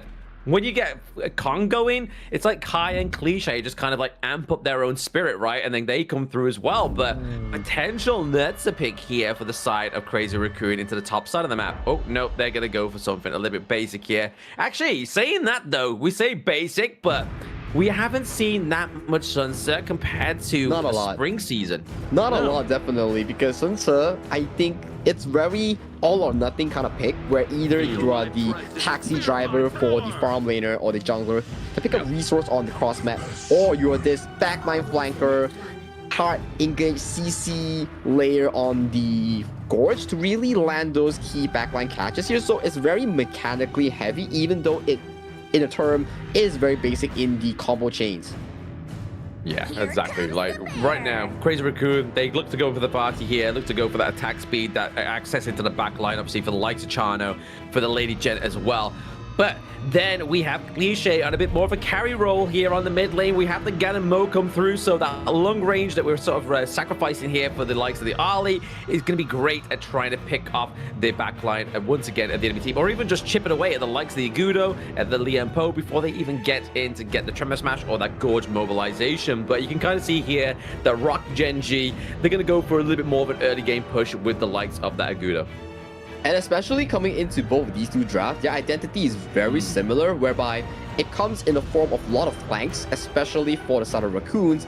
You will rely heavily on the Fatih, the Fade, and also the Zhang Fei for those key backline engages. And on the flip side for Gen.G, you're looking at the Dharma and also Liam Po to find those success stories in those flanks here. So for these two teams, they'll really need to do the vision game to the fullest to really spot out the flanks that could be coming in from these assassin or these fighters that will be targeting towards your backline. Yeah, they're going to be protecting the backline on the side of Gen.G, right? But I mean, they do have the likes of the Liam Po, they do have the Dharma as well. So if you are going to be accessing the backline of Gen.G, you got to hope that Dharma, Wawa, and Clue aren't going to be there to check you. Because I mean, last time we saw Clue's Liam Po go up against Siri on the Ali, he was able to shut this hero down. So with Nanahana, who's not as experienced as Siri, that could be a little bit of an issue here for the side of Crazy Raccoon. That could indeed be an issue here, but this is game number 3 between Crazy Raccoons and Gen.G Esports. They will really want to find out who belongs in that second place of Group S and who will fall down to that global bracket spot. Yeah, exactly. Only time will tell, right? Obviously, this is going to be playing for all of it in that top spot there, but Kai taking a lot of damage here. The minion waves not been quite cleared out yet, so he's not level 2, so already at the advantage here is Wawa with the rotation of Inua as well, but he's able to get the safety right for now. Yeah, that's the advantage you get from winning out that 1v1 in terms of that level 2 approach, which allows you to steal away the Wild Boars, the Spike Tail, and right now, going into that laning phase already, Gen.G doing a much better job in this early game. They are doing a much better job in the early game, but I mean, with the setup of obviously Rock on the Gudo, it means that they don't need to kind of like give over any resources into the jungle, right? So he can kind of farm on his own. Yeah, he indeed could farm on his own, but that is the thing that we need to look at, especially when it comes to these two teams, right? Because early game, you're just chilling, but when you chill, you need to make sure that the enemy doesn't get the resources on top of your head. You need to deny resources from your enemy. That's how you get a lead from the laning phase. Exactly. We've got to see, obviously, it's still early doors, right? Obviously, it's only like not even 2 minutes onto the board just yet for either of these two teams, but the Space Sprite is looking like it's going to get reset here in terms of the health bars going back up, and the pressure with the mini wave top side of the map means that Kai is not going to be able to contest it, right? So we're already starting to see that early game aggression, the early game check-in here for Rock. It's very important coming in for both of these two teams, especially in the vision department that we mentioned in the pick and bans, because you need to spot out where Kai is coming from or where Kong is coming from, but Wawa escaping from a bit of danger being posed from the side of the Kong here, but Wawa here finding engage over towards Kai here as Inwa is slowly coming in for that gank, but does flash away towards safety here, but Cliche, and also, yeah, they are looking for Inwa in this rotation back towards mid lane here, but Inwa smells out the danger here, does path towards safety. Path towards safety, but at the same time, we see Monto having a bit of a field day down to the bot side of the map, right? Like, you can't block out those spirit walls with the Paracel. It's doing a lot of damage onto the Ali, who's quite squishy anyway. But you just kind of, like you said, about the intel, Sagi, these two teams need to make sure they know where the likes of Kai is. Kai does get caught out by the Destructive Leader, which forces to use that ultimate to bail out of safety here. So that's ultimate for ultimate in that exchange. For now, right, obviously he gets to level 5. He doesn't have his ultimate just yet. He was obviously had to use the flash early on, but Kai... Ooh, almost a Flashman triangle here coming in from Wawa there, but does walk away towards safety. But let's jump back to the topic that you were discussing about just now. Yeah, obviously in terms of vision, they need to make sure they know where the likes of Kai and Kong are going to be at all times, right? Like, they don't want to be kind of sitting around in the brush. They don't want to give over that intel. So, because Cliche, if he has the idea or the intel to know where the squishy hero is coming from, and he uses those freshly forged blades, right, that's already going to chip away that kind of what we see from Gen.G rotating from a brush. It's just going to hinder that performance from them. It will indeed hinder, especially in these cases where every kill will result into an objective after 4 minutes. So you just need to tread the needle, make sure that vision is seen before actually taking on teamfights, because that is so crucial. Imagine Kong just coming in late game with those big flanks and executing your team. You do not want that to happen.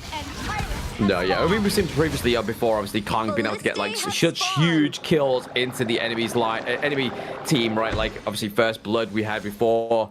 I think it was against Nongxing where he got the pickups as well, which is pretty great for him. But right now, they're just trying to kind of shuffle around and make sure that Gen.G gets this isolated Tyrant. Isolated Tyrant here, as we see Umbrella Albus just go through, catches onto Inwa and also the side of Krug here, but Inwa goes into a stasis here, doesn't get the execution, does get taken down right now. We see a 1-for-1 exchange so far, but Kong going in for the execution here, does get on towards Rock here, as the members of Gen.G has to bail out towards safety here, and Wawa finding a return kill here, but it is still a 2-for-3 in favor of the side of the Raccoons, as they can bear their fangs on towards this buffet of a blue side jungle from the Gen.G roster. Yeah, I'm pretty convinced that obviously Kong there was just waiting to make sure he didn't make the same mistake as Astar did in the previous series, right? Like, he didn't want to take a fight into the enemy jungle pre-4 minutes and not do that impressive amount of damage. But we're going to look back at this replay. Obviously, fantastic and bridal outburst, but then it's kind of met with the gorge mobilization, with the wall growth, as well as the destructive delusion. Trying to keep away Crazy Raccoons, and he did its job at moments, but that hardened Jade Seal is going to make it very hard for them to get out of these team fights alive. And then there you can see the Crazy Raccoon got that free Tyrant as well. Free Tyrant, 2,000 goalie ahead of Gen.G. This is in the Raccoon's temple, just like game number 1 here. Just need to see Gen.G, can they find those perfect truths and also Tremor Smashes, because that will be very crucial in these upcoming exchanges. As you can see, Kong already putting so much pressure onto Inwa, already forcing out that flash. Yeah, again, flash on somebody like Inua is going to be vital in these team fights. But I mean, to be fair, all the way to Nanohana, he's definitely doing the Lord's work, right? Like, he's been able to push that bot side of the map. He's putting that pressure on, even though Gen.G are liking to go for these brawls, right? Like, they are definitely using those AoEs within their utilities to keep them fighting within these brawls. But right now, Nia's got to be careful. Yeah, does get chunked out just a bit to force away that vision here, but that is still the main thing that we need to talk about. Nanohana, he's uncontested in these side lanes here. He's just having a field day, collecting resources, and this is what you want to see as a early player here.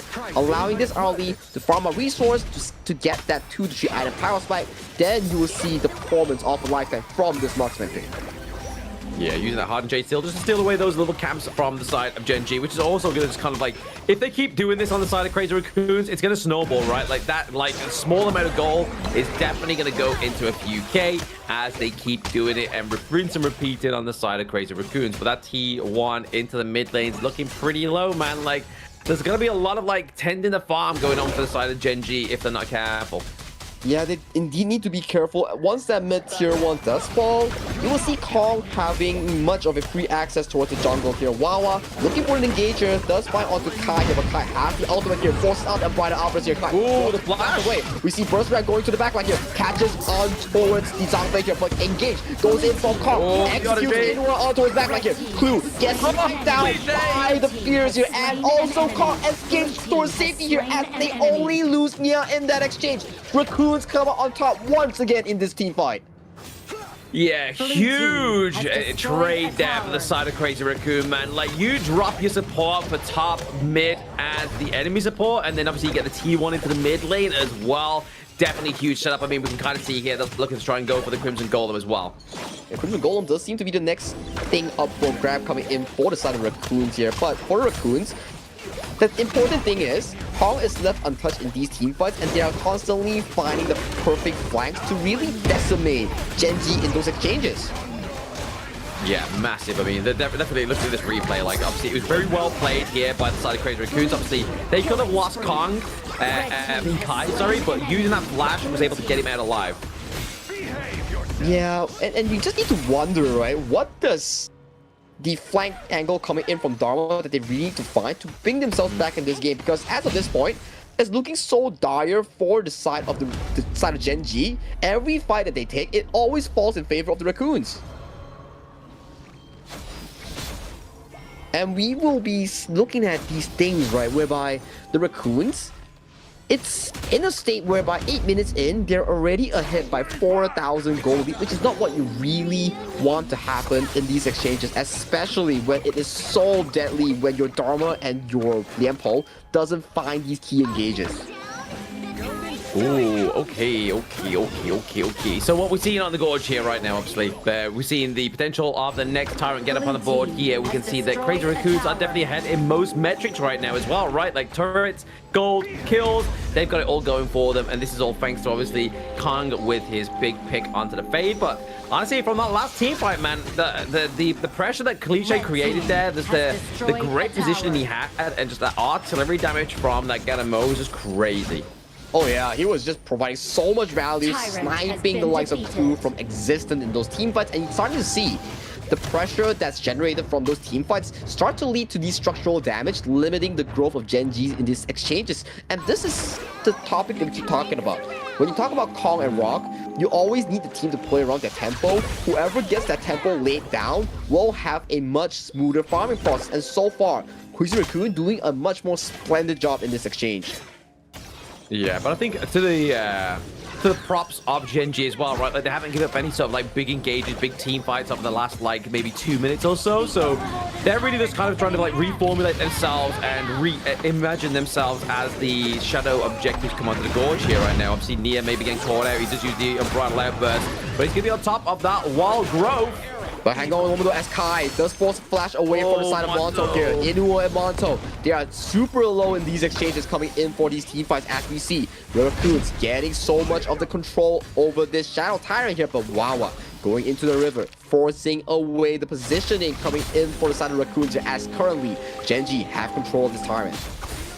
They have control of the Tyrant, they got the AoE, they got the Wild Growth going down, obviously thanks to the critters just doing the damage here. But now we're starting to see that Kong is on the walls here. They've got to be careful, make sure he doesn't get knocked off. He's looking for the smite, he's looking for the Hardened Jade Steel, but Wawa goes in for the engage, but does find out the Cliche here. Cliche dropping dangerously low here. Clue is the first to fall down here towards the backline here. Then Ana gets the assassination onto Rock and Inuo here, with the re-engage coming in from Kai, securing 4 kills on the side of Gen.G. Make that in 5, and then they have is this the end? beeline towards just the base of Gen.G in this game number 3. Again, another KME special, man. Team Ace, Crystal open, minion wave coming through, fresh out of Baker's oven of the Crystal, and they look to finish this game number 3 in a Crazy Raccoon fashion. Crazy Raccoon take game 3 in such a convincing way like the KME teams does. From game 1 to game 2 to game 3, the storyline is the same. Whoever gets that jungle control, whoever gets their jungle rolling will spell dominance in these exchanges. And so far, the Raccoons out of 3 games, they have a 2-1 score and they have been executing the game plan so well. They did it very, very well, right? But now the problem is the Fade has now been taken off the board for Kong. So now is this going to be potential that the next game goes over to Gen.G now that they don't have another one of those big picks that Kong is being able to man here? Because again, the global ban pick means that you cannot go for it this time around. And Gen.G, I mean, they did actually exhaust quite a few good picks as well within their own roster as well, right? The Ali, they got rid of the Lady Gen as well as the Dharma also. So there was a lot there on both of these teams that have been taken off thanks to that global ban pick. That is indeed the beauty of global ban pick, because you will never know how your draft looks like until the start of the game, because the enemies will always react to whatever's left, you will react to whatever's that's left, and then you make a composition after the bans has been laid down to really see what kind of perfect combination that you can actually draft out for your team to pull off those success stories here. But in this game, Kong once again with that Fade pick, finding so much of the success in the jungle, allowing his team to really push through for that game-winning push. A lot of success, but you have to give over props to Cliche as well, right? That 56.5k damage. I mean, he was just kind of positioning himself with like beyond the enemy lines, like always kind of like he knew as when Wawa went in, Rock went in, and Clue was already in the team fight. He knew that no one was going to come and gank him. Like Monto was always down into the farm lane on his own, never really participated into these team fights. So Cliche on the Ganamo had a very safe bet to just lie waste with these couple blades. I have to agree with you, and it was always the fact that Cliche was the ones to find all these pokes, allowing this move of lead towards 7,000 at the end of 11 minutes mark for the set of Raccoons in these flanks, in these assassinations, right? Because we see Kong going in for the backline here, but without the freshly forged, those daggers stabbing into the side of Gen.G, you will never find these assassinations here. And Kong, he deserved this MVP because he played tremendously well in those early exchanges. Very, very well in the early exchanges, and another MVP got up to Kong, right? Like, he's like, you know what? Rock, yes, you were able to meet my 8 MVPs, but I'm gonna go for a decade of 10 MVPs here for Kong. I mean, he was the star MVP of the ranking week. He's looking to go for some more, even if he doesn't get out of Group A. He's like, you know what? If I get my MVP titles, that's all that matters. But look at these highlights. We can kind of see how Crazy Raccoons were able to get this Game 3 victory. At the start of it, you will see like, oh, the Raccoons are in a desperate situation here, but finding that true angle for Kong to really execute these team fights is what we really need. And then coming into this key one, this is where Cliche pulled off a beautiful engage when he came over. It's just like the front part is just Kong finding those assassinations onto Inuwa, but look at Cliche towards the river here. He found the full freshly forged on towards Clue, and then he pushed away Monto, stalling the members of the side of Gen.G to really find those moments here. And the final fight, even before Cliche were to fall, he really removed and put in all those damages before he went towards the fountain, right? And as of that point, even with Monto is still up, he's just alone against 2 fighters, and that is all the story that's being told in this game number 3. Yeah, I mean, at that 11-minute mark, Monto, even though he kind of like, he was able to kind of get onto those team fights towards the end there. When you're a Chano, you're not going to be able to be the difference maker when the likes of your front line's been taken off the gorge, right? But game number 4 will come very soon, ladies and gentlemen. We're going to go for a short break, so don't go anywhere.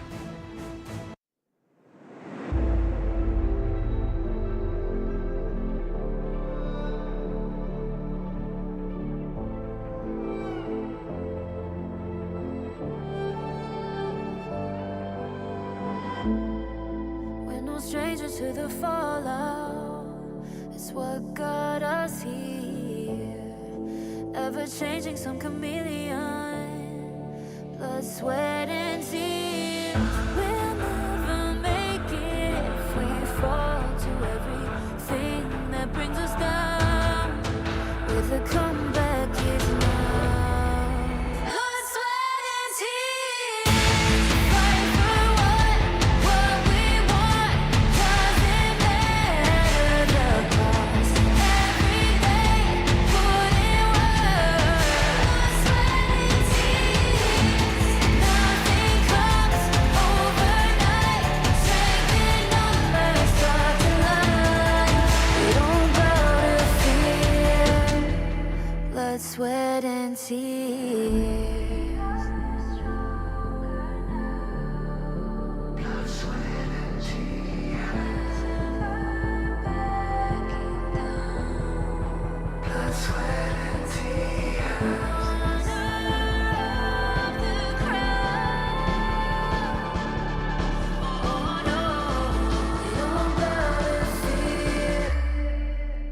Welcome back, everybody, to the Honor of Kings Major East Fall Season 2025. And we're going to get into game number 4 between Gen.G and Crazy Raccoon. The fight for that top spot in the placement of playoffs.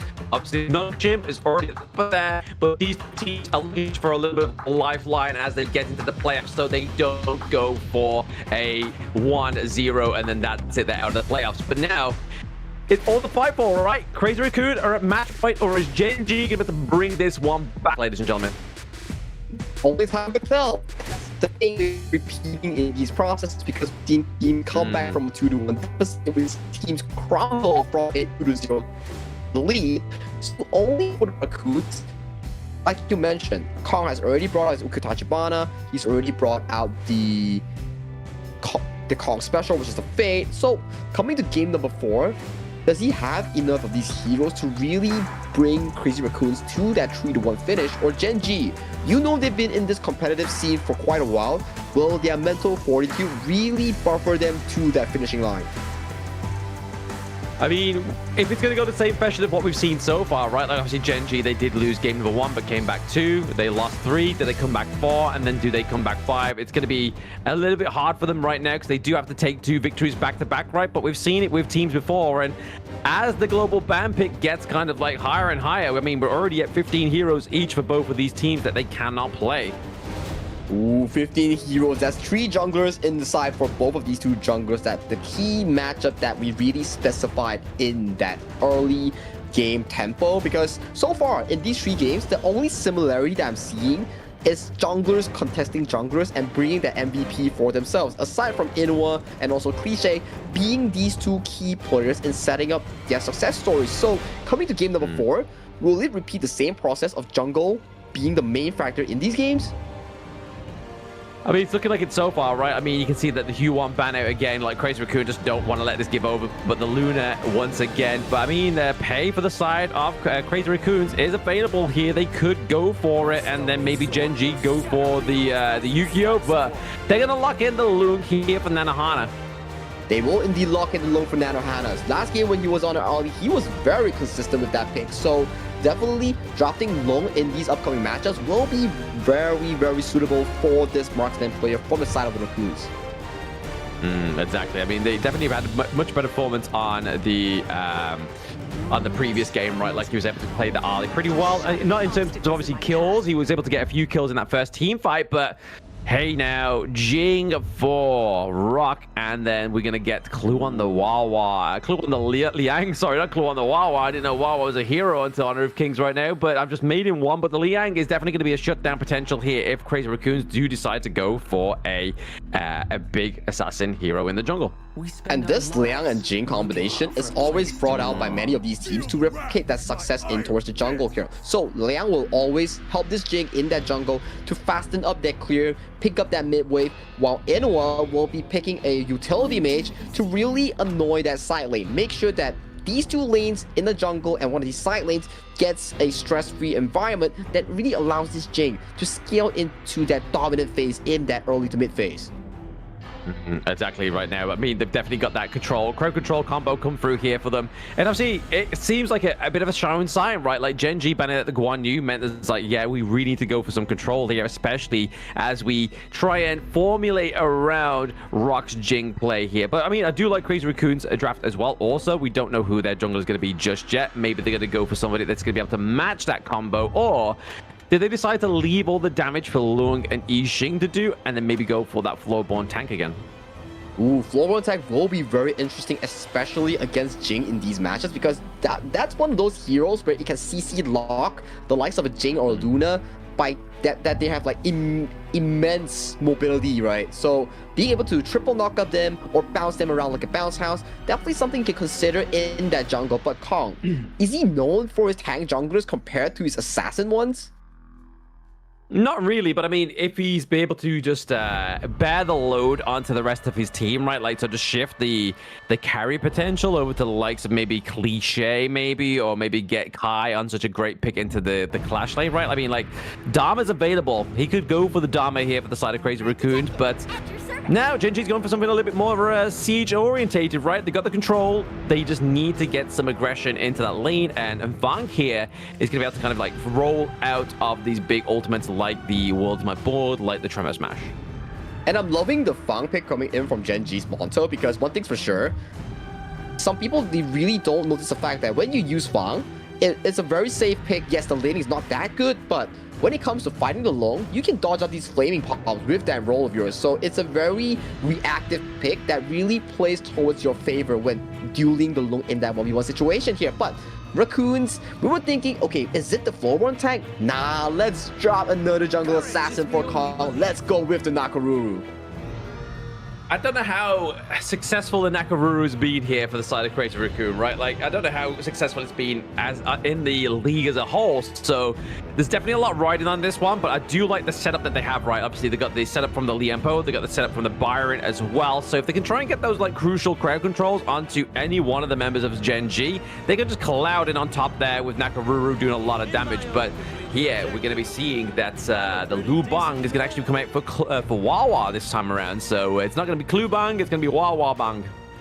Wawa Bang. That will be very interesting coming into this team composition here. Gen.G, once again, the favor falls on towards Jing for the Hands of Rock, whereby this Jing will deliver Liu Bang towards the backline, forming that explosive damage from the Liu Bang full magical damage build here. But here's the thing, for that to happen, you need a smooth early to mid phase whereby your jungle is intact, whereby your jungle is not invaded by the Raccoons here. Can they formulate the same success they have in game number 2, or will the Raccoons bite onto this lead to prove it to a 3-1 end? I mean, for the sake of Crazy Raccoons, I really hope so, right? Like, they are looking for a series win on the board. Like, they've got one so far. I don't think, actually, if they got one yet, I don't believe, on the side of Crazy Raccoons. They definitely need one if they're going to be making sure they get into these, the groups, the survival week here.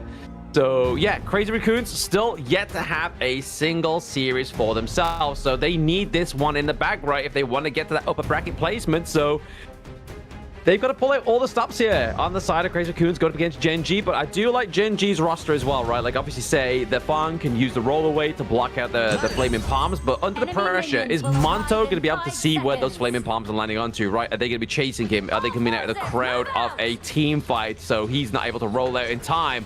But the Rock and Wawa show is definitely on the cards today as well, right? Like, obviously, Jing going into the back line, use the Battlefield command with Wawa. It's going to be a crucial combo here for them too. It will indeed be a crucial combo because in the end of the day, it will rely on Rock and Wawa to find those key moments, especially on towards members like Nano Hana and also Cliche here. And you can start to see this setup that we keep talking about allow Rock to find those minions, allow Rock to find those farm to really escalate towards that late game here. But Gen Clue here, well, I was 14 years old, I typed on Google, stylish nickname and choose Clue. So that is the origin story of Clue's IGN. 14 years ago, I mean, that could have been yesterday for Clue. I mean, he looks so young, right? But compared to me anyway, but there we go. We get a little bit of insight there to how Clue got his name. I like these. I like these little loafers telling us where these players get their names from. Because, I mean, sometimes people ask me where I got Blam from. And I just saw a picture of Ainsley Harriet cosplaying as Han Solo. And for some reason, I got Blam in my head. So there we go. There's my little story. That is oddly specific, but talking oddly specific is Monto getting caught towards that bottom lane here, takes the flame pump towards the face here, and takes the right to win in the face and gets executed in that lane phase. But look at Rock here, might be finding engaged towards Kong here, as Kong forced to back off towards safety here, as he is finding some good tempos here, especially finding that first blood.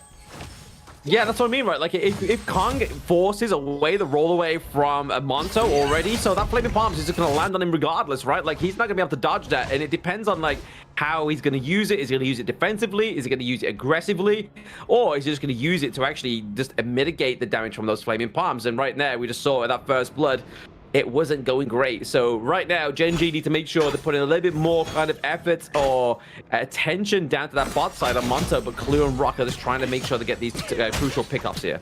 Yeah, crucial pickups, more gold funnel into the pockets of Rock here. You can see level 4 already being completed by Clue, and then this move up here being stolen away on the broad daylight here as the power control lands towards Nia. He is a tank, gets frozen by the prison here as Kai in no man's land in a 1v3 setting forces 4 members members to back up away towards safety here, as we see Kong potentially going for a wraparound here. Wants to go contest for that Azure Golem that was stolen away from his sights. I mean, that was a nice, obviously, take away from the side of Gen.G, right? But I feel like they exhausted too much resources here, gave a lot of time over to Kong to get this Azure Golem back for themselves and get back out of the jungle as well. But now they could try and collapse onto Monto here. It looks like they're going to go try and take away that Spike Tail. It does go over to the favor of Crazy Raccoon as well. So a good play there, like you said, Saga. But look towards the bottom side here as well. He's not done yet. He's looking for the engage here. Mirror Domain does not bind onto any potential targets here, as we see Infinite Bastards soaring to the sky here. Where is the landing point here coming in for Nano Hannah here?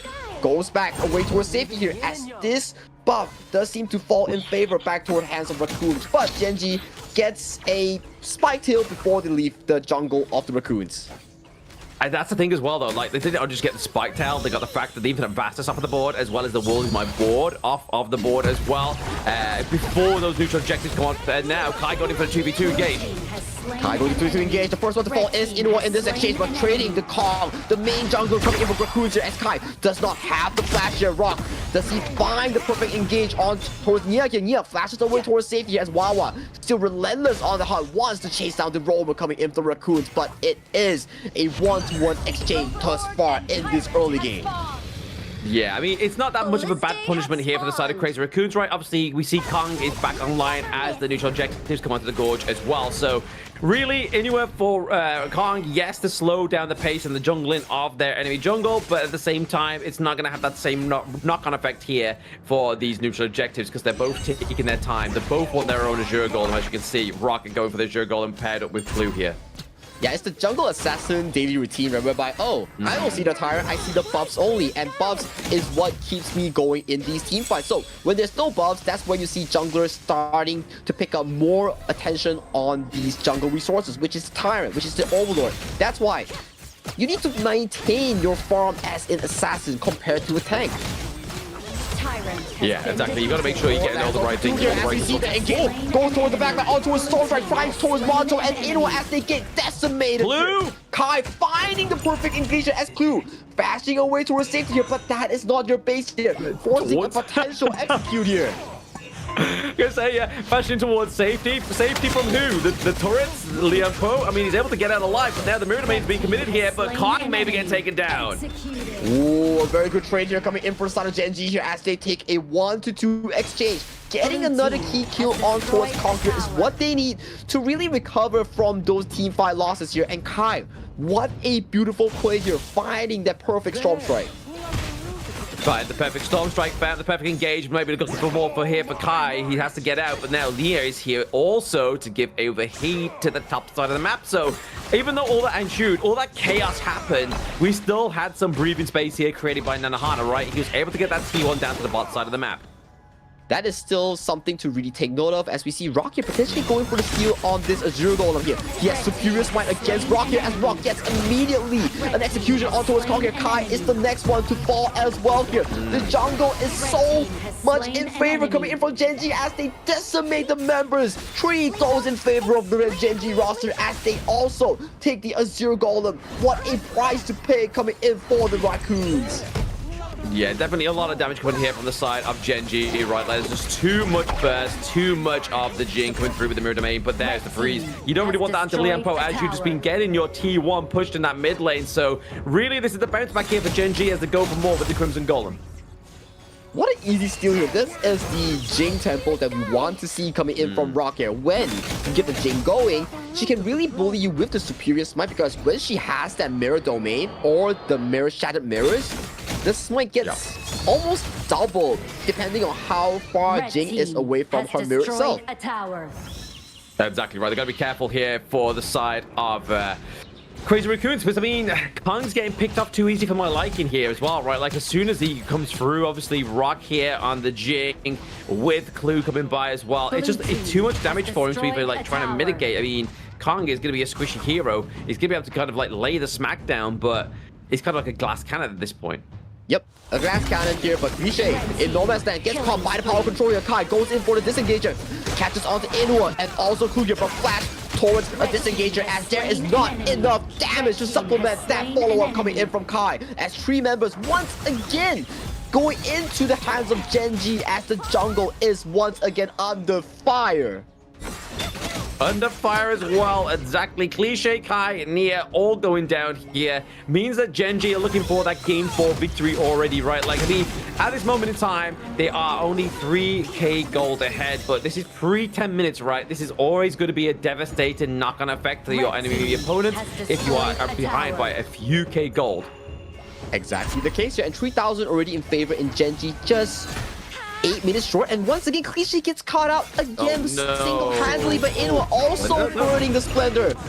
But we see the follow engagement as Monto gets executed from the side of Gen.G, as Gen.G, they falter 2 members while also burning key spells. So this is a good pickup here coming in for the side of the Raccoons.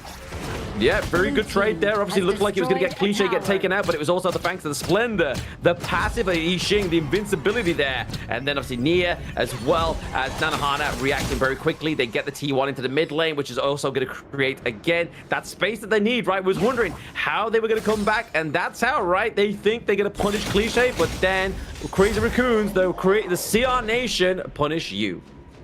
That's a thing, right? When all goal lead is on the hands of Rock on this Jing, if you find doubt flights off the Jing, you're not in favor in those attempts. Your goal lead is not with you. So for the side of Gen.G, they need to thread the needle in these teams to really find tempo with Rock instead of finding those fights by themselves. Yeah, they're definitely got to make sure they're getting these fights right. I mean, it's definitely a scary tactic here for the side of Gen.G. They need to make sure that they're not losing this tempo.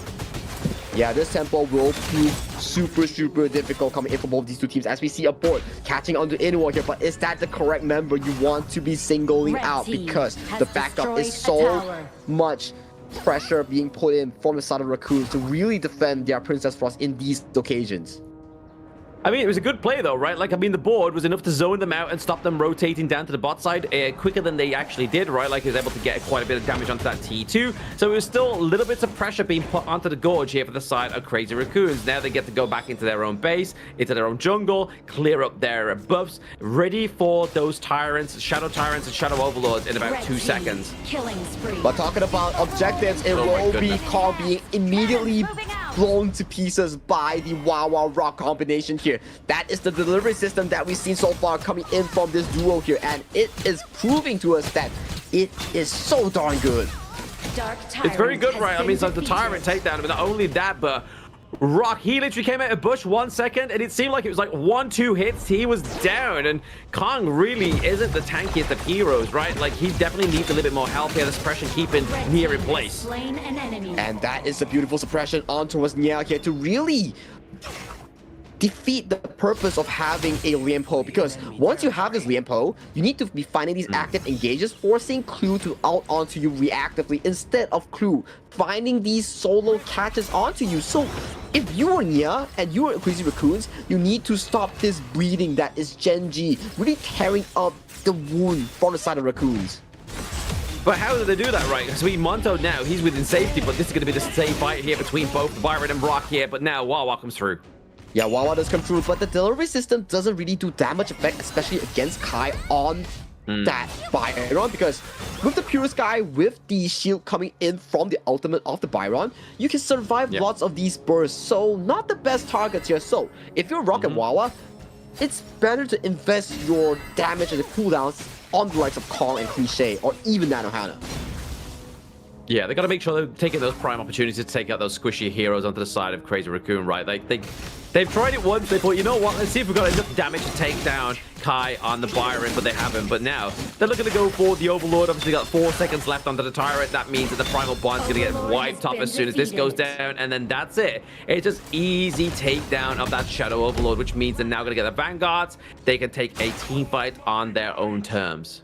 We need to see whether Nanohana can find that biggest flaming palm of his life to kill Rock in those exchanges, because if Rock doesn't play well in these exchanges, ooh, Clue doesn't find the flash power control here, a big escape coming in from Kong. But like, back to the question that we're talking about, if Nanohana can find a key flaming palm on towards Rock and really assassinate him from these team fights, that could be huge coming in from Crazy Raccoons, because Gen.G, their lead is all on Rock. Yeah, it could be, but I mean, if you see here, they're just using that buddying system, right? It's not just a two-man buddying system, but okay. Oh, use the splendor. As we see Rock here going into the middle domain here, but gets CC down, gets taken out by the flaming balls, like we mentioned here. Caster could immediately, and Kai wanting to chase them for more. One member down, the most fat member coming in from Gen.G has been taken down. What a disaster! It is a disaster, but for the saving grace of Gen.G, they have that bot side push, right? They have the Vanguard as well as a Shadow Vanguard into the bot side. So really, all that CR can do right now is look to take this T2 into the mid lane, look to put a bit more pressure, maybe take away some resources from the side of Gen.G. But you can imagine that Rock's not going to take that mistake twice, right? Rock is not going to make that mistake twice, or maybe because if they keep using this battlefield command aggressively, you just see if they don't find an immediate assassination, they will fall into a very awkward position whereby there's no more defensive ultimate coming in for Wawa. It's always going to be on the aggressive end. So for the next one, maybe allow Clue to start the team fight, maybe allow Monto to find these pushes before starting these risky team fights. But looking here, he might be caught out here as he goes in for the Travis and catches on the tree onto the backline here. But immediately Kong gets taken down in the backline here. Rock kites away and walks towards safety here. And yeah, he had to hold 3 members towards the backline here. That is not what you want to see here. Gen.G playing the team fight so darn well against the Raccoons. Yeah, not when the Liempo has been getting melted down pretty much for the majority of this game as well, right? Like, this match has just been a near meltdown, right? Like, he's always into the team fights very early, gets punished very early, and then because Rock was then given access into the backline, you had no damage. You had nobody coming to save you. But it's still pretty decent coming in for the side of Nia's engage, right? The reasoning is easy. He's finding it. He's forcing Clue to ult onto him. So when the focus onto him, you can have Cliche, Nanohana, or Kong, or even Kai to dish out the damage on towards the backline. But because of Rock and Wawa synergy, they assassinated Kong before any follow-up could come from the side of the Raccoons. So it's so well played coming in from this duo. Yeah, that synergy is absolutely wild, right? The fact that, obviously, I mean, even though Clue used the Radiance early and even didn't have his flash at that point, he was still able to come out on top and help Rock there. But Rock is kind of just formulating, he's getting the Crimson Golem away from the side of Crazy Raccoons right now. They're only 4k, about 3.8k gold ahead for the side of Gen.G, but that's still going to be the difference maker here in this next team fight potentially as we go for the assault on the high ground turrets. High ground is always a place whereby teams fail to really capture. So I want to see how Gen.G really push for this end here, because even if Monto, the laning phase, didn't go so good, he's still fine. He skills decently well towards the late game. If he's left unattended, he still is able to do a ton of damage in these team fights. Yeah, huge amounts of damage in team fights, right? Like, they gotta make sure that it's getting locked down. But, I mean, with Gen.G, because of the space that they've created within this game, right? Like, they've been able to just basically take these neutral objectives with ease. Like, there's no contention. There's no way that Crazy Raccoons can overstep without getting punished by Rock and Clue. And this goes to show, right, when you go about itemization, especially for Kong, maybe he could have went for the Hunter's Grip, which is the tank jungle item, to really beef himself up, because out of all these kills so far that Gen.G really found was always onto Kong being alone in these team fights and being assassinated almost immediately. Yeah, exactly. I mean, that's the Squishy's hero to the side of Crazy Raccoons, right? Like, and that's the one that's going to do a lot of damage. It's going to be the glass cannon. So if you could take that out, it means that the likes of Clue, the likes of Inu are pretty safe onto the backline. Ooh, okay. Overlords are marching in, coming in for the side of the Raccoons here. What is the call here? Rock goes in for the Mirror Domain. Does use the Mirror Domain to scratch this tower here. Kai almost getting bursted down almost immediately here, but the port does come true. It does save this tower, but how long can it last? Not very long. I mean, this is where the Vanguard's been dropped down, right? So it's going to take a lot more damage. Oh, Shadow gets frozen and gets taken out here. That's a 4v fight in favor coming in from some Gen.G here. They can move in much more aggressively after this. Yeah, exactly. Top side being open up here. Obviously, you can see Rock just trying to just make sure and keep away those minions from coming out of the base, right? Just keeping that priority over to the side of Gen.G. Yeah, Gen.G currently they are so up and ahead in terms of the scoreline and also the 4v5 that they're ready with. Look at Rock already having a Space Sanctuary. He wants to force his end. Rock goes in for the engage, tracing Wawa with the battlefield command. Wawa immediately eliminating Nanohana before he's able to cast that ultimate to soar up the sky, but that is too late. Gen.G take a clean game number 4 as they pull the series to a 2-2 match point. Yep, 2-2 match point. Like we said, into the draft. I mean, Gen.G aren't going to be looking to lose this series, right? They do have a series under their belt so far, but this one just makes it a little bit easier for them to try and claim that second placement within the playoffs. But it's going to be a harder fight here for Crazy Raccoons and Gen.G as they get into that 5th game, right? Like best of 5, global ban pick. Really put strain on some of these players. It's not easy, especially when it comes down to all these jungle picks like Rock and also Kong. You know they're getting targeted immediately in that draft to really limit their carry potential, which leaves the carry probability to be lying onto the other members of the team. It's not to say that they cannot carry, but in terms of efficiency, the spotlight is on to Rock and Kong. Yeah, exactly. Rock and Kong, they seem to be the rocks of the show, right? Like, they are definitely looking for the MVPs. I believe the MVP will more likely go over to Rock in that whole game, right? Like, he was able to kind of formulate a lot of the takedowns onto the side of Crazy Raccoons, especially Kong there. That seems very personal there, the one head-to-head that happened in the early game. And you can see here, Rock 519 with the KDA. Yeah, 519 with the KDA, and also his trusty sidekick, his partner in crime, Wawa with 4-0 and 9 full magic damage Liu Bang, man. I gotta say, this delivery system from the side of Rock deserves a 5-star rating. 5-star rating, exactly, absolutely. It was definitely a devastating blow here for the side of Crazy Raccoons, and you can kind of see here with the damage dealt, damage taken as well, that they were just trying to kind of like just make sure they could get by, right? Like nobody was getting close to anywhere near Rock's damage dealt. That 98.8k damage and then 80k onto the side of Inuo as well. So they had multiple outputs of damage that was doing way more than their Crazy Raccoons could have ever managed. Yeah, that does seem to be the case, right? Especially when we talk about the jungle role. If you drop certain kills and deaths, you will know that your entire scaling pacing will really slow down and you can't really find those item power spikes. But that just goes to show how important jungle is in competitive and also in rank, because if you falter, your team falters with you because you lose control immediately of the jungle. Yep, unfortunately, you do. You're like, if your jungle is dead, that means that obviously it's pretty much green light go for the enemy jungle. And speaking of that, it's going to be the MVP going up to Rock once again. 519 KDA, 30% of the damage dealt, and then also 32% of the damage taken. But that's all down to the reflection that you get on that mirror domain with Jing, right? It enables you to reflect a lot of damage, but then also dish it back out. Yeah, dish it back out, final assassinations, absorb damage, use the mirror domain, swap around, heal up by swapping. That is the main gig of Jing. But so far, he's been finding so much success in finding these backline targets, especially onto Kong. He is coming into this series wanting to prove a fact that who belongs to that best jungle role here. But you can see in these engages, so far, it is really between whoever starts the fight first. Yeah, exactly that, right? Like, whoever starts the fight first, whoever gets to wrap around onto either a Rock or Kong, and there's only really one time that Rock got shut down there, but Kong, however, with the Nakaruru, it's a little bit harder to kind of like escalate and escape there. If you kind of already dive in with your combo of your 3-1-2 sort of combo, and then get the stacks up, hoping to do that bonus damage, you kind of like, right, okay, I can't kind of dash out because that's on cooldown. I can't use her ultimate to fly over the wall because that's on cooldown.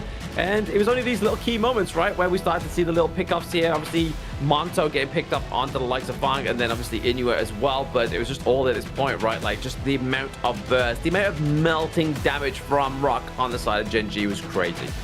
It was crazy, and he was always finding these backline accesses to find Nano Hana, to find Kong, and there was 0 second to really react to it because the burst damage is just so crazy coming in from Rock and Wawa combination here, and that really spelled doom coming in for Crazy Raccoons in that game number 4. But right now, we're defaulting back into a best of 1 between these two teams with just more limited hero pools, more bans defaulted, but we will go into a short break before we come into the final game of the series.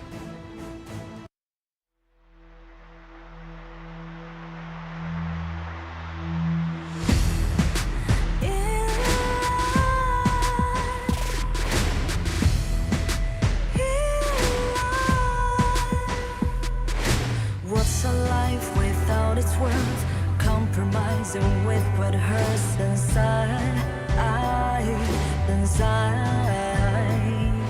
When you let fear decide your fate, you don't choose which path to take in life. In life, I'm finally letting go of everything that still holds me. I'm against all odds, but I won't give up, 'cause it's my time to shine. Standing in the spotlight, can't no one back me down. Destiny is calling highlight. I'm not afraid to fight for everything I love. Victory's in my sight.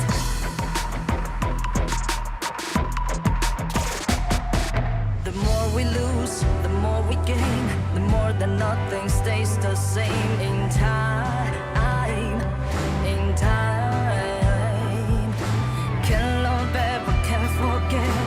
What you see is what you get. Sometimes,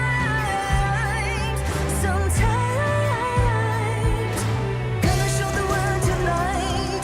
The light that shines inside us. We're against the odds, but we won't give up, 'cause it's our time to shine.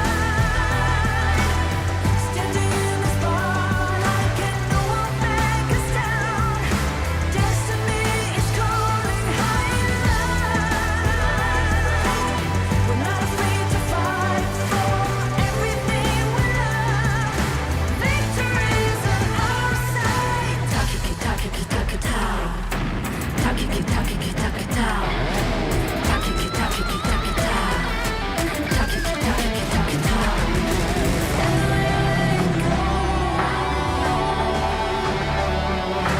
Everything else still holds us.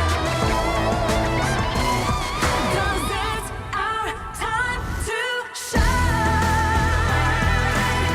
Standing in the spotlight, can't no one back us down. Destiny is calling highlight. We're not afraid to fight for everything we love. Victory's in our sight. It's our time to shine.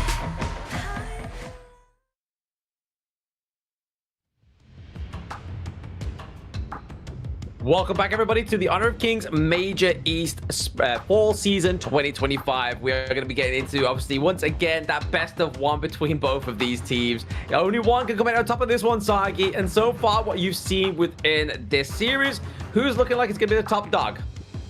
I can't tell. It's the battle between junglers. One game you have Kong just elevating a team. One game you have Rock just running down most of these members. So it's really coming down to the same point that we keep talking about over series and games after games between the Crazy Raccoons and Gen.G.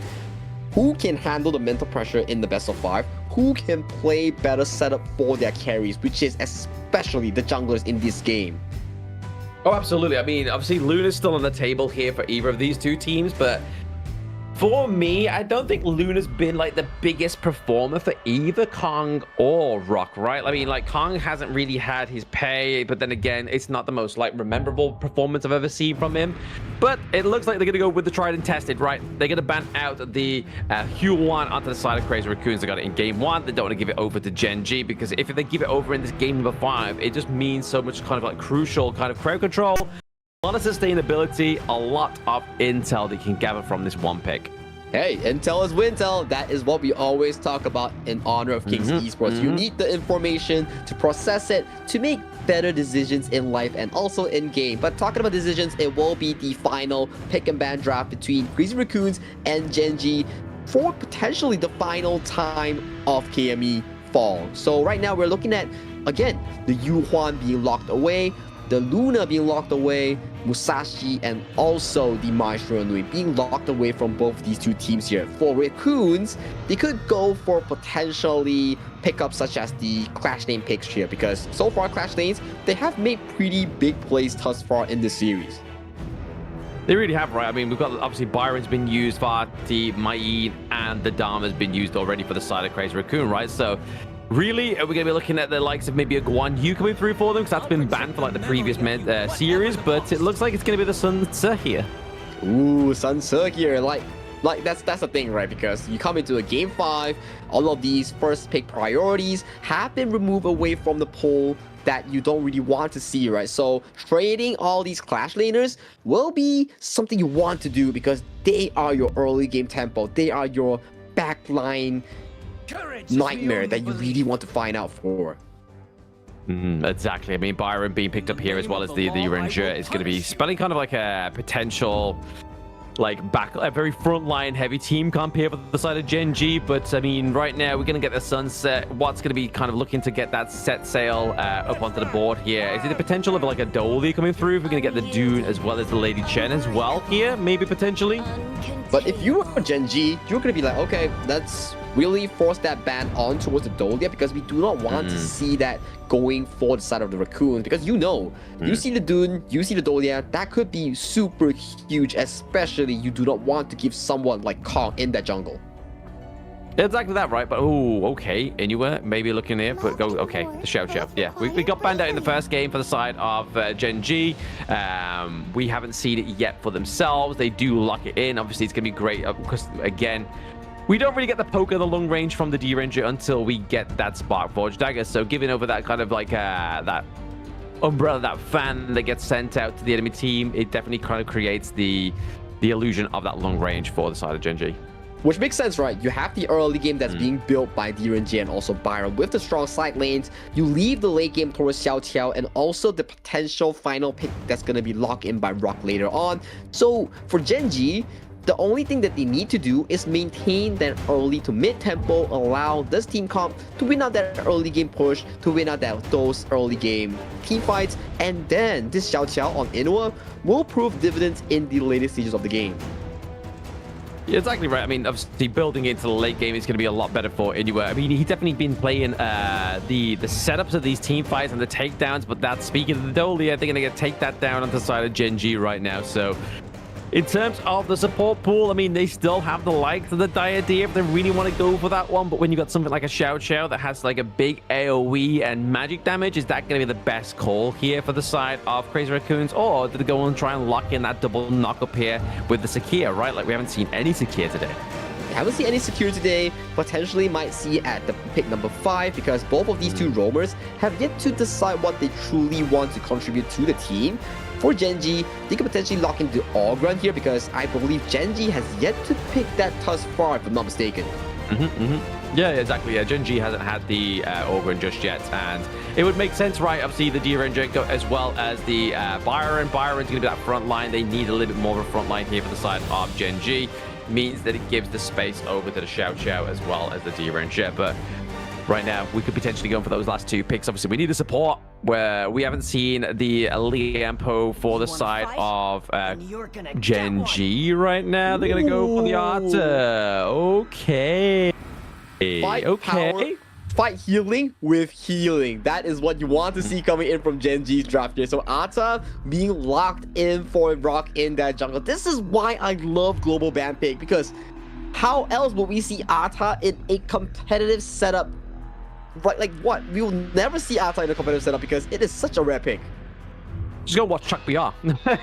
Go watch Chuck BR. This means... Are we going to see a Gen.G 5th pick Sun Bin here? Because I think Sun Bin makes a lot of sense with Gen.G's lineup. It buffs up Byron in that mobility department. It buffs up Arta in that healing here. He's going for the Zhuangzi. It's definitely Sun Bin, come on. Yeah. The way that Clue's amping up there, it's got to be the Sunbin, right? There it is, locking in. But we're going to get our first Garo as well. I mean, definitely in terms of shielding against the Arthur and the Byron as well, it's definitely going to be the long range they need here for the side of Crazy Raccoon. But you've really got to be focusing with the Dune and the Sunset. So really, Kai and Kong, they need to be playing like a unit in this one. They indeed need to be playing with units as this one, because in this game, it's no longer the spotlight being on towards Rock and also Kong. It defaults back to a lot of these career potentials on towards the members like Nanohana, Kai, Monto, or even Inua in these cases, right? So you need to figure out your early game approach to make sure that they have a competitive setup to really scale towards that mid-game, late-game potential. Ooh, okay. Crazy Raccoon's going against Gen.G for the final time within the survival week. Who's going to come out on top and who is going to be looking to fight for that second place within the upper brackets? But man, we've been waiting for Clue to bring out the Sunbeam for quite some time here, Sagi. I'm very excited about this one. I'm also very excited about this one here. It really falls into one thing. When the junglers are no longer the ones to find those plays, it falls into the hands of the Clash lanes here, Wawa and Kai. Whoever gets the potential knockup on towards Nanohana or even Inua, that will seal the deal for the game. Oh, absolutely, yeah. Getting a knockup onto obviously like the likes of Nanohana. Nanohana hasn't had like the biggest and greatest kind of like defining performance into the farm lane, right? Like there is obviously other better farm lane here players within the KME, but now it's time to shine. Wow, force the flash. Force the flash and force the first blood here. This is the Crazy Raccoon special that we've seen since week number 1. They bring it out in game number 5, forcing Wawa to drop 3 minions, to drop the minions, and now you look at the bottom lane. Inua goes for the flash play as well. Oh, yes. I mean, definitely got to be careful here. I mean, right now, obviously, nice first blood here for Crazy Raccoon. Again, Kong, we don't necessarily always see him on these tankier picks like the Dune. I think the last time we actually saw the Dune come through for Crazy Raccoon, it didn't actually play that well, right? Like, he was getting kind of, like, decimated. Oh, yeah. That is why growth after weeks of gameplay is really important for these teams and players, right? Because you do not want them to be overly reliant on one player, which may cause the eventual demise of some of these teams. So the likes of Gen.G, they really level up and elevated their performances after learning to allow Rock to be in that tanky position, to allow Rock to play more of these aggressive tanking compositions, but look towards mid lane as we see Kong going in with the Unruly Blade, gets the knock up here, but he still has that passive here, is forced to move away towards safety. Yeah, he's got to be careful, man. He's like taking too much damage from the Clue here on the Sunbeam, right? Like, you see him, he's obviously connected in with the Unruly Blade, but then you don't have that Dolia to give you that second kind of like get out of jail card, right? Like, you always have to commit. You have to try and make sure that Gale's Benedictions, you have to soak up enough damage to keep you alive. Nice cannon blast here, connect onto Inua. Just getting that phase check, making sure he doesn't walk into a death ball.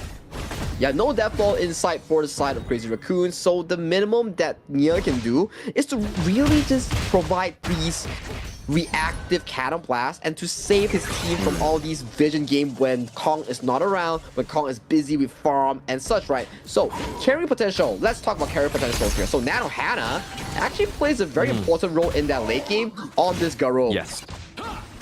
For the side of yeah, late game. Yes, he needs to mark Wawa. He needs to mark Wawa. Yeah, Garo is going to be obviously key, right? Obviously, running down the Arthur, obviously in terms of shielding for both Byron and Arthur, that's going to be your kind of like go-to, right? Very interesting pick here. It's got to work. It has that kind of like, again, late game assurance, like you were saying, Sagi, but maybe Gen.G don't want to get them into the late game, right? I mean, we've already seen a bit of a promising performance already for the side of Crazy Raccoon. They do get the first blood, but that could change at the change of winds. Oh, that could change it, but look at those mid lane here as Cliche might be caught out here with the Blossom here as he gets taken down. Beautiful stuff here so far. Clue with the immediate silence, allowing Inua to catch them with that knock-up here. That is the potential of the silence here, removing Cliche's potential for that flash escape.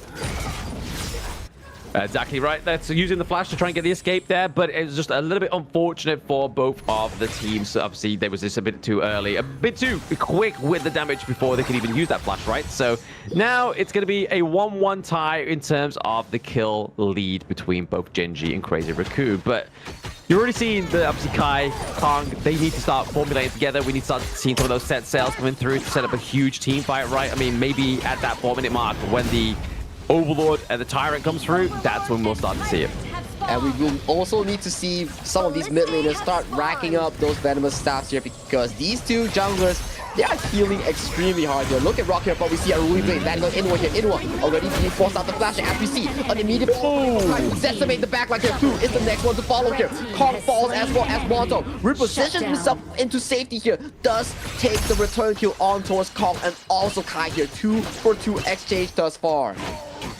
Yeah, 2-for-2 exchange. Obviously, taking Kong off the board here means that they're able to kind of, if they really wanted to, onto the side of Crazy Raccoon here, I mean, sorry, Gen.G, they could go for one of these neutral objectives, but Right now, they're like, you know what? We've got Arthur. It's not the craziest, fastest cleanup, obviously, within the jungle, right? Especially when it comes to those neutral objectives. So they're just going to get those Crimson buffs, maybe go for their Azure Golem, secure that first before actually trying to go for one of these neutral objectives.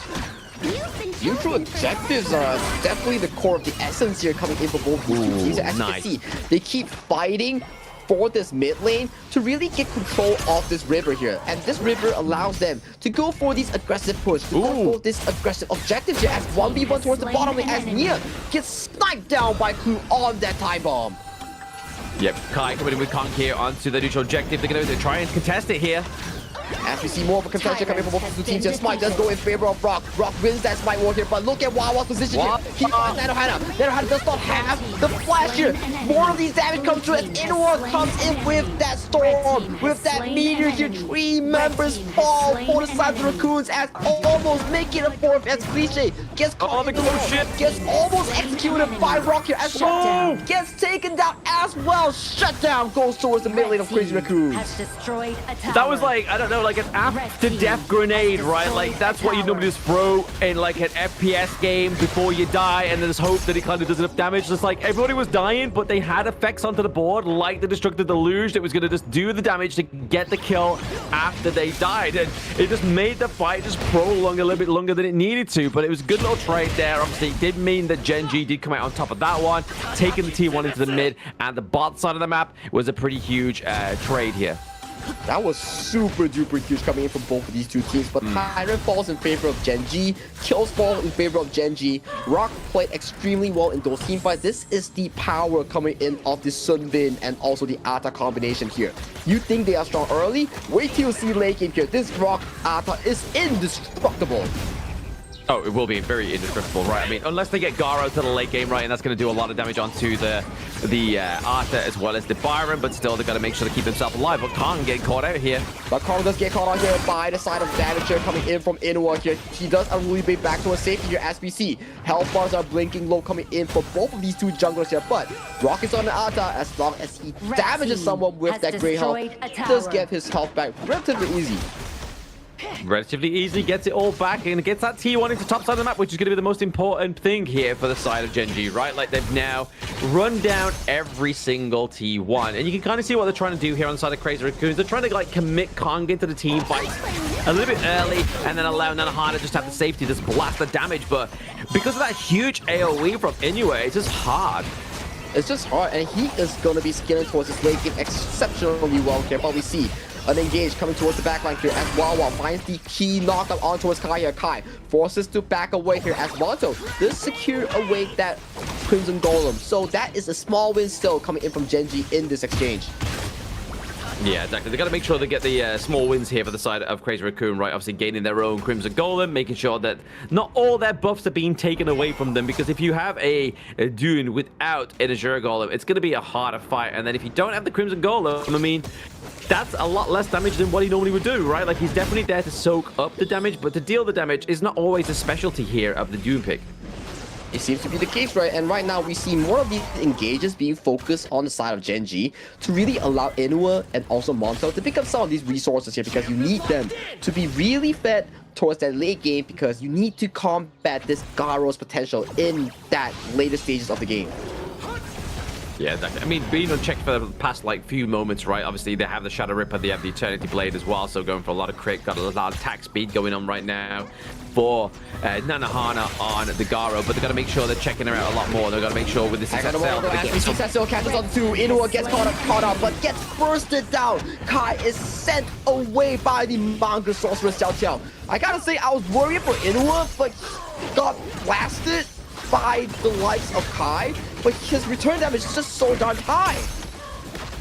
Yeah, it's crazy, man. Like, honestly, the damage coming in from Inoue, I probably wasn't scared for him per se, because, again, the zoning potential of Inoue with that huge AoE, it just means the enemy team can't get in, right? Like, if they are already in within that AoE and then they get hit by, like, the CC from Wawa or even the Ghost Ship, it's going to be super duper difficult for the side of Crazy Raccoons to do anything, and they're already showing this right now. Even though they got first blood into top side of the map, they haven't really flourished since.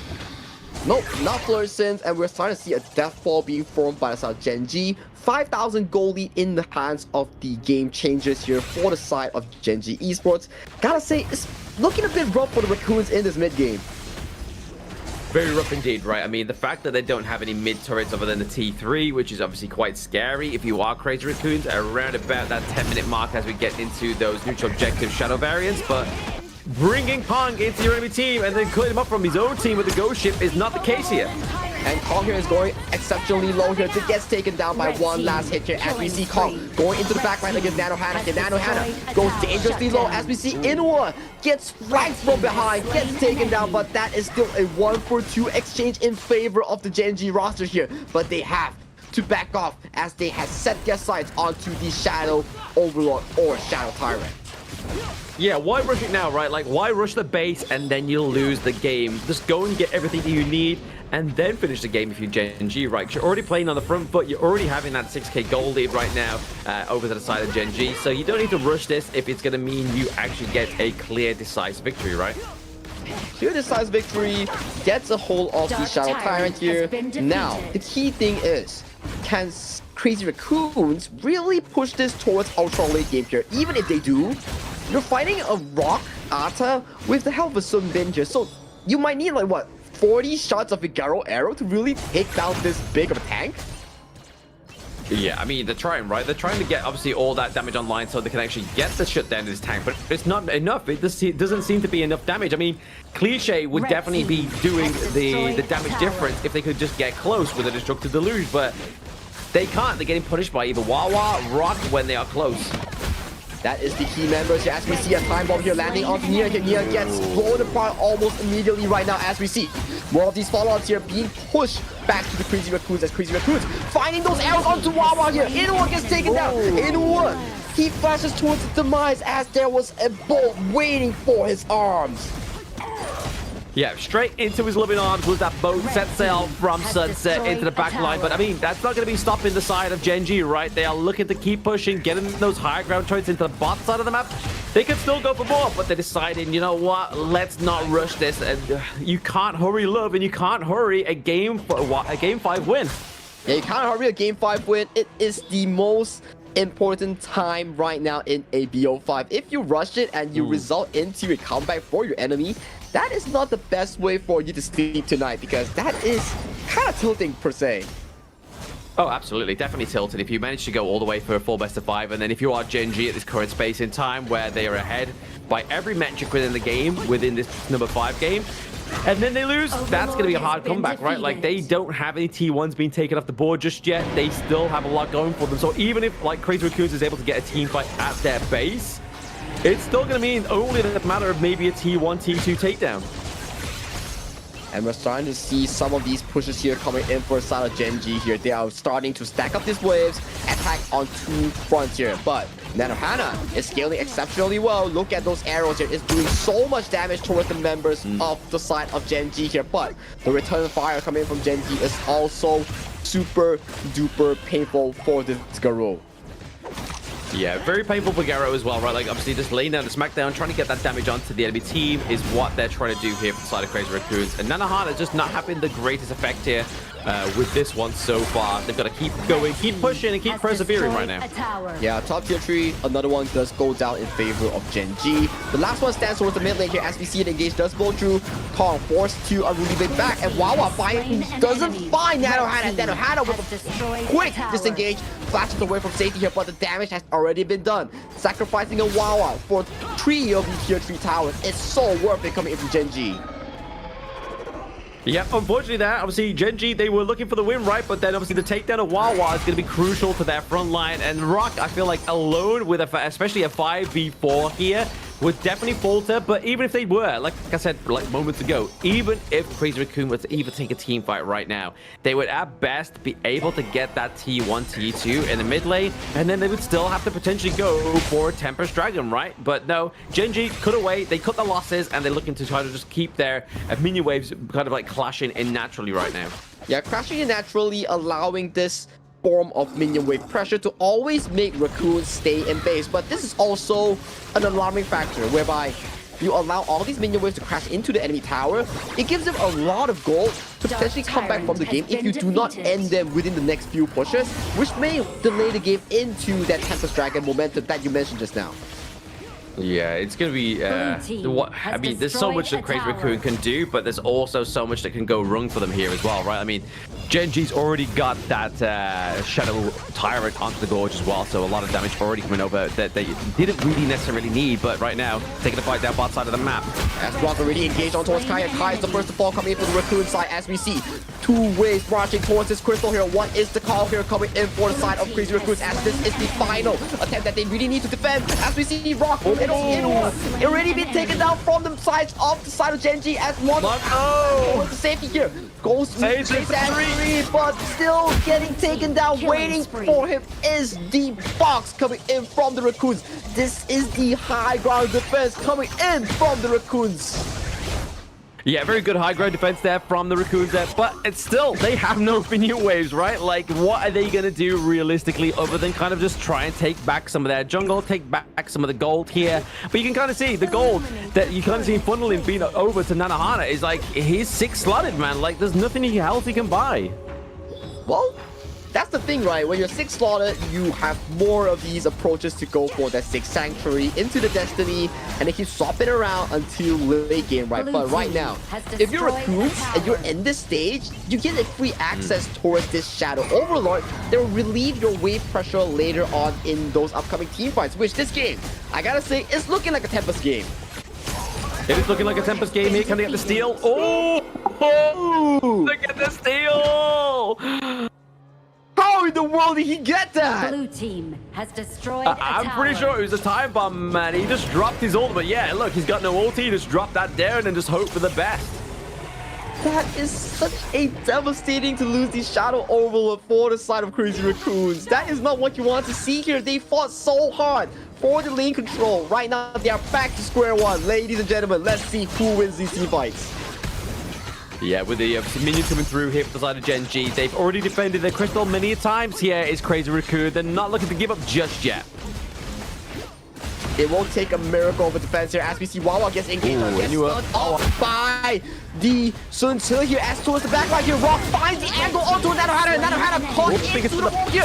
Doesn't get the fast away here as he is stuck behind a rock and a hard place here. Gets pushed in towards the team of Gen.G. Right now we see the background of Gen.G. Unboarded, unsketched. Only Kong going in for that backline flank. But at the front, the game is almost going into shatters because Gen.G, they are riding momentum. They are riding on towards this game number 5 win.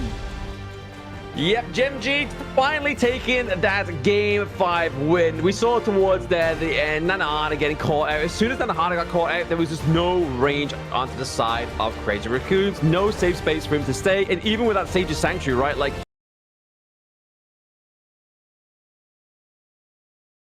place. Rock came through, shut him down with the wall of the Arthur as well. So there's not really any way for him to escape. So unfortunately there for Crazy Raccoon, they don't get a single series win within the survival week. It does mean that they will be your lower bracket team in the playoffs. Hey, at least you're still in playoffs, right? Later, if you were to look over to Group A, that's where sad news tend to happen. That's where not the best news tend to happen, whereby you're starting to look at some of these teams that we will be bidding goodbye soon. Oh, absolutely, yes. These two, like, I think we got, like, what, the matter of, like, one broadcasted game, and then the rest will be obviously offline. We'll have to see if any of those have actually taken place, to see if it changes anything within the standards right now. But, yeah, everything's to play for here within Group A right now. But we'll have to wait and see what is Astar's going to be their catch between themselves and CMF. That will be interesting as well, because for Astar and also CMF, it no longer really matters between those two, but it's a fight for honor, it's a fight for pride. Whoever wins does allow themselves to feel even better moving on. But this is the results here coming in from Crazy Raccoon versus Gen.G. I gotta say, coming into a BO5 setting, Gen.G, in terms of the hero pool and depths, really did super well in the preparation.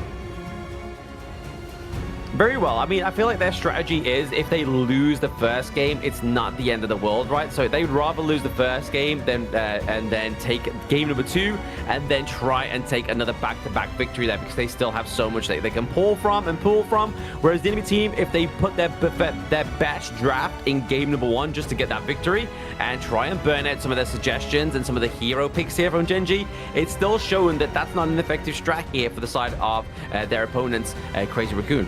That goes to show why global ban pick is so important, because you could play all the same draft and net you like victories, but when it comes down to global ban pick setting, that's where drafts, that's where team compositions and mastery start to matter here. And this goes to show if you're a one-trick pony, you are in a very bad effect or the side of the spectrum against the global ban pick rules, because it puts you in such a devastating position whereby you are not flexible enough to play through a BO5 or a BO7 setting.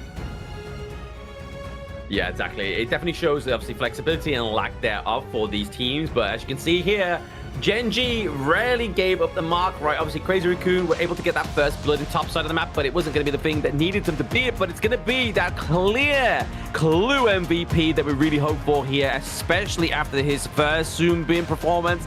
This time around, it definitely was deserving of that MVP. So 4-1, 14 assists, but that steal from that...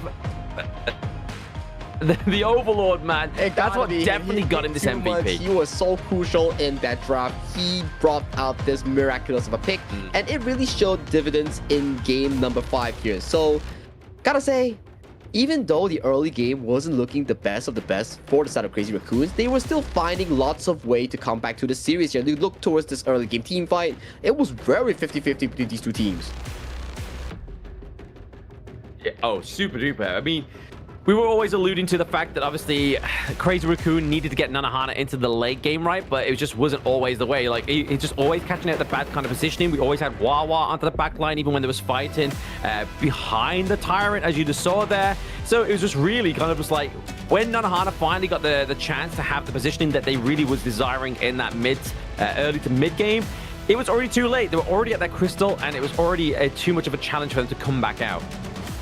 And even if, let's say, like in towards the late game, right, where we see more of these attempts coming in for the side of the Raccoons, I think this was the best one, whereby Raccoons, they found Wawa, but as of this point, Nanohana is so deep into the territory of no tower, and he flashed into the final wall that Astar really laid down.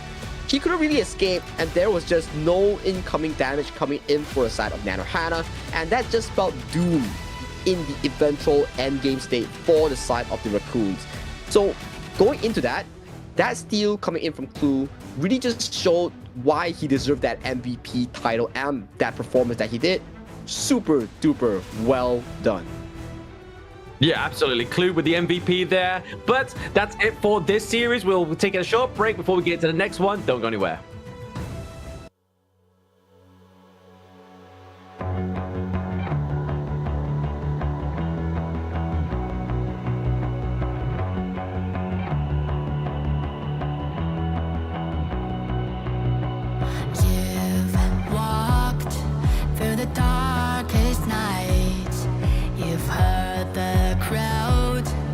The blinding light, you were standing there when your heart comes alive. It's a dream of a hat, and it never dies. Right here, right now, give it all, get it out. Never a surrender, I fight and never fail. I am a contender, a challenge I can feel. The smallest lies become the brightest enemies, relentlessly. And even if you fall, you gave it everything to be a king.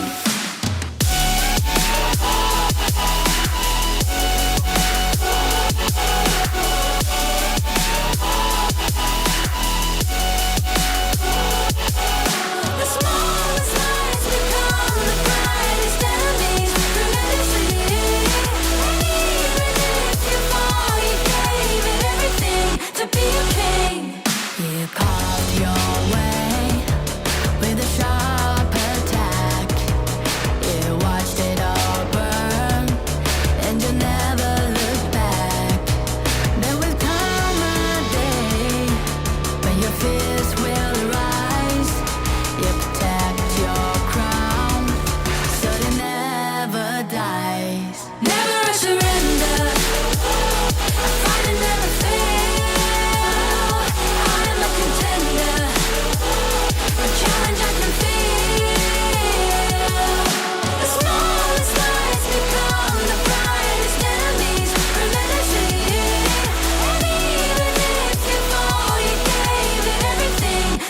a king. On my way, on my way.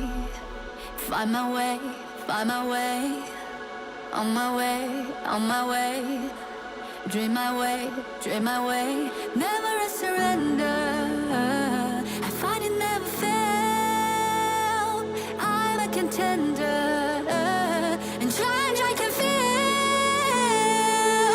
The smallest lies become the brightest enemies. Remember to.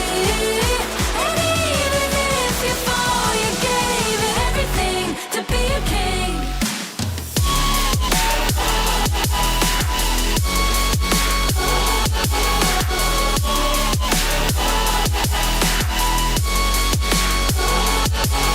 The smallest lies become the brightest enemies. Remember to.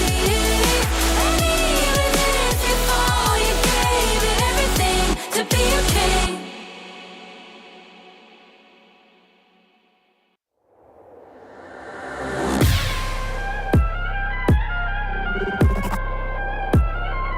Turn it back.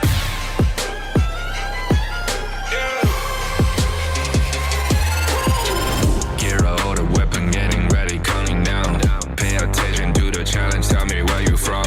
Gotta be tough, gotta be strong, gotta be savage like animal. Every time you try to push me down. Look at me, I'll be lying down when I run around. You don't make a sign, I will catch you. Watch out, it's better feel, kind of mercy. Look at me, I'll be rising. Carry the season, you got a damn, gonna weapon. You never hesitate for another moment, but my bone is golden. I'm invincible, just let him know. I can show you all the glory I own. Through the jungle, find a way to the palace. I'm waiting. Go, live and rock and we go.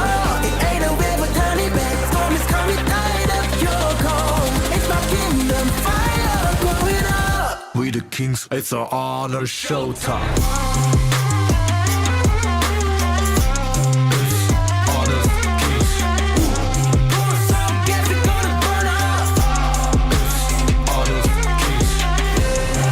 On a killing spree, I told you all this.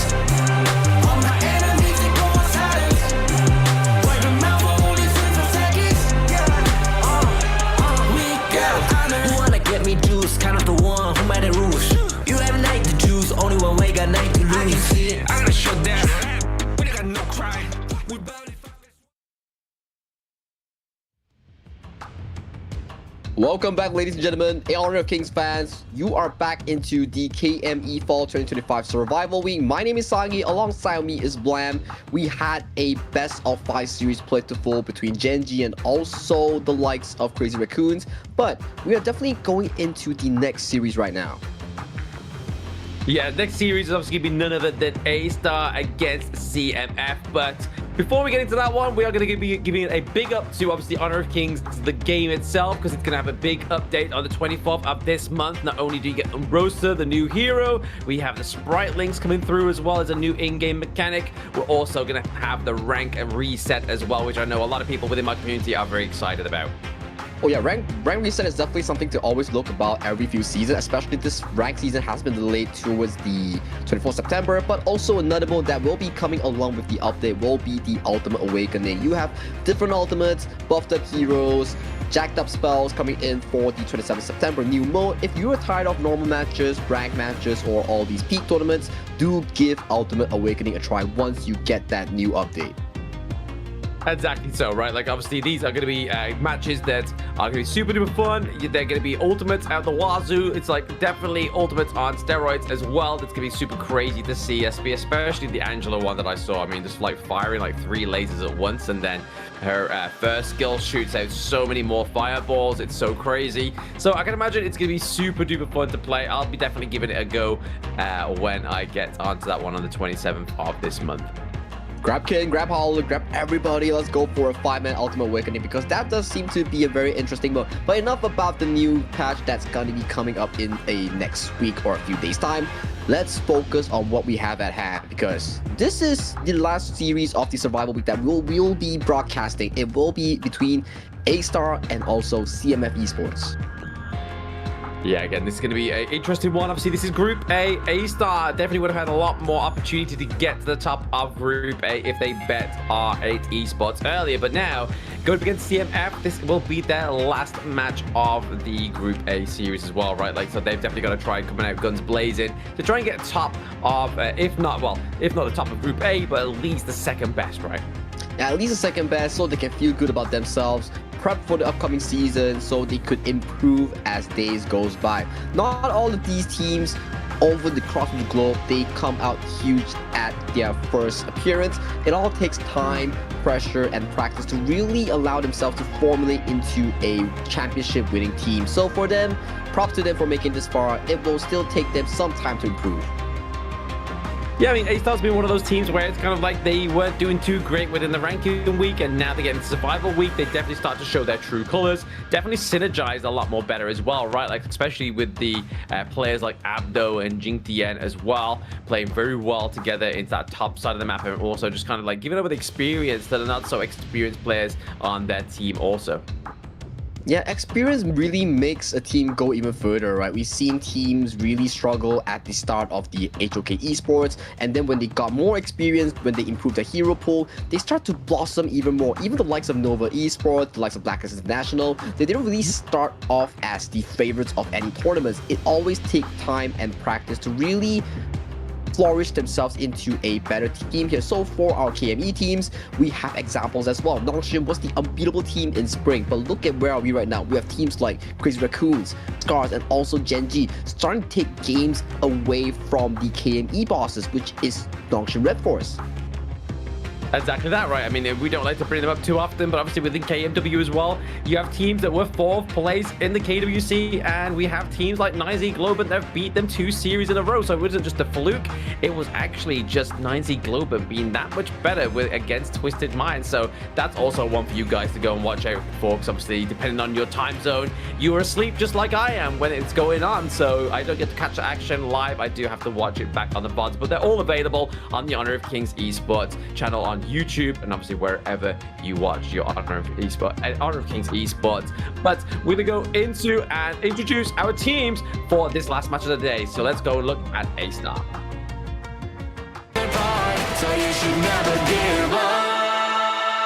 You gotta fight for it. Whoa, let's go. I know you want it. I see the fire in your eyes. You gotta fight for it. Let's go. The battle's calling. You better give it all you got. You gotta fight for it. The time is right for you to raise a bar. Cause you can be the greatest of them all. Let's go. The battle's calling. You better give it all you got. You gotta fight for it.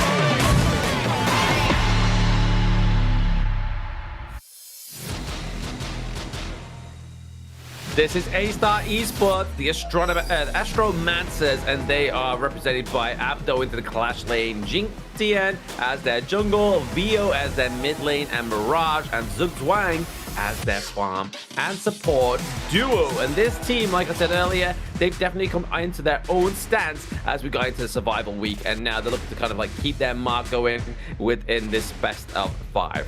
You can look that they're actually like very relieved and very chill with it. Gen.G was like joking with the likes of VO and also his Clash lane. But let's check out their opposing team, which is... So you should never give up. You gotta fight for it. Whoa, let's go. I know you want it. I see the fire in your eyes. You gotta fight for it. Let's go. The battle's calling. You better give it all you got. You gotta fight for it. The time is right for you to raise a bar. Cause you can be the greatest of them all. Let's go. The battle's calling. You better give it all you got. You gotta fight for it.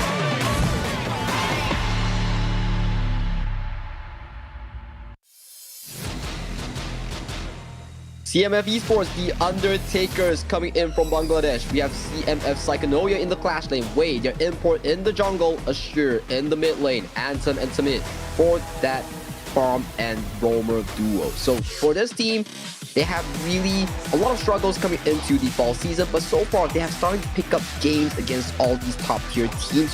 So growth is still limited, but we are still seeing signs of it. Exactly, it's limited, but we are showing signs of it. Obviously, this is a team that's been able to get rounds off some of the better teams within the KME as well, right? Like, so it's not like they're being kind of like defeated over and over and over again and not got a single win onto the board. They're definitely trying to come back fighting in this one, and they definitely have priority or potential within this team as well, right? Yeah, and then today, I think between these two teams, it will really fall back into the same question that we always have for KME teams. It falls on the shoulders of our head-to-head matchup between Gen.G and also Wei. I gotta say, their playstyle is very similar. They can go into the jungle tank or jungle assassin role, whichever you need them to. But looking at the statistics, I gotta say, Wei so far, he's pretty good at getting the average goal per minute and also teamfight participation, but kills and average damage dealt does fall over to Astar's Gen.G. Hey, you gotta share the load sometimes, right? Like, you gotta have some weaknesses and some strengths with these players. But yes, it looks very much head-to-head here, as it does state, between Wei and Gen.G as well. Like, they are, like you said, Sagi, two jungle players that definitely play to the same kind of caliber, right? Like, we thought they struggled with the fact of the tank jungles, but then the second week, they proved us wrong, right? Like, there's been some fantastic performances here for Wei on that floorboard tank. You have pretty good floorboard tank. He knows his in and out. He knows when to pressure the enemy. He disengages his teammate towards safety also in a very promising fashion, right? That is what makes Wei such a flexible player. He's known for his picks such as the Pei, Jing, or even other assassin picks, but when it comes down to the tanks, he puts on a pretty spectacular performance as well. So coming in for CMF, I do want to see them go even further in the coming 2026 Esports week for the Honor of Kings Esports. Oh, absolutely. I want to see them return as well. So return and see how well they've progressed. Hopefully they keep the same roster, because it seems to be they definitely hold some semblance of hope, right? Like, we've seen this team definitely crush better teams within like that single kind of like round pickoff, but then never really got the go to actually get the full series win for themselves, right? So they got to make sure and be careful on how they progress within this one, because obviously Global Ban Pick is always going to have their victims as well. Yeah, Global Ban Pick victims, we've seen it so far. If you're a one-trick hero, like maybe us as casters, it's going to be difficult if we were to play in this sort of format, because it really takes a toll on your hero mastery and your depth of knowledge on that role. So if you ever want to be in the HOK competitive scene, you better start racking up some training for multiple heroes. And you know, maybe one of these days, you can join the big boys in the big leagues. Exactly, that's where everybody wants to be, right? They want to be in the big leagues. It's where we have the most fun. It's where the parties are at as well. So definitely make sure your hero pool is stretched wide. Just like we just saw with the Gen.G going against Crazy Raccoon, right? Like, that was definitely going towards the test of not only the players' hero pools, but how they kind of like exhaust them at the right times, right? Like, right, okay, game number one, we lost it, but was able to get quite a few big picks off of the side of Crazy Raccoons. And it's always turned to that 4D chess match, right? Yeah, jungle is a 4D chess match, right? Especially with the roamers as well, because the laners are like, okay, I'm planning what to do, I am winning my lane, I'm freezing the lane. In the head of a jungler and roamer, okay, where's the enemy jungle? Where's the enemy roamer? Am I going in for a flank? Am I going in for assassination? What am I supposed to do? They have a lot of this like internal thinking monologue where they need to plan the game in their favor, because if you ask the jungle player to track the enemy jungle, it is actually very possible to do so because of how well they understand how jungle works. Exactly, so not only should you learn your role, but learn how a jungler would normally play, right? So knowing where they're going to be, what their eyes are going to be on the prize of things, like obviously if they're taking their Azure Golem, if they go to red first, to kind of like check in that little bit of intel before you actually go in for either a potential invade in the early games, or if they decide to think, right, okay, where's this jungle actually going to try and gank first, right? Is it going to go bot side, top side? Having all that pieces of intel is very crucial with the Honor of Kings Esports. Intel is Wintel. I sound like an old man for saying this. Intel is Wintel, because it sounds like I'm nagging you guys. Like, okay, guys, you need information on where the jungler is. You need blah, blah, blah, blah, blah. You know, this kind of things, it makes a lot of sense once you start playing the game, because you need information on where the jungler is, where the flanker is, where all the assassin is. So you can play even better Honor of Kings when you can process this information to further improve you in terms of the micro mechanics and macro decisions. That's why Intel is so important. Very important indeed, and that's why we have the vision score as well on our UI as well, right? Like, you can see some of the better players and some of the better teams you will see that their vision score is better than most, right? Like they're using their roam as a kind of like a intel gatherer, right? Like they're just making sure that they're like knowing where things are. And if it weren't for that, they probably won't be in the positions that they're in, right? Like if you're going into a dark room and you're trying to shoot your target, it's going to be much more difficult. But if you got somebody shining a flashlight on that target, it's going to help you actually hit it and secure whatever victory that you get for hitting that target in the dark room. I'm not too sure what that would be. I'm not going to prize. I don't know the prize master, so don't at me. Don't at Blamova. At Blamova, maybe not at Blamova, at Hollow TV and Kindle, for maybe that's where you can find your prize, you know? Maybe it turns out to be an Execute Roam or Smite Roam. You will never find out, but because of that, do play more Honor of Kings to really learn about the game, ladies and gentlemen. But right now, we're just slowly going into pick and bans as we see the final series of the day to be playing out in our survival week here. Yes, we're just waiting for obviously to get onto the BP here. We're not too sure if it's just some kind of technical fault with the phone or anything like that. We're just waiting to get these teams into the lobbies, it seems, and then we'll get straight into the BP between these two teams. And I believe the last time that CMF and Astar actually met, I believe that Astar may have actually got a victory over them at one point as well, right? Like they got one round. This is one of the teams that actually managed to secure a round for CMF.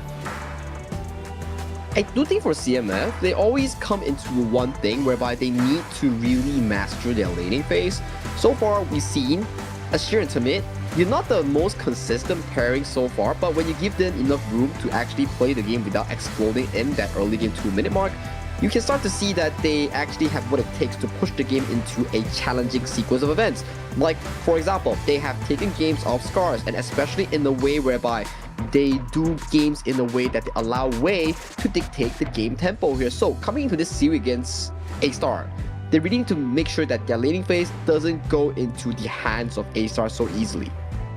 Exactly right. They don't want to give it over to Astar too easily because, again, this is their potential. I think they've got a match against Scarz as well. I don't know if it's been played offline just yet, but they have the potential, this being the last match or Scarz. But now we're going to get into the BP finally between CMF and Astar.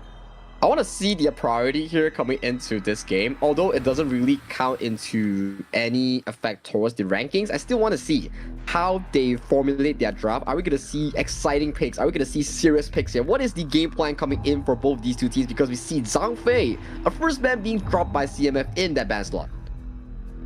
I mean, I don't think that's kind of like a shocker one, right? Like, I mean, Zug Zhuang definitely has the better performance on the likes of the Zhang Fei. Like, his idea sometimes can be questionable, sometimes actually does give over the performance that the side of Astar need. But taking away that frontline tank means that, obviously, if you go for something like a assassin jungle, it's not going to be hard to shred through as much, right? It will be pretty difficult, right, if you mention it like that, but ooh, CMF though, going in with that Jing first lock for the hands of Wei.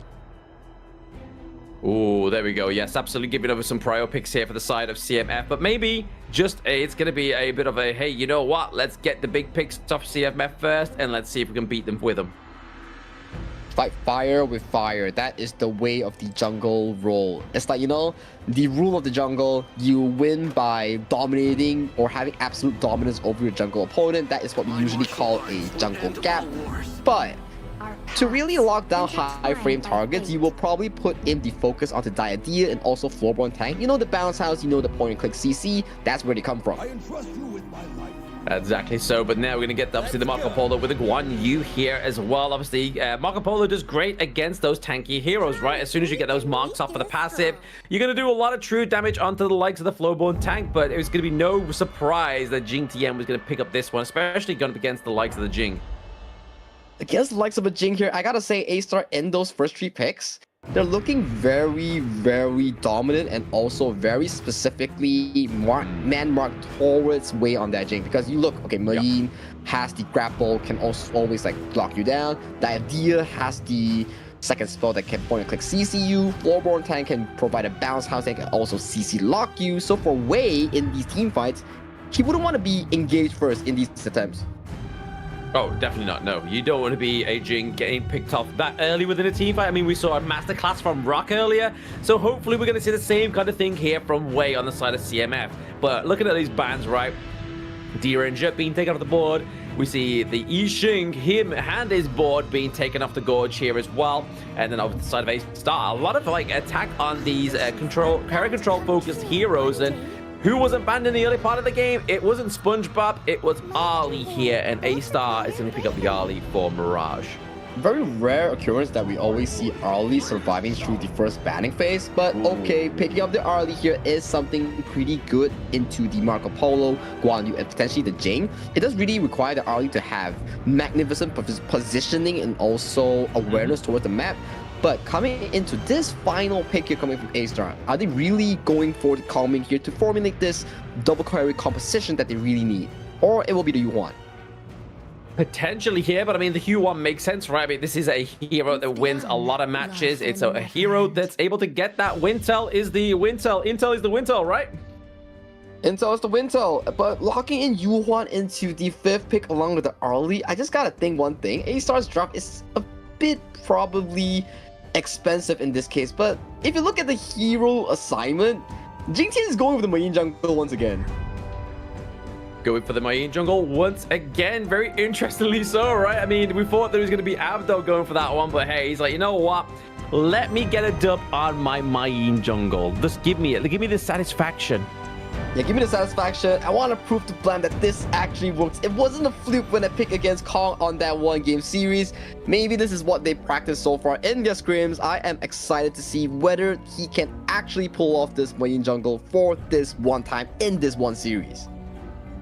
In that one series, indeed. Let's see what can happen here for CMF. Can they get a series under their belt, or can they take some more rounds from Astar? Or do Astar want to go out with a bang like the supernova they are? We'll have to wait and see when we get on the gorge, right? But I mean, these drafts are definitely kind of like not ones to frown at, right? Like they got the Jing for the side of CMF. We have the likes of the Main Jungle for Jing.G. He's gone back to his crazy fruity plays within the jungle. Crazy and fruity plays. We were thinking, oh no, it's actually just a roll swap coming in from Abdo and Jing.G. Jing.G is going towards Clash Lane and Abdo's going to the jungle. What's going on today? It's not what we expected, but it makes much more reasonable sense coming into this game here. Maybe it's like, oh Abdo, let me get on some of this Main action over to Psychonoia. Let me prove to you who's the better Main in the team of Astar Esports. Maybe that's what the laughing and joking was about. But speaking of laughing and joking, none of this would be available if it wasn't for our official gaming phone, the Realme 15 Pro. Built for performance, made for gaming, smooth, cool, and reliable, just the way esports demands. Ready to level up? Get yours and now feel the difference. But Psychonoia needs to feel the difference right now with this phone because he is looking a little bit too more worse for wear with that health. But so far coming to this early game, you're seeing Abdo already going in for that invade against Wei in towards the jungle. But who gets the spike here though? Abdo does secure it over to his hands. He does secure it over to his hands there as well, so it's not only just a successful level 1 invade there for the side of Abdo, but I mean, he's not even the jungle main. But speaking of which, the Main gets the kill here onto Psychonoia, and more coming through as well. They're able to steal the Azure Golem. Actually, no, it goes over to Abdo, sorry. The Azure Golem gets stolen on both sides here for these two teams. It's a trade for trade, but in the end, you're losing Guan Yu, Psychonoia in the exchange in the Clash Lane, so it still falls in favor of Astar as already a 1,000 goal lead towards the head of this red side team composition. Yeah, exactly. They are definitely farming up fast, right? Even though the fact that they've got like a walking, talking brick that is the Flowborn tank, right? Like that's something that doesn't normally farm up fast, but it's been aided by the Arlie, sped up by the likes of the Main to the top side of the map as well. So far, Astar going for the unconventional draft here, looking to win up against CMF. Astar's drop is alright. Unconventional? Maybe, but the roll swap thing? Really not what I expected so far. I was thinking, oh, maybe Abdo goes for the unconventional Flowborn tank into the Clash Lane. Maybe Jing.G goes for his signature Main jungle. But they just really flip up the scripture. They really wanted Jing.G to be on this Main pick. He was just sick of running in throughout the gorge, right? I mean, Jing.G was like, you know what? Just give me one lane. Just give me one lane, and I'll just have a nice little merry time, as what they're seeing right now. But we know we're in the brush there. Dives over the wall, all three of them. We get the obviously knock onto Zugzwang there, just trying to keep them in place. But it looks like CMF Wei wants to try and go for his own Azure Golem, but that's going to be the double knock up there for Jing.G. Yeah, he's able to flash from that team fight as well. But can Psychonoia get that kill onto him? The answer to that one is No. Left into no man's space, and he's 1v5 in the enemy jungle here. He gets taken down for his trouble. Taking it for his trouble and took the wrong turn in the wrong neighborhood is going to be Astar Abdo with the first kill onto the side of CMF, right? So now that teaches you guys, if you're having a team fight, don't go behind the enemy team if you are a flowborn tank. That's indeed the case, right? Especially when it's like pre-4 minutes. Burst damage is hard to go through when there's like a 10% damage reduction if you are invading the enemy team. So that's something for us viewers and also us casters to really learn about for our ranked games here. But so far in towards the early game, 1-1 in the scoreline here. Lead, there's no lead to be talking with. No lead at the moment, right? Obviously, Astar had it all for them going like literally moments ago, and now after that little bit of a tit for tat, and when Wei got back onto the board and was able to farm up as fast as possible, it means that that gold lead is now definitely gone away. It has definitely gone away, and right now I just want to see in this 4th minute mark how this Abdo transition his Clash Lane knowledge into this jungle role here, because jungle is a very different role compared to Clash, whereby jungle always need you to fasten out tempo by picking up farm in the side lane, picking up resources. It cannot be played like a Clash Lane where you are always looking for attempts here, as we see Jinkian here, looking for Psychonoia. Yeah, looking for Psychonoia, just trying to keep bullying him under his T1, right? Like, they're just making sure that he's staying in place. Maybe a big contestation here for the Azure Golem rather than going for these neutral objectives. I mean, it's all happening under Wei's nose in that mid lane, right? Like, he wasn't even aware that was happening. But now, a dog onto Psychonoia. It's going to be a 2v1, Zugzwang and Abdo. But there it is. It's going to be the kill for Mirage as well. And now we see that Gen.G is looking to push that top T1. Yes, CMF gets the Tyrant, but they don't have the Azure Golem, and they aren't be able to take A-Stars either. Like, this is the thing we keep talking about, right? Jinkian is the star of the show. He goes to the top lane, he locks on Psychonoia, he teleports to the bottom side, he locks away Anthem as well, and Astar forced to flash away from that attempt. Yeah, I mean, Astar here just trying to get some aid from the side of Tamid, right? Tamid getting kept into the enemy jungle. We saw that Abdo was just like, you really want to go and help your buddy, Astar? Sorry, man, that's not going to be able to go. You have to kind of pay the toll master. And Abdo, being the toll master, was able to push him away, and he wasn't able to get back to his teammates.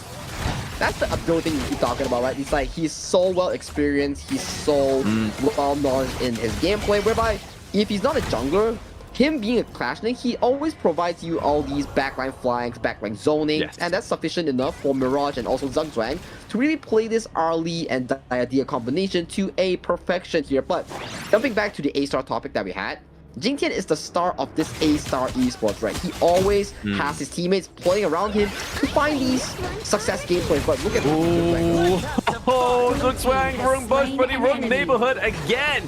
We was waiting for the pick off there. Astar was very patient into that mid lane, gets the pick off the Zugzwang, but now could be getting paid back here. Vio is in the front line here with the Hue 1. Actually not doing too much damage here, not catching anybody. He has to be careful. He's taking way too much damage for my liking. Speaking of Abdo as well, gets launched up, gets knocked down with that mirror domain as well. So if you're up in the sky, you're not gonna be able to reflect those blades. But now, Psychonoia, this is a brawl in all respects here. CMF Astar, Psychonoia getting taken down. They're looking for Tamid as well. Tamid's able to get out with the help of Wei. And still the Jinkian and Wei show coming into this series here. We see Wei finding the assassination onto Abdo. We see Tamid finding the stun lock onto Zugzwang. But into the later stages of the fight, it was just Jinkian punching, kicking all these members, especially on towards Astar and Anthem.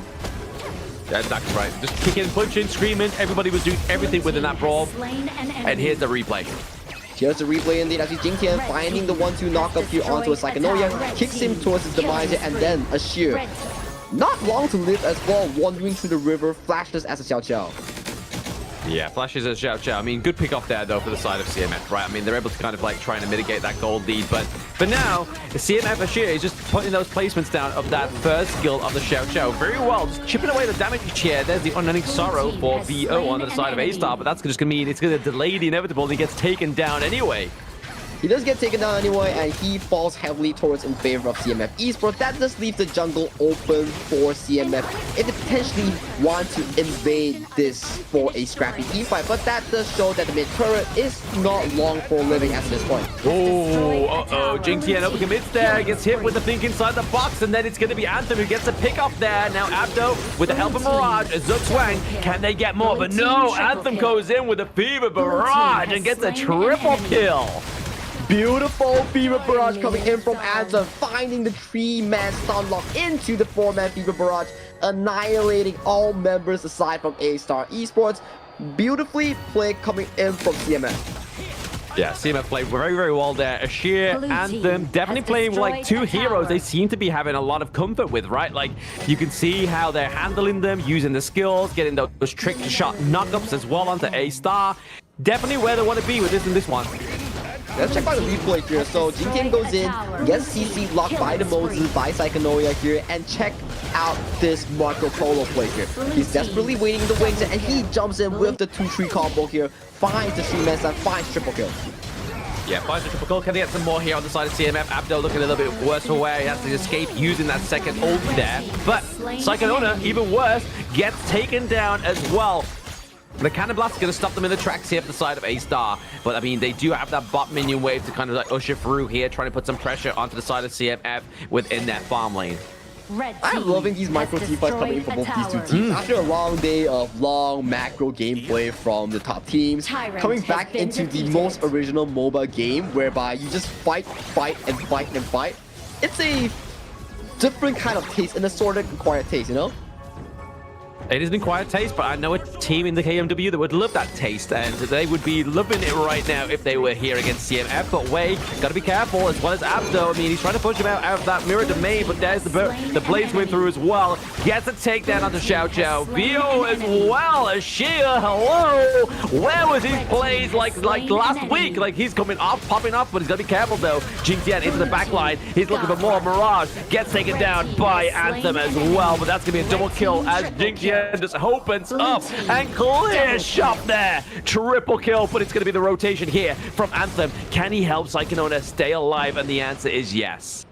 Jing-Tian is just styling on towards the back line here, while Anthem is just clearing everybody towards the front line here. So it's a Rumble Royale coming in from both of these two teams, as they are not giving any engine space if the enemy's asking for a team fight here. So far, pretty interesting stuff, I gotta say. Very interesting. I mean, the Jing-Tian was able to steal away from the Azure Golem here, but I mean, now Wei comes back. He's able to get the kill and get that Azure Golem and Crimson Golem, but Vio comes in with the help here. Oh, tries to get the takedown of the Wei, but Wei does too much damage there onto Jing-Tian. Ooh, Jing-Tian almost blew up the entire roster coming in from CMF here. Psychonoia, Wei, and Anthem. Their health bars were really blinking low there, but Vio does not in fact get that key healing here, and Zugwang. Low, very low, very dangerous as well. I mean, now that Wei comes over the wall there, it's probably going to be able to steal this, but it's going to reset. There's a double kill going up to the side of Tomit as well. But the pick up of Wei onto Mirage means that there's going to be less contention here for that Tyrant, but CMF maybe go for a bit of a team wipe here. It's only Jing-Tian and Abdo left. It's good for CMF because they desperately need one BO5 win to really elevate their rankings, right? Because still, out of the ranking week, out of the survival week, they have still yet to find that BO5 or BO3 win. If they can really put one down the road at the end of the survival week, that really pumps up their morale and their love for Honor of Kings.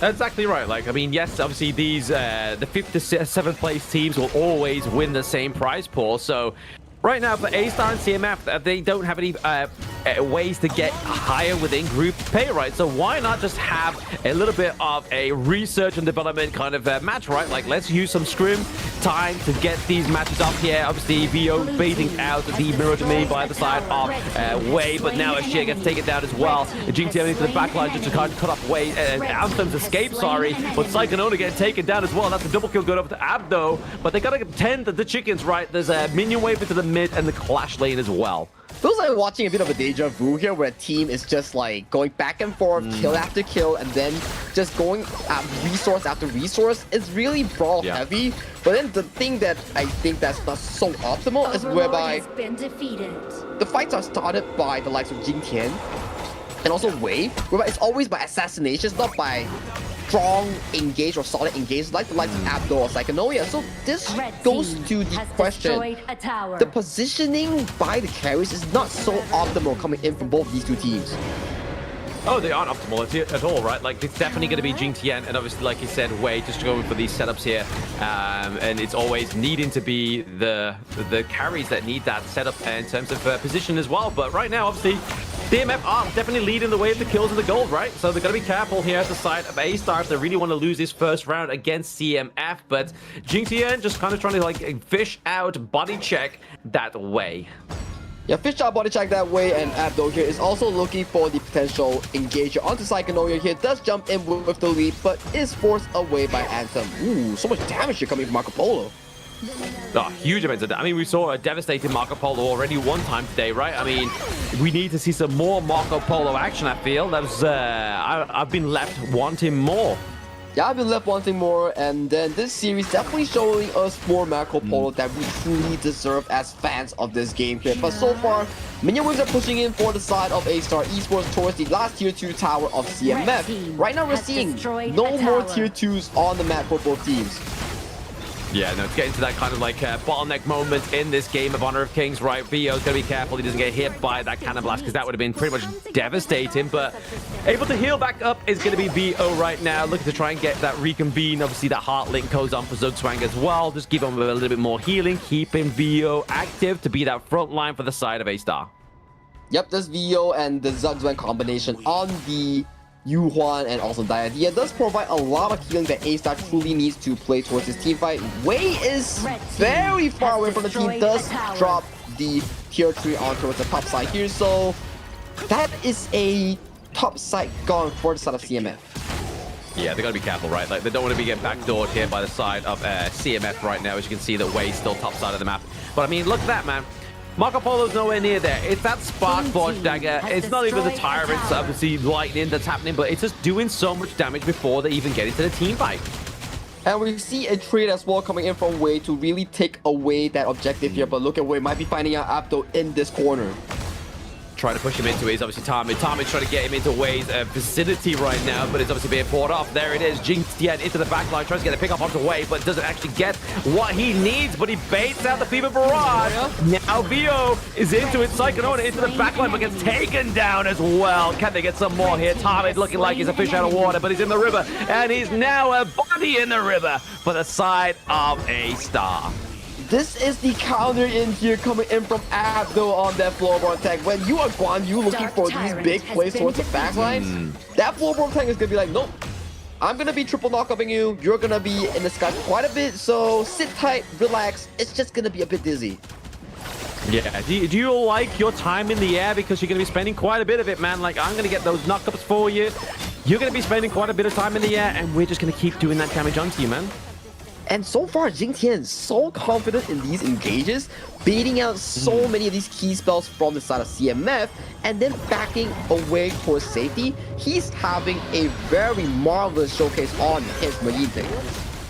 Oh, he's having a ball all the time, man. He's living it. Like, there we go. Abdo getting focused with a lot of damage there, thanks to the Xiao Xiao. So Ashir and Anthem here, both put in so much work in terms of dealing the damage onto the side of Astar. But now they've got to make sure that CMF, that is, need to make sure that Astar don't get access into their base further with these two minion waves that are coming through here. Anthem's just trying to get that Splendid Revolver onto the enemy team here to do a lot of damage. But Vo into the back line gets the CC off, but can they get a little bit more here? The Destiny counter being used a little bit early just to zone out the side of CMF so they can get this high ground turret. But Psychonoia may be in trouble now. There's a lot of committed into the mid of this battle, but there it is, the healing from Vo. But it's going to be the takedown onto Mirage. It's going to be Ashir coming back through to get some more kills for his team.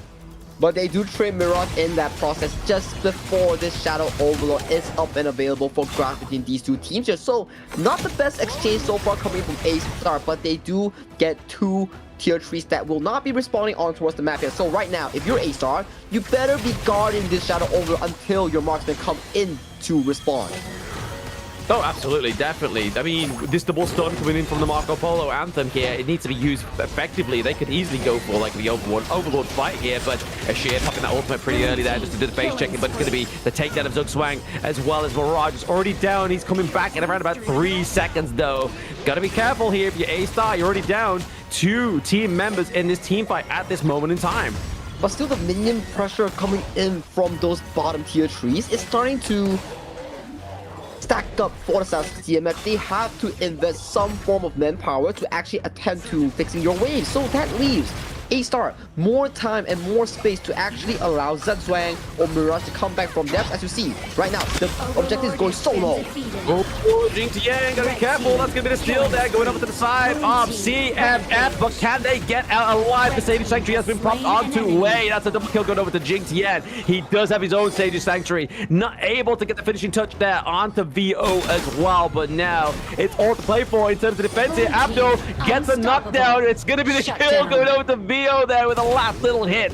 But can they get a little more? Gen.G here, Psychonauta and VO going for a 2v1 here, using the Cannon Blast to keep him away. But that's going to be the Sage Sanctuary as well, as they usher through and they take down this Vanguard with the minions. It doesn't seem that they can end the game as well, because right now Astar is coming back from respawn here, so it will be very difficult under the pressure of the stolen Overlord here. So props to Wei, even though they lost the team fight, they still got the objective that they really need to force away the game-ending push coming in from Astar.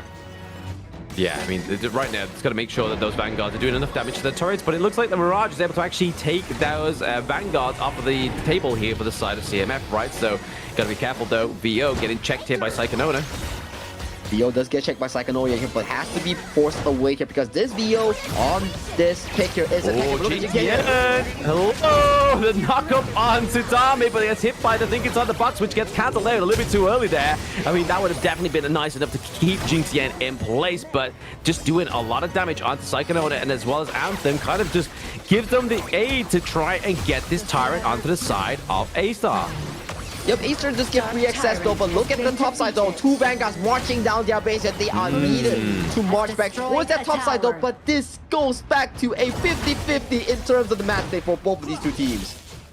Yeah, very 50-50 right now. Obviously, everything is pretty much 50-50 onto the gorge here between both Astar and CMF. But top side of the map, Mirage and Gen.G was able to get that takedown of the Shadow Vanguard, but they have to be careful. I mean, any kind of pickup here, any kind of pressure that might be alleviated on the side of Astar could be a trouble for the Tempest Dragon takedown.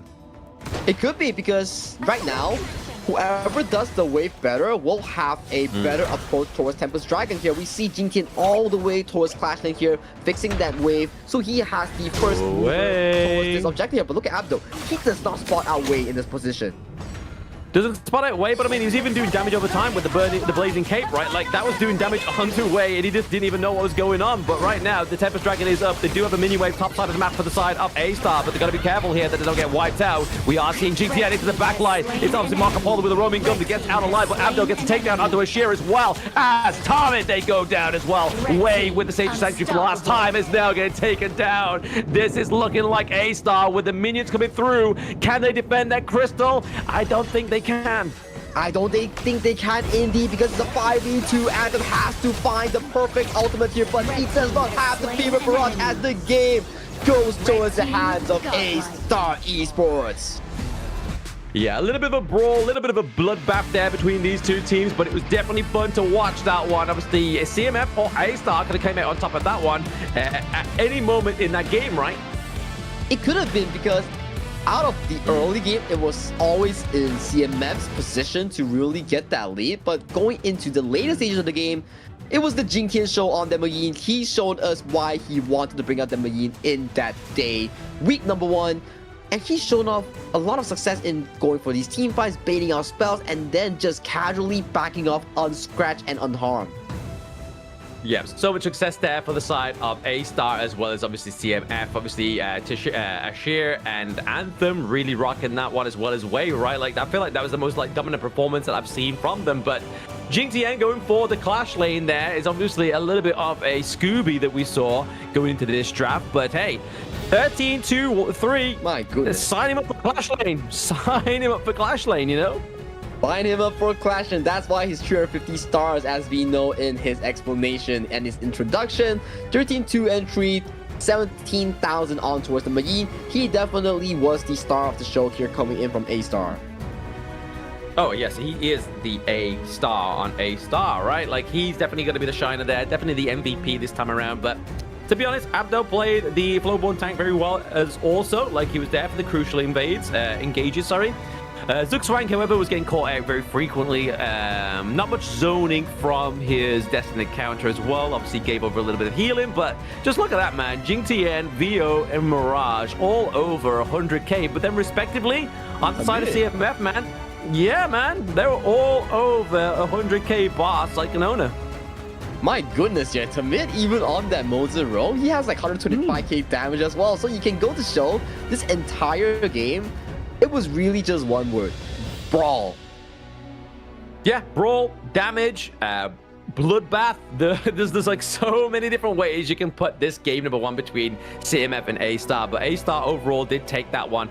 And obviously you can see here by the graph that it was pretty much just flirting with both of the teams. They just didn't know who to give it over to, right? It just all came down to that remaining team fight behind the pit of the Tempest Dragon. Neither team ended up taking the Tempest Dragon, but still they were able to take the fight to the side of CMF.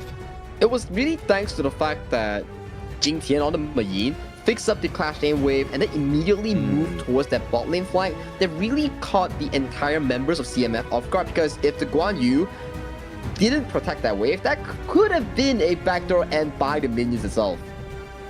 Oh, absolutely. Could have been a backdoor completely, right? Especially that Vanguard top side of the map as well, like we saw there, but I feel like if A-Star didn't do that, he'd be like, what are we doing here, lads? What are we doing here? But no, it's going to be the MVP. It's definitely going to be Jing-Tian here on the Mayin, going that 13 to 3 KDA. Right. A lot of damage, man. Like, I didn't realize that Mayin could have this damage potential, right? Because most times out of 10, we don't really see a lot of Mayin MVPs, right?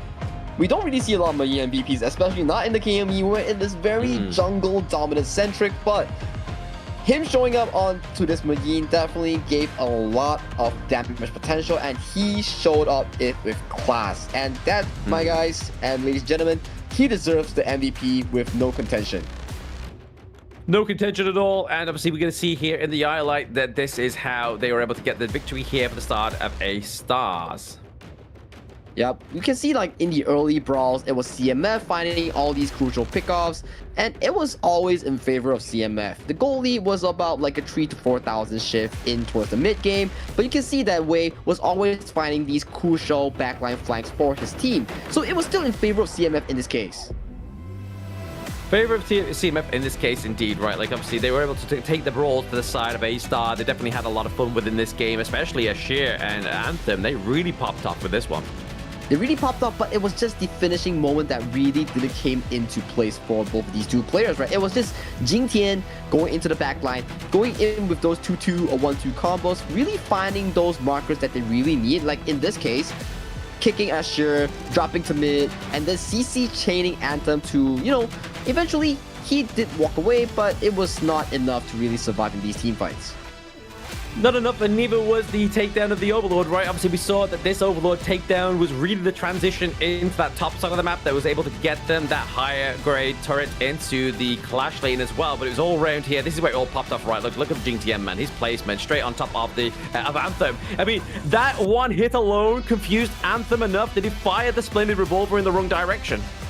That is the power of the Mayin, right? When he's left untouched, he's going for the full damage build with the Pure Sky. She has a lot of mobility to really go and gap close into you. Even if you can purify the CC chain, you're not going to be purifying the full damage output. No, unfortunately not, but I mean, that's definitely going to be the game changer here for them. But game number 2 going soon, guys. We're going to be going for a short break, so don't go anywhere. See you in a moment.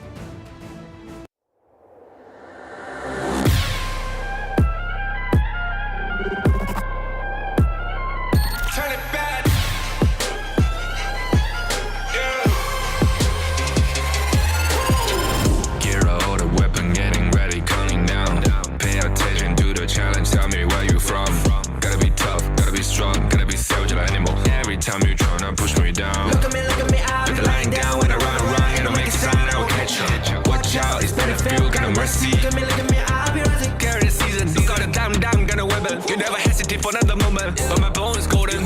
I'm invincible, just let them know. I can show you all the glory I own. To the drunk, go find a way to the palace I'm waiting. Go, different market we go.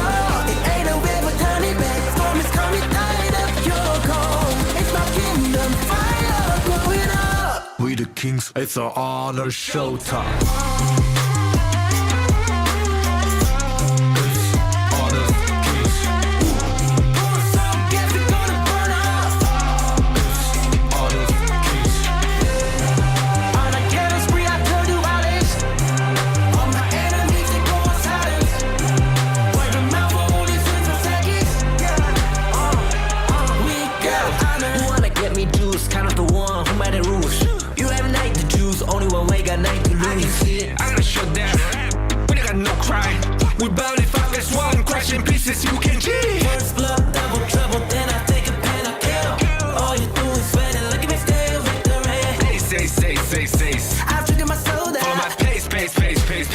be the champ, experiment, I'm invincible. Just let them know I can show you all the glory I own. To the jungle, find a way to the pad, it's how we did. Go, live from how can we go? It ain't a way for tiny bags, storm is coming, tired of your cold. It's my kingdom, fire, blow it up. We the kings, it's our honor showtime.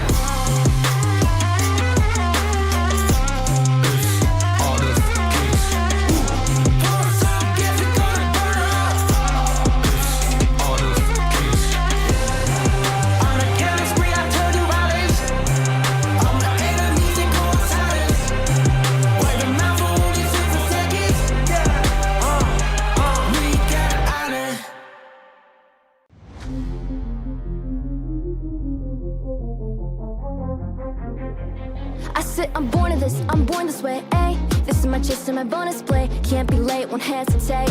What do you say? Race to find my face, scars to find my skin. I can't convince them, can't please them unless that I'm the one.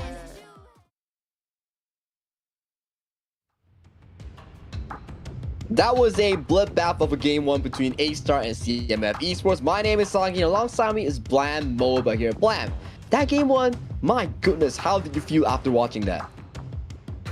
I mean, it was definitely kind of like you said, a bloodbath. There was a lot of fighting. It wasn't quite what we were used to seeing, right? Like, it's like, hey, we're waiting for some macro. Why is everything always just fight, fight, fight? Just give us some macro over, please. Just give me, like, some macaroni and cheese. We need something to eat here. But no, it was just eating constant kills after fight after fight. And honestly, it was a difference. It was a difference, right? It was a well-refreshed need for us on the broadcast desk.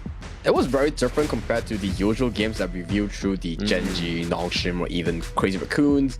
It felt like two Crazy Raccoons were going at it because you had two Kongs just fighting control for the map. But for CMF and A-Star, this is game number 2 with A-Star going on towards the blue side and also CMF defaulting towards the red side here. I am interested to see where is Jingtian going in this game too. Hey, you never know. He might go down to the support role next. You never know. He might be he might be going for Clue's record on how many kills a support role can get. But I feel like we're going to see a ban onto obviously the likes of the Yuan here for the side of A-Star, right? Like, just go for something that's going to be sort of not be able to catch them off. They're going to go for the Ali as well. Obviously, they played it in game number 1. Onto the side of CMF to look at the ban out the Mai Shiranui. It's interesting here because Jingtian so far, he's showing off one thing whereby, okay, I love to play these heavy mechanical heroes. So maybe CMF is like, okay, I'm banning the Mai Shiranui, not from VO, but from Jingtian, potentially swapping to that mid lane role. That's just an assumption, you know? You never know, right? You don't know where this guy's going to go, but hopefully he goes back to the jungle, right? Obviously, we've loved to see the little flirt between Abdo and Jingtian in terms of their role swap, but I want to go back to basics. I want to see A-Star come through really quick, really aggressive here, but the fact that they got smiles on their faces, I don't think I'm going to see it, you know? Well, it is to Pei, and Pei does sound like what something Jingtian would love to pilot in towards that jungle here. So maybe, like you mentioned, after the game 1, Jingtian is like, okay guys, all jokes aside, I love my Mayin, I love what I've played so far, but let's get back to business because we still need to get wins on the board here. And talking about wins, CMF here, drafting the Luna 4-way in that jungle. Even here, I must Oh, wait, and the Lunar, and then Dharma for Psyche and Ona. That's going to be crazy, man. That's a lot of team fight setup here for the side of CMF so far, but it looks like they're going to go for the counter here, potentially into the top side of the map with this Charlotte going against the Dharma here. Charlotte against the Dharma does allow you to have that strong mid game, especially for that Charlotte, because when we talk about Charlotte, we always think about one thing: mid game 1v1s and also finding those key flanks on this pick here. So I'm interested in seeing Abdo, one of the clashes that we prize so much in this KME. I want to see how he performs on this pick. Oh, absolutely. Absolutely see how he performs on this pick. I feel like maybe it's one of the first times we've seen him actually pick the Charlotte, right? Like, we actually haven't seen much Charlotte into the KME, right? Like, it's always kind of like your Byron, your Party, your your Mayins, your Guan Yus as well. It's kind of taken the place of the Charlotte ever since the rework. But now we're going to get the Gen.G here, obviously trying to get the cleanse off of Wei's, Luna's marks as well, which is going to really kind of upset the flow on the side of CMF. But we'll have to wait and see what they go for here in the second ban phase, right? Obviously, with both of these teams don't have their mage into the mid lane. So betting at the Liang here, they don't want to give that over to the side of CMF or vice versa, because obviously, if Astar get it, it's going to be hard for Luna to really kind of commit that one. Yeah, if Astar gets it, it's difficult for the Luna. If CMF gets it, it's difficult for the Pei, right? So it's a bit of a 1 + 1 = 3 combination. So banning out all these roamers and mid lanes is the goal coming in for the second ban draft, especially for the side of CMF. They need something to allow this Luna to get going, and it will be the Gan and Mo being locked in for the side of Ashir. Ooh, very nice here. I mean, it could all be set up here by the Dharma, right? Like, if he's able to get a massive kind of truth mantra, and then we just have the freshly forward couple blades come through, especially with the positioning we saw earlier with our last series, right? Especially for Cliche on Crazy Raccoon. His positioning on the Ganamo needs to be studied and perfected because it was so good. And this Zilia, right, is something that we really saw with the side of Astar Esports. This is the pick that really allowed them to win against, I believe, Nongshim, if I'm not mistaken, back in, or was it Gen.G? I think it was Gen.G, right, in these ranking weeks, whereby they brought out the Zilia and really countered all these beefy front lines that they wanted to draft and allowed them to scale towards that late game to break through that late game power point. Yeah, I mean, it makes sense with the Pei as well, right? Like, obviously, normally when the Pei falls off towards that kind of like mid-game, it kind of gives him a new kind of like lick of paint, per se, you know? Like, giving over that sanctification means that he's going to be able to kind of like aggress that a level further and further and get a bit of a more of a stat boost into that late game. So, really here, in terms of sustainability, obviously CMF have a little bit more chance of sustainability thanks to the Diadia, but overall, it's like, Astar look like as soon as they get a switch up here, oh, okay, so we're going to get Abdo onto the Pei again, and Jing Tian's going to be top side of the map. Okay. Jing Tian is just having a field day as of this point. He's like, man, all right, give me a 1 day annual leave on that jungle. I'm just going to have some fun in towards that clash lane. If we win, we win. If we lose, I'll swap back, okay? You know, it's one of those moments with your older brother or like your younger brother, but okay, after you die, I swap back, okay? I swap back after this, you know? It's one of those moments. Yeah, no, it's just like, you know what? I think you are right there, Sagi. It's like, I'm going to go Clash Lane until we lose. I'm going to go Clash Lane until we lose. So let's see what he can do, right? Obviously, there we go. Abdo onto the Pei. I mean, maybe Abdo is going to be like a monster of a Pei that we don't even know about. But back to the point of the sanctification, it's definitely going to go onto the Pei here, right? Like, definitely give that over. Open up unlock a untapped potential on this pick that definitely falls off towards that mid to late game. Who knows? If it's Jinx and Astar, maybe it lands on Charlotte. We never know until the low 50 mark hit for the Zilia. Although, ladies and gentlemen, do hit that D key towards community tab, then redeem some in-game rewards, and who knows, you might get a free skin. You might even get a free skin. Exactly. Who doesn't love some freebies here on the Gorge as well? Like, but if you're a new player, more specifically, right, I mean, everything boxes, they hold so much more, right? Like, it's going to be hero skins. There's on my second account. I don't think I've bought a single skin on my second account, but I've got so many skins from those everything boxes, so make sure you're punching in that code, ladies and gentlemen, those watching at home. But it's going to be really interesting to see how Jing Tian plays this Charlotte, right? Like, obviously, we've seen him already play the Mayim, but now the Charlotte is going to be that late game assurance here for the side of Astar. Already kind of going and attacking these boards, contesting away. Points of concession here onto the side of CMF. And if you're away, you're going to be quite furious because you clear your blue side, you walk towards your red side, there's nothing for you to farm here. That is a jungler's nightmare here, and he is now forced to cruise around the map to find whatever jungle camps that's left for him to hit that level 4, because we know Luna desperately needs that level 4 map. If not, she cannot do anything on the map. Yeah, go for the Oliver Twist approach here, by the way, on the side of Astar, just making sure that the enemy jungle is begging for more. Please, sir, have you got some farm for me, sir? That's what CMF Way is asking right now. Yeah, any form of donation towards Way is much required, as we see Ashir already being forced away to Flash, and will he get caught in this exchange? Flash used guard her grave as well, just to keep away the side of Astar, but gotta be careful here. Obviously, Psychonota waiting in his rush. He does get spotted out here as Sakanoya does get forced away by the Universal Law that's being dropped by VO here. Gotta say, VO so far, his positioning on the ZR is pretty decent. Yeah, pretty decent. I mean, he hasn't been caught out yet by the likes of Wei onto the Luna yet, so that's going to be always a good note in my books for somebody who can be a mid lane and not get picked up by the enemy Luna. But once again, Astar Abdos is like, hey, I've got the intel on your timers of your Crimson Golem, so I'm best believe I'm going to be in your jungle. Oh, the freshly forged blades. He's actually hit anybody on the side of Astar. The only fortunate thing that we can talk about is that minimally, it's not a Azure Golem that Luna really relies on, so that is still a good news. But it's kind of a feels bad moment where you're still losing out so many of these buffs because your team is like slightly slow on those rotations. Oh, yeah, absolutely. Slightly slow on the rotations. Not actually capitalizing on first blood yet on either of these two teams. I mean, right now, Astar are definitely kind of propelling towards the gold lead here with around about 600 gold lead, which could have changed at the change of a hand, right? But, ooh, Ashia taking so much damage from those hits.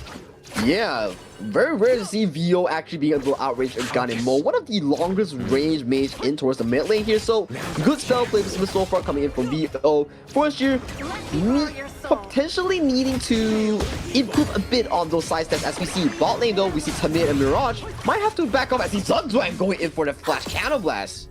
I know, right? Like, very overly committed that flash cannon blast, not even knowing that they're going to go that far or even, like, disengage that far to safety. But, hey, you've got to take those shots, man. If you don't take it, you're going to miss it. You're going to miss it just like how this jungle is just a picnic that's coming in for the side of Abdo here. We need more men coming from CMF to really defend this Luna's red buff here because the next time, if they take this away from her, she's going to be falling super hard in terms of the gold graph. And they're going to go for it again, right? Obviously, we see her in the mid lane. She has to choose between that or the Azure Golem. And it looks like they're going to go and take out this one as well. So nicely done there by Astar, claiming that third Crimson Golem away from the side of CNF. A bit of a slow starter here for the side of Wei. Right now, they're trying to get the marks up onto the enemy team. Trying to get the... There we go. That is a bit of a... Well, the Destiny Counter actually hits nobody there, unfortunately. Actually, no, it hits the... Hit Abdo. Ooh, 3-man cannon blast here being returned coming in from Zhang. Both these roamers, they are not happy when we are seeing each other. They are definitely coming in for beat, and they are landing some very key spells, especially Zhang. Cannon blast after cannon blast. Is this the third one that he's looking at? Or no, he does not find it. Doesn't find it, but I mean, he's just there to kind of put the pressure on, right? Just kind of keep them away from that T1. Oh, I mean, to be honest, all it takes is just one more hit, but then at the same time, VO in the positioning that we really gave him props for, just get taken out there. But now the cannon blast gets onto two. That's some low health onto both Anthem and Ashir, man. They got to be careful. They indeed have to be careful here. Zugzwang is relentless with these cannon blasts. He's just hunting for them at this point. Hunting for them, just basically pushing them away from that T1 in the bot side, right? Like, that's all they were really hoping for, was there at the bot side. Mirage just given the time just to get that T1, but Gen.G misses that degradation there for his ultimate, but still, keeping Wei into this lane and keeping him not dead is going to be the key here for CMF. And so far, Abdul is having a pretty good performance on towards this pay. His tempo, his mobility, so far has been pretty on point, as we would say. Oh, absolutely, yeah. Pei is his performance is obviously macro, his aggression into the enemy jungles. Definitely what we normally would see from one of these junglers in the KME, right? Like, he's definitely playing the Pei to a T. To a T indeed, and he gets the blue buff and he bails out from this ultimate technique in for.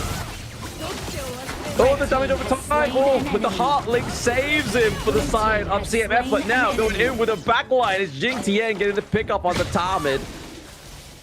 Oh, Wei, it's so stressful for Wei. He's not getting any little buffs here. As you see, the rotations is still coming in without the jungler here. They are not giving Wei a break in the jungle.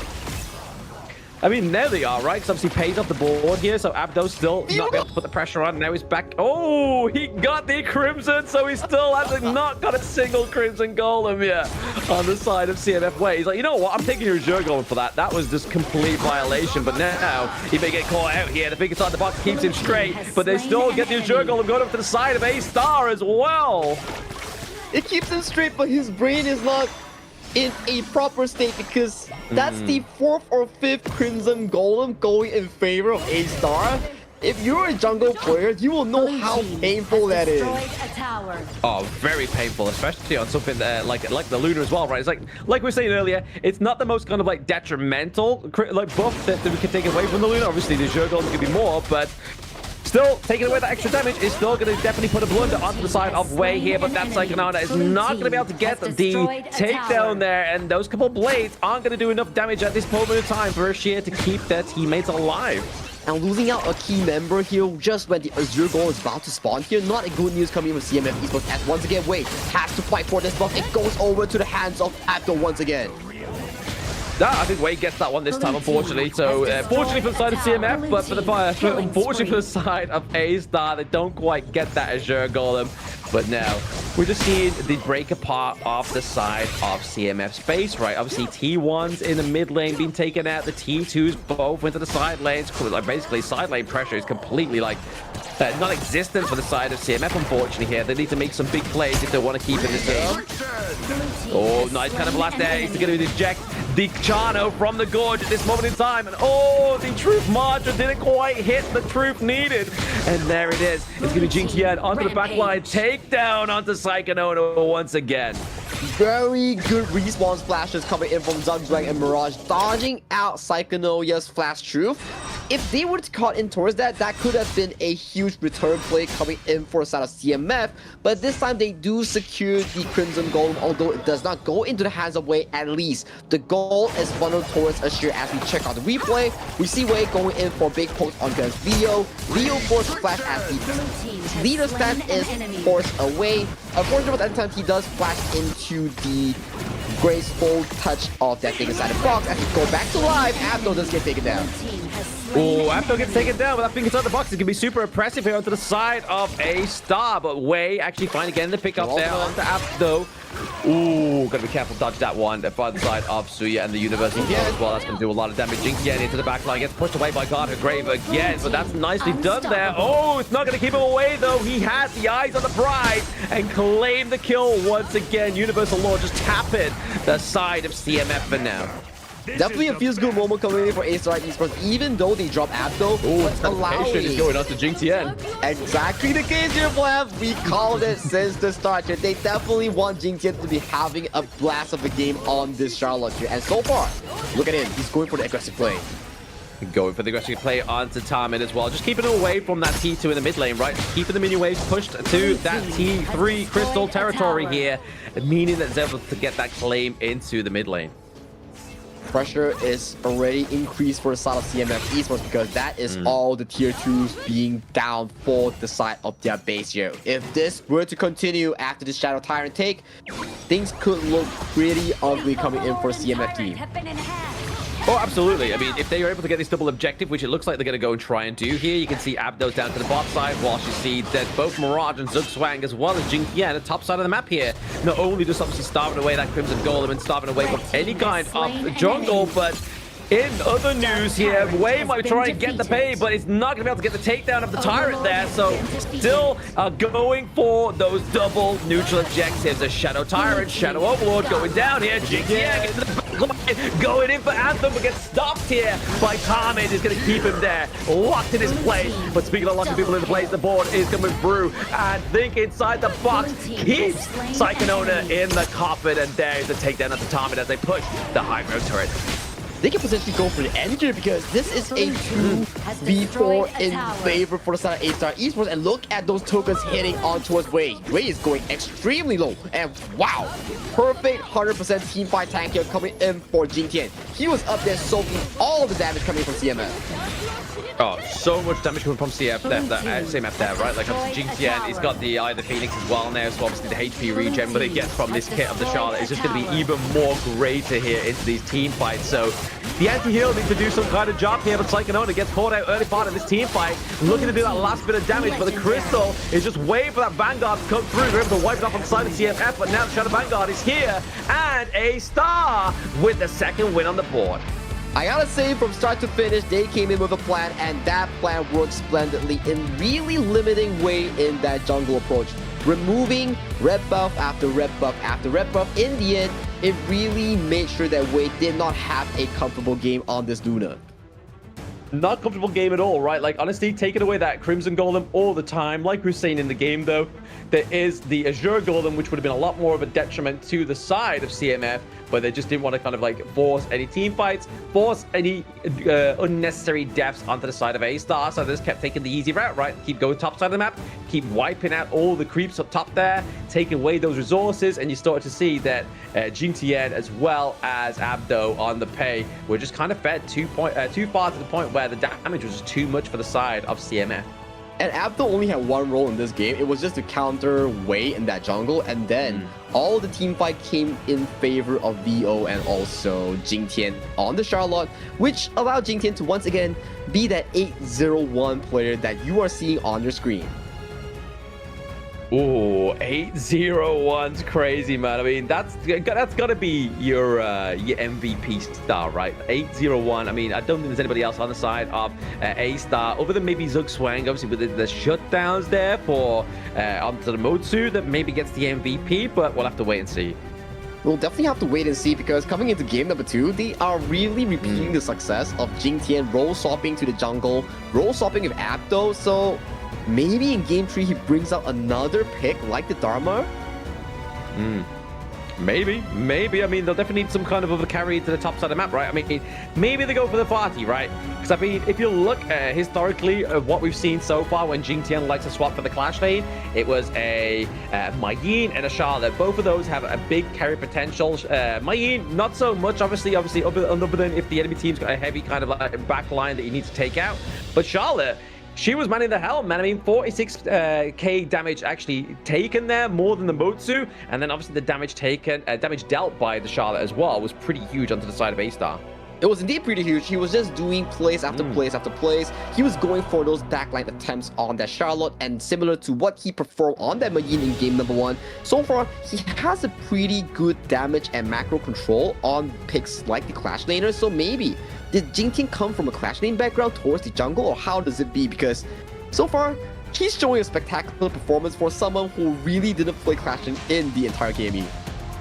Exactly. I mean, back-to-back MVPs for the Clash lane, right? Pretty huge for the side of A-Star with the 801 KDA. Damage taken, like I was saying earlier, 28% of the whole damage that the side of CMF gave. He took 28% of it, which is almost right about that third mark, right? And then also the damage dealt, 26k. So really showing the true potential here of a Charlotte. The true potential of a Charlotte has been shown by our MVP player here, but let's check out the replay from the side of these two team compositions.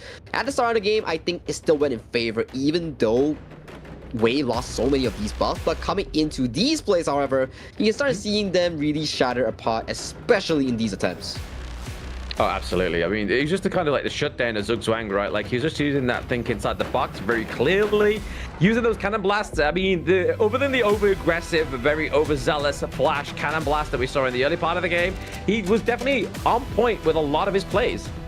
He was indeed on point with all of these plays, and for Zugzwang, his thing inside the box, all these cannon blasts, it was always to start off or choke out all these points coming in for the side of CMF, resulting into very limited space for the side of CMF to really play for their team. Yeah, really play for the team and then get this second game victory going over to the side of A-Star. But the point is now, will A-Star Abdo go back to the Clash lane now that there's obviously less kind of carry picks coming through? I mean, the Luna's still there to pick. He may go for that one next. The Jing is still there to pick. He might go for that one next. Who knows? It's kind of like opening a Kinder Egg. We're not too sure what toy we're going to get just yet between A-Star's roster, but it's definitely working for them, right? Jingtian into the Clash lane is definitely having a ball. Well, that's Jingtian for you, but we'll go into a little break before we crack that Jingtian egg to find out what is he playing.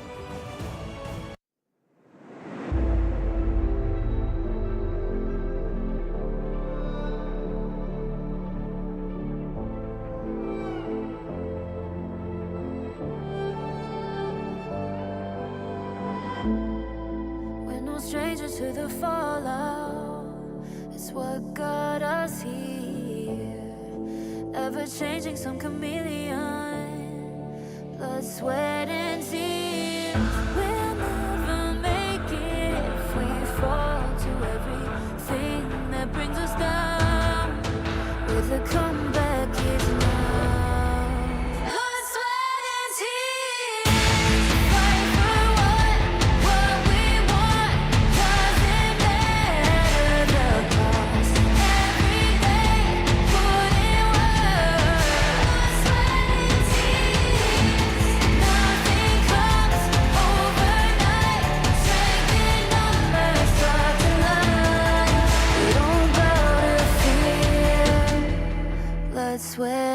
tears.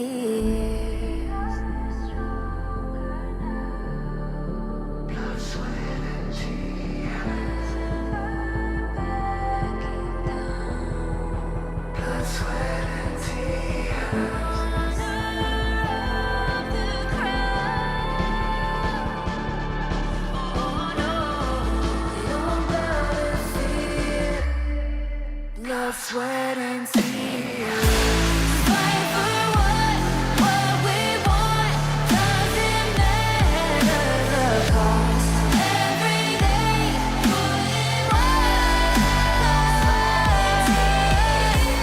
Nothing comes overnight. Strength in numbers starts tonight. We don't gotta fear. Blood, sweat, and tears.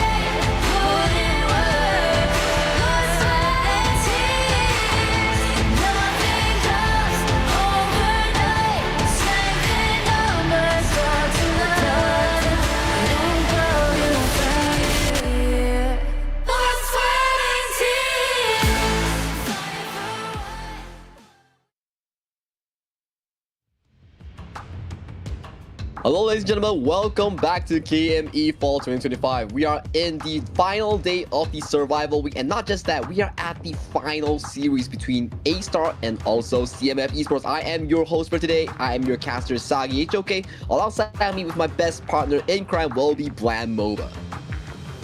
Going for a bit of a Marco Polo salute there, but no, yeah, we're potentially at the final game as well, right? I mean, we are seeing that Astar are on their match point within this series, and we've been seeing a little bit of a switch up for those new joining in. If you've been used to obviously the KME 4 season, Gen.G is normally their jungle, but Abdo and Gen.G have been having a bit of a switcheroo, a bit of an identity crisis within this series, and they've been playing it very well.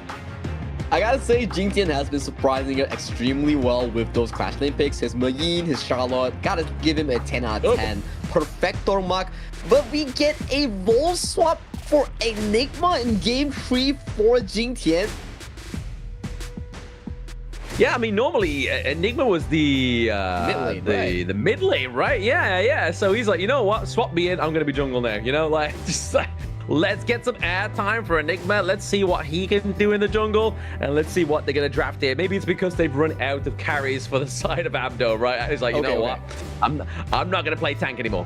So I checked my sources. So previously, before Enigma actually played for Astar Esports, he was the jungler of the Vicious back in this year. So this is his original role. So him going to the mid lane, it was just to cover for Vio in that one series where he got eventually swapped out. So for Enigma, he's back to his original role in this final game of the series. Hey, why not? Let's see if he can take it against Wei, right? I mean, Wei, they have burned out Wei's like carry potential. Like they took away their Luna, they took away their Jing and beat them. So now they're like, you know what? Tag in Enigma. Let's see what Enigma can do. Let's see if he can go for the Luna. Let's see if he's going to go for a more of a tankier jungle pick here. But Astar, they're going to take the payoff so Wei does not get his pay.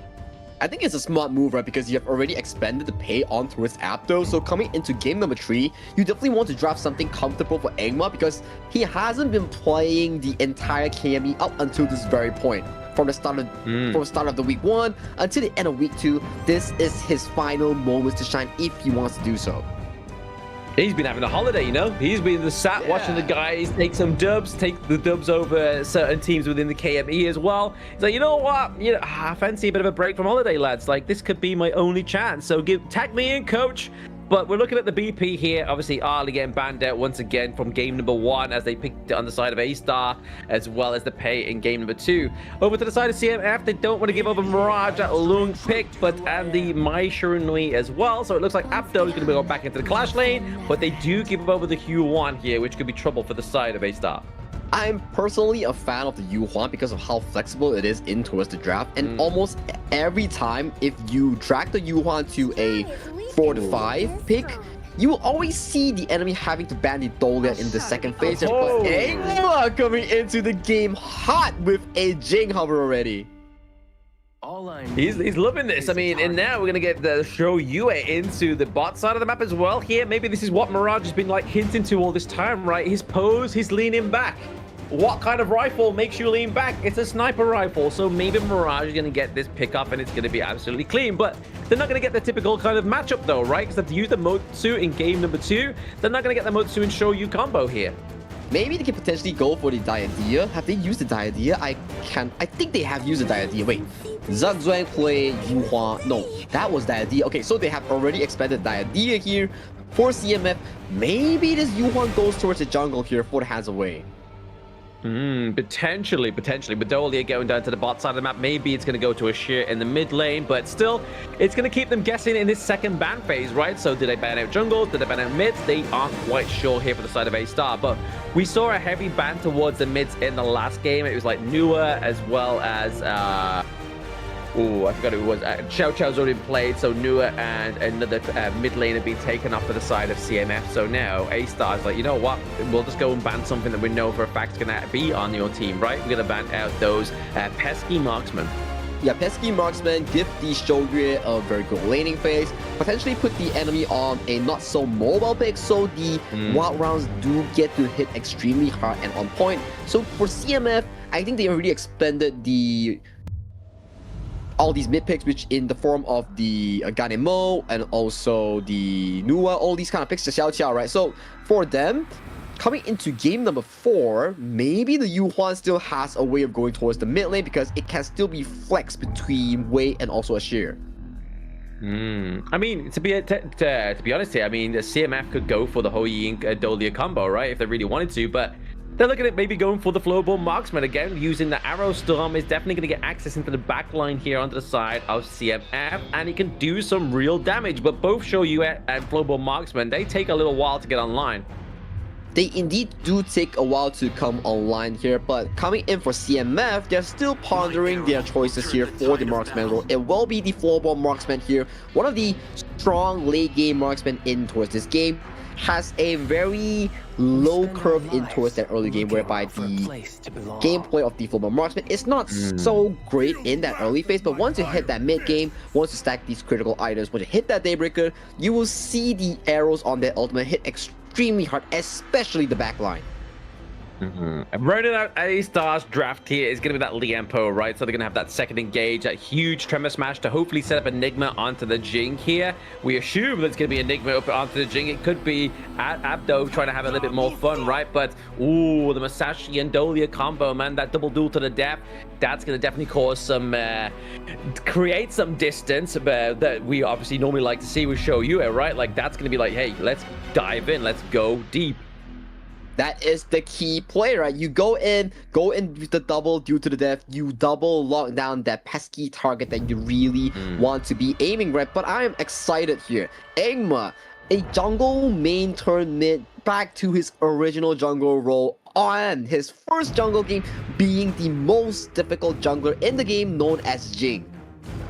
Yeah, it's going to be interesting to see if he's actually going to be there into the jungle role, or whether Abdo's decided, you know what, I'll go Clash Lane again. But we're going to see here as the board comes through. A-Star currently up with 2 wins on the board so far, but it's actually going to be, yes, Enigma back into the jungle, and Abdo going back to his Clash Lane here as well. So we're going to be seeing those prime pickups here, and that experience of the Clash Lane player coming into play in this game number 3.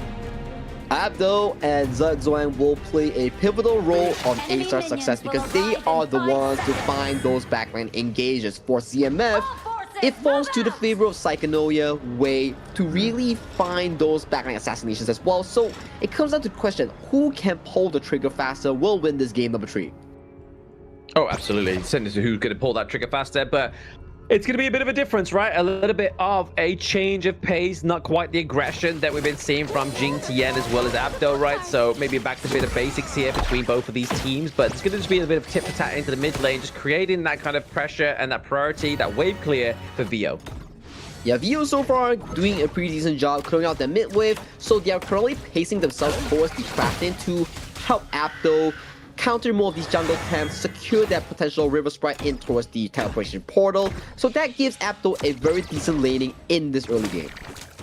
Yeah, and then Anthem also gets that Fire Hawk call on his own, right? I mean, see with Mirage here, trying to get his Fire Beak to himself, but it may have gone to the side of CMF here, but a bit of a fight here for the space. Right at the top side of the map, just gathering the resources overall for Astar. Yeah, Astar is doing an exceptionally good job in towards this early game, securing all these neutral resources in towards the pockets of all these key members here. The sooner Apto gets that level 4, the sooner he can find these key engages, and already we're starting to see Vio traversing the gorge. Started to traverse the gorge, trying to get those rotations and help obviously show you into the bottom side of the map. Mirage needs that help and obviously that priority to get him a little bit further ahead of Anthem here. Vio seems to be picking out a lot of these resources because the Taken by Liberty of the spell, it actually executes the minion with a very high damage. So for him to traverse the gorge and keep on touching the minions, he's earning a lot of gold in that pocket. Oh, absolutely. I mean, it's definitely going to be one of the damage outputs for the side of Astar, right? Like, you're going to be really reliant on Jing. You're going to be reliant on Yixing. Yes, I can know it. He's like, hey, maybe I can get him catch up, but it looks like it's not going to be the case. He does get a bounce up onto VO, though, which gets him back over the wall here. So, really, was VO the lifeline here for Psychonauta? I don't think so, but definitely one thing's for sure. He was out of the bush when that happened here, so maybe not something he would want to be doing, but that does open up the entire Crimson Golem for the side of CMF's taken, so that is a lost buff coming in from Egma. Yeah, CMF just paying back Astar after that game number 2, right? They lost, so every Crimson Golem they lost, and now they're like, you know what? I really miss my Crimson Golem. Payback. I need to keep that step back. Yeah, exactly. Time for payback, man.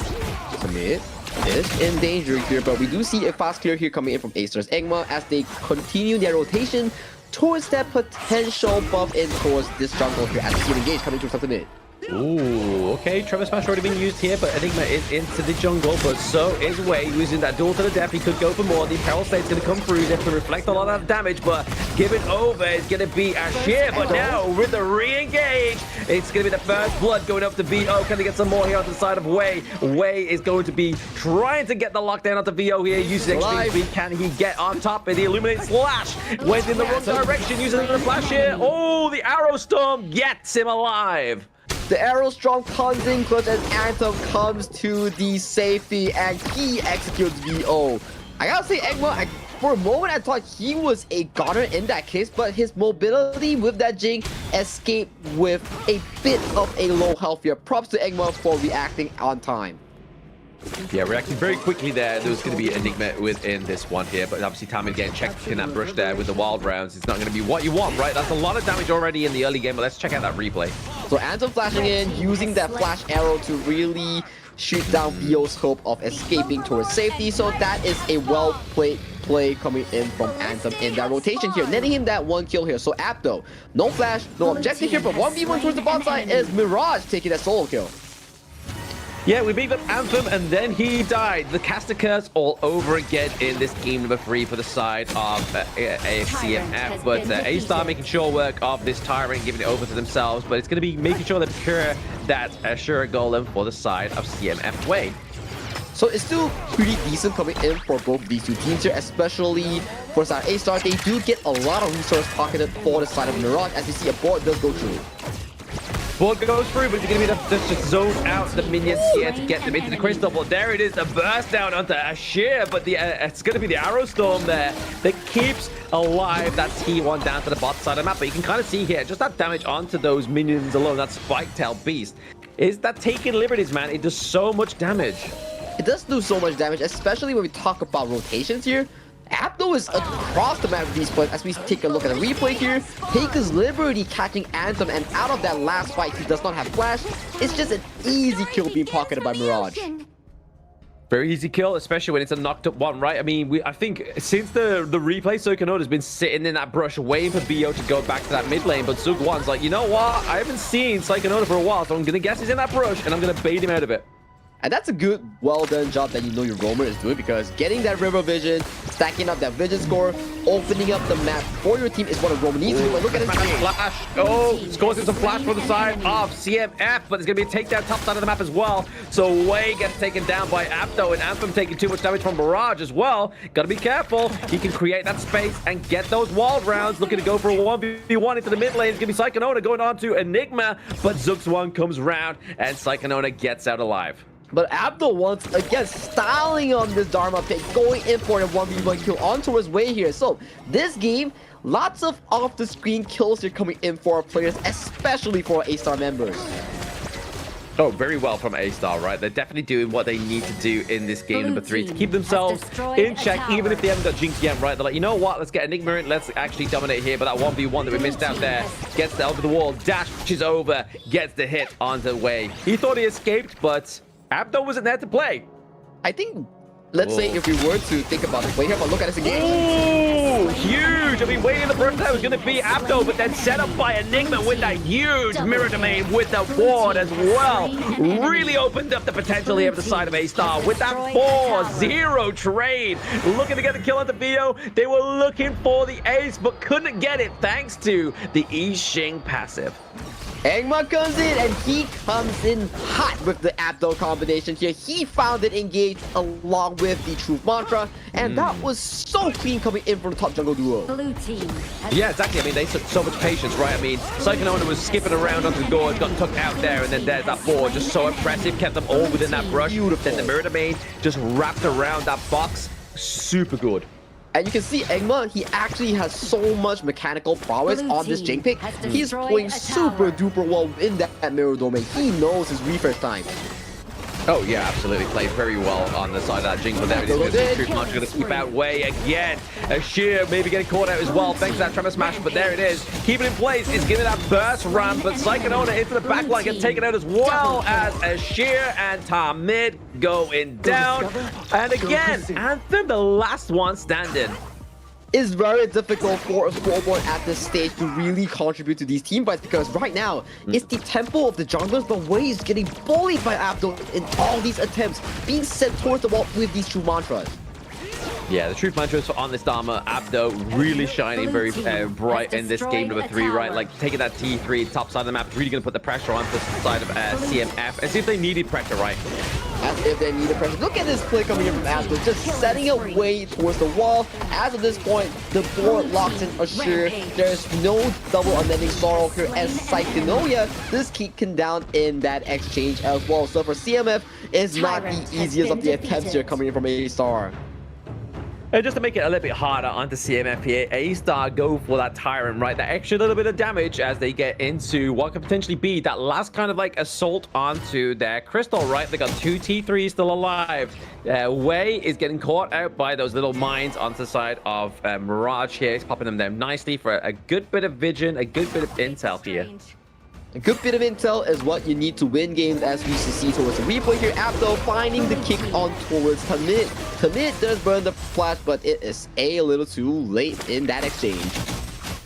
Too late, unfortunately. I mean, this is going to be the chance, obviously, for some of these players to learn those harsh mistakes, right? If you flash a little bit too late, then that's going to be, oh, well, that complete devastation of that flash to deny the enemy team a kill or even any kind of, like, gold is definitely just going to get neutralized there. It will get neutralized, and talking about neutralization, we're talking about A-Star actively pushing this final few towers there. Top side already dropping on that tier 3. So right now, they're putting a focus onto this bottom tier 3. Yeah, putting on focus here. Obviously, the board being wrapped around onto 2 on the side of CMF as they're able to open up that T3 down to the bot side of the map. So they got what they came for. They got what they came for. They play based on discipline. They back off, and they are setting their sights on the shadow objectives here. Once they pick that up, you best believe they are setting up for that final push up, because they are looking for a double objective.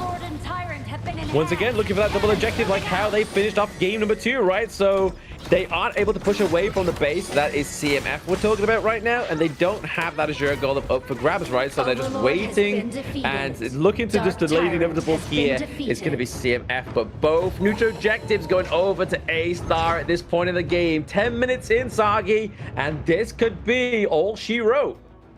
This could be the final push here coming in for side of Astar Esports in the potential final game of our KME Fall Ranking Week here. CMF, this is your final chance to shine because things are looking super dire for the Bangladesh squad. Super dire here. Obviously, the ball being rushed around onto two. Once again, the Trevor smash into the back corner there as they normally go for safe haven, but no safe haven here for the side of CMF. Asher, Anthem, Tamid, Psycho it down. Double kill for Abdo, making a triple, baby. He's going for more as they get the pick up here and go for the crystal takedown. That is going to be 3-0 for Astar Esports. Super clean final fight here coming in from Astar Esports. That decision making, the trigger that they pulled was so darn clean. Enigma once again back to his original role, finding that key success here. He is a star to be looking out for.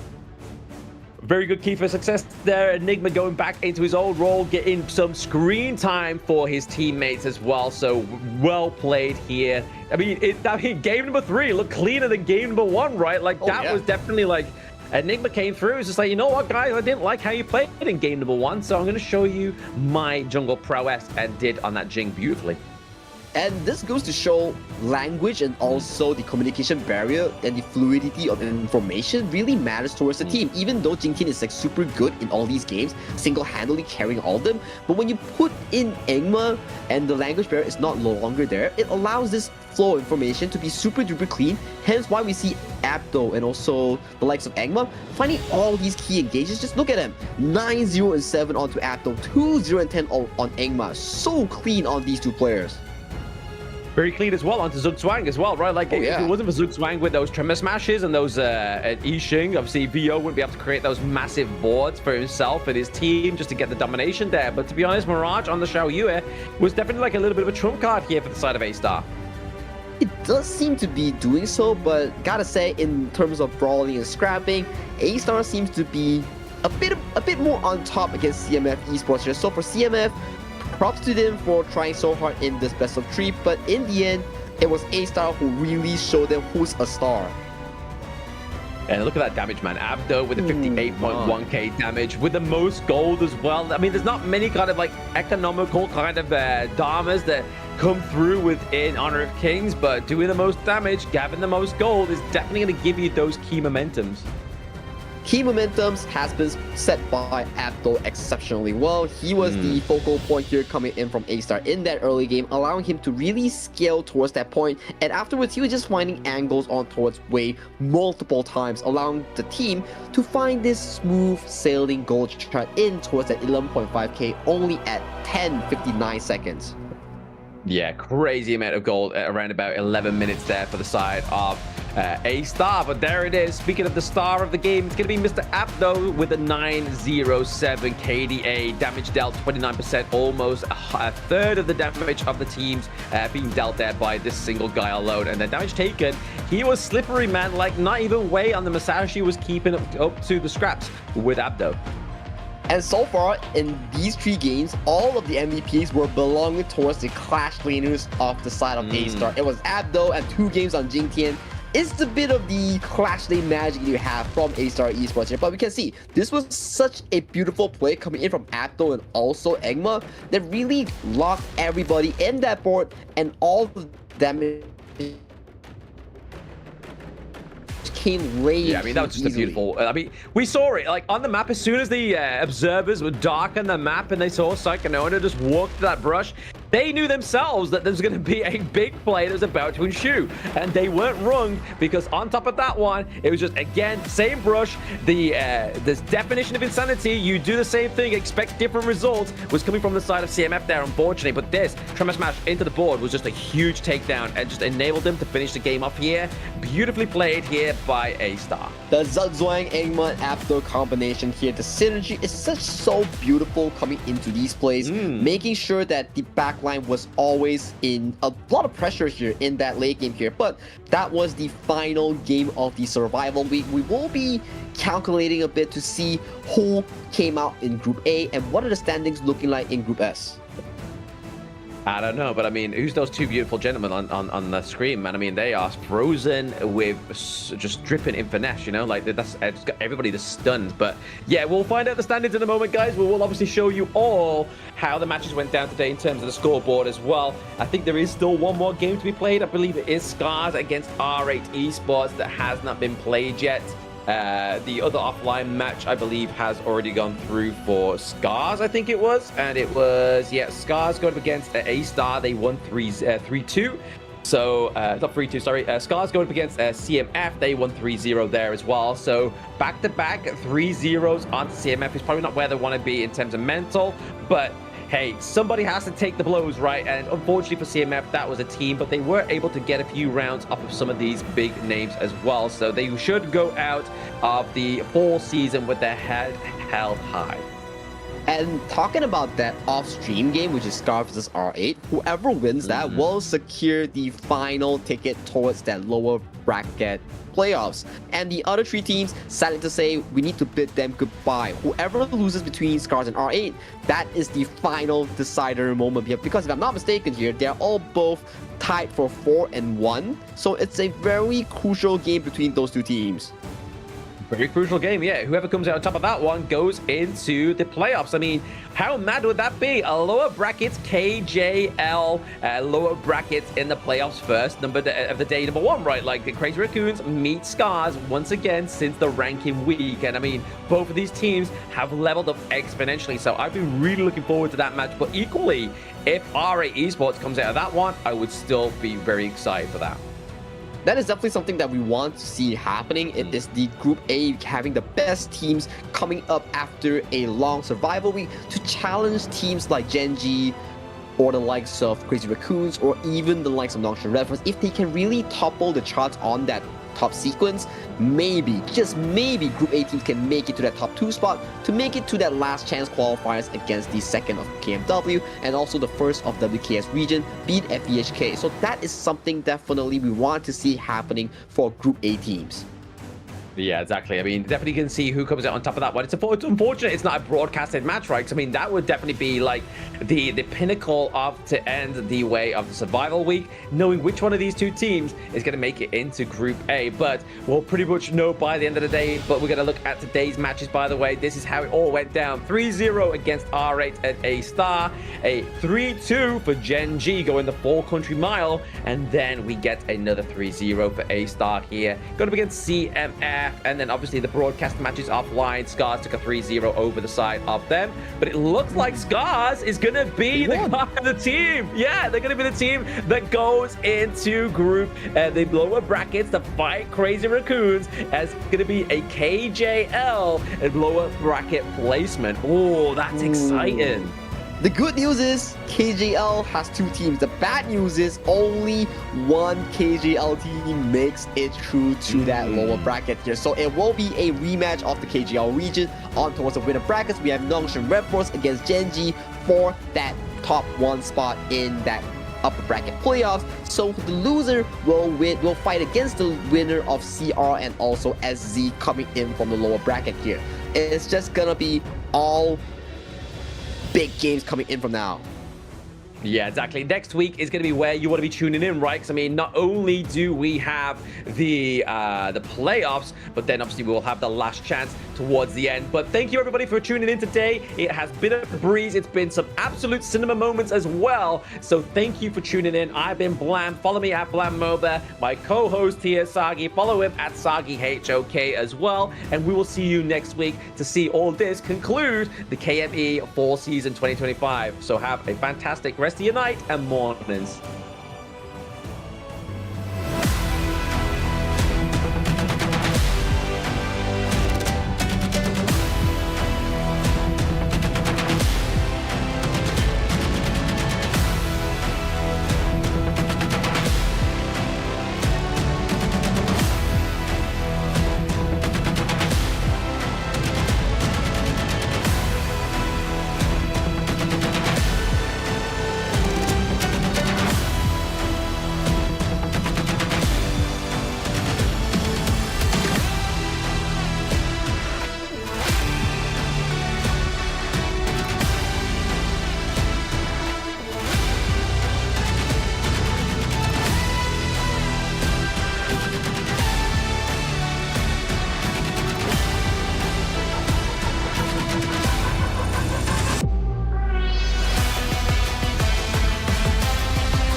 life without its worth, compromising with what hurts inside. When you let fear decide your fate, you don't choose which path to take.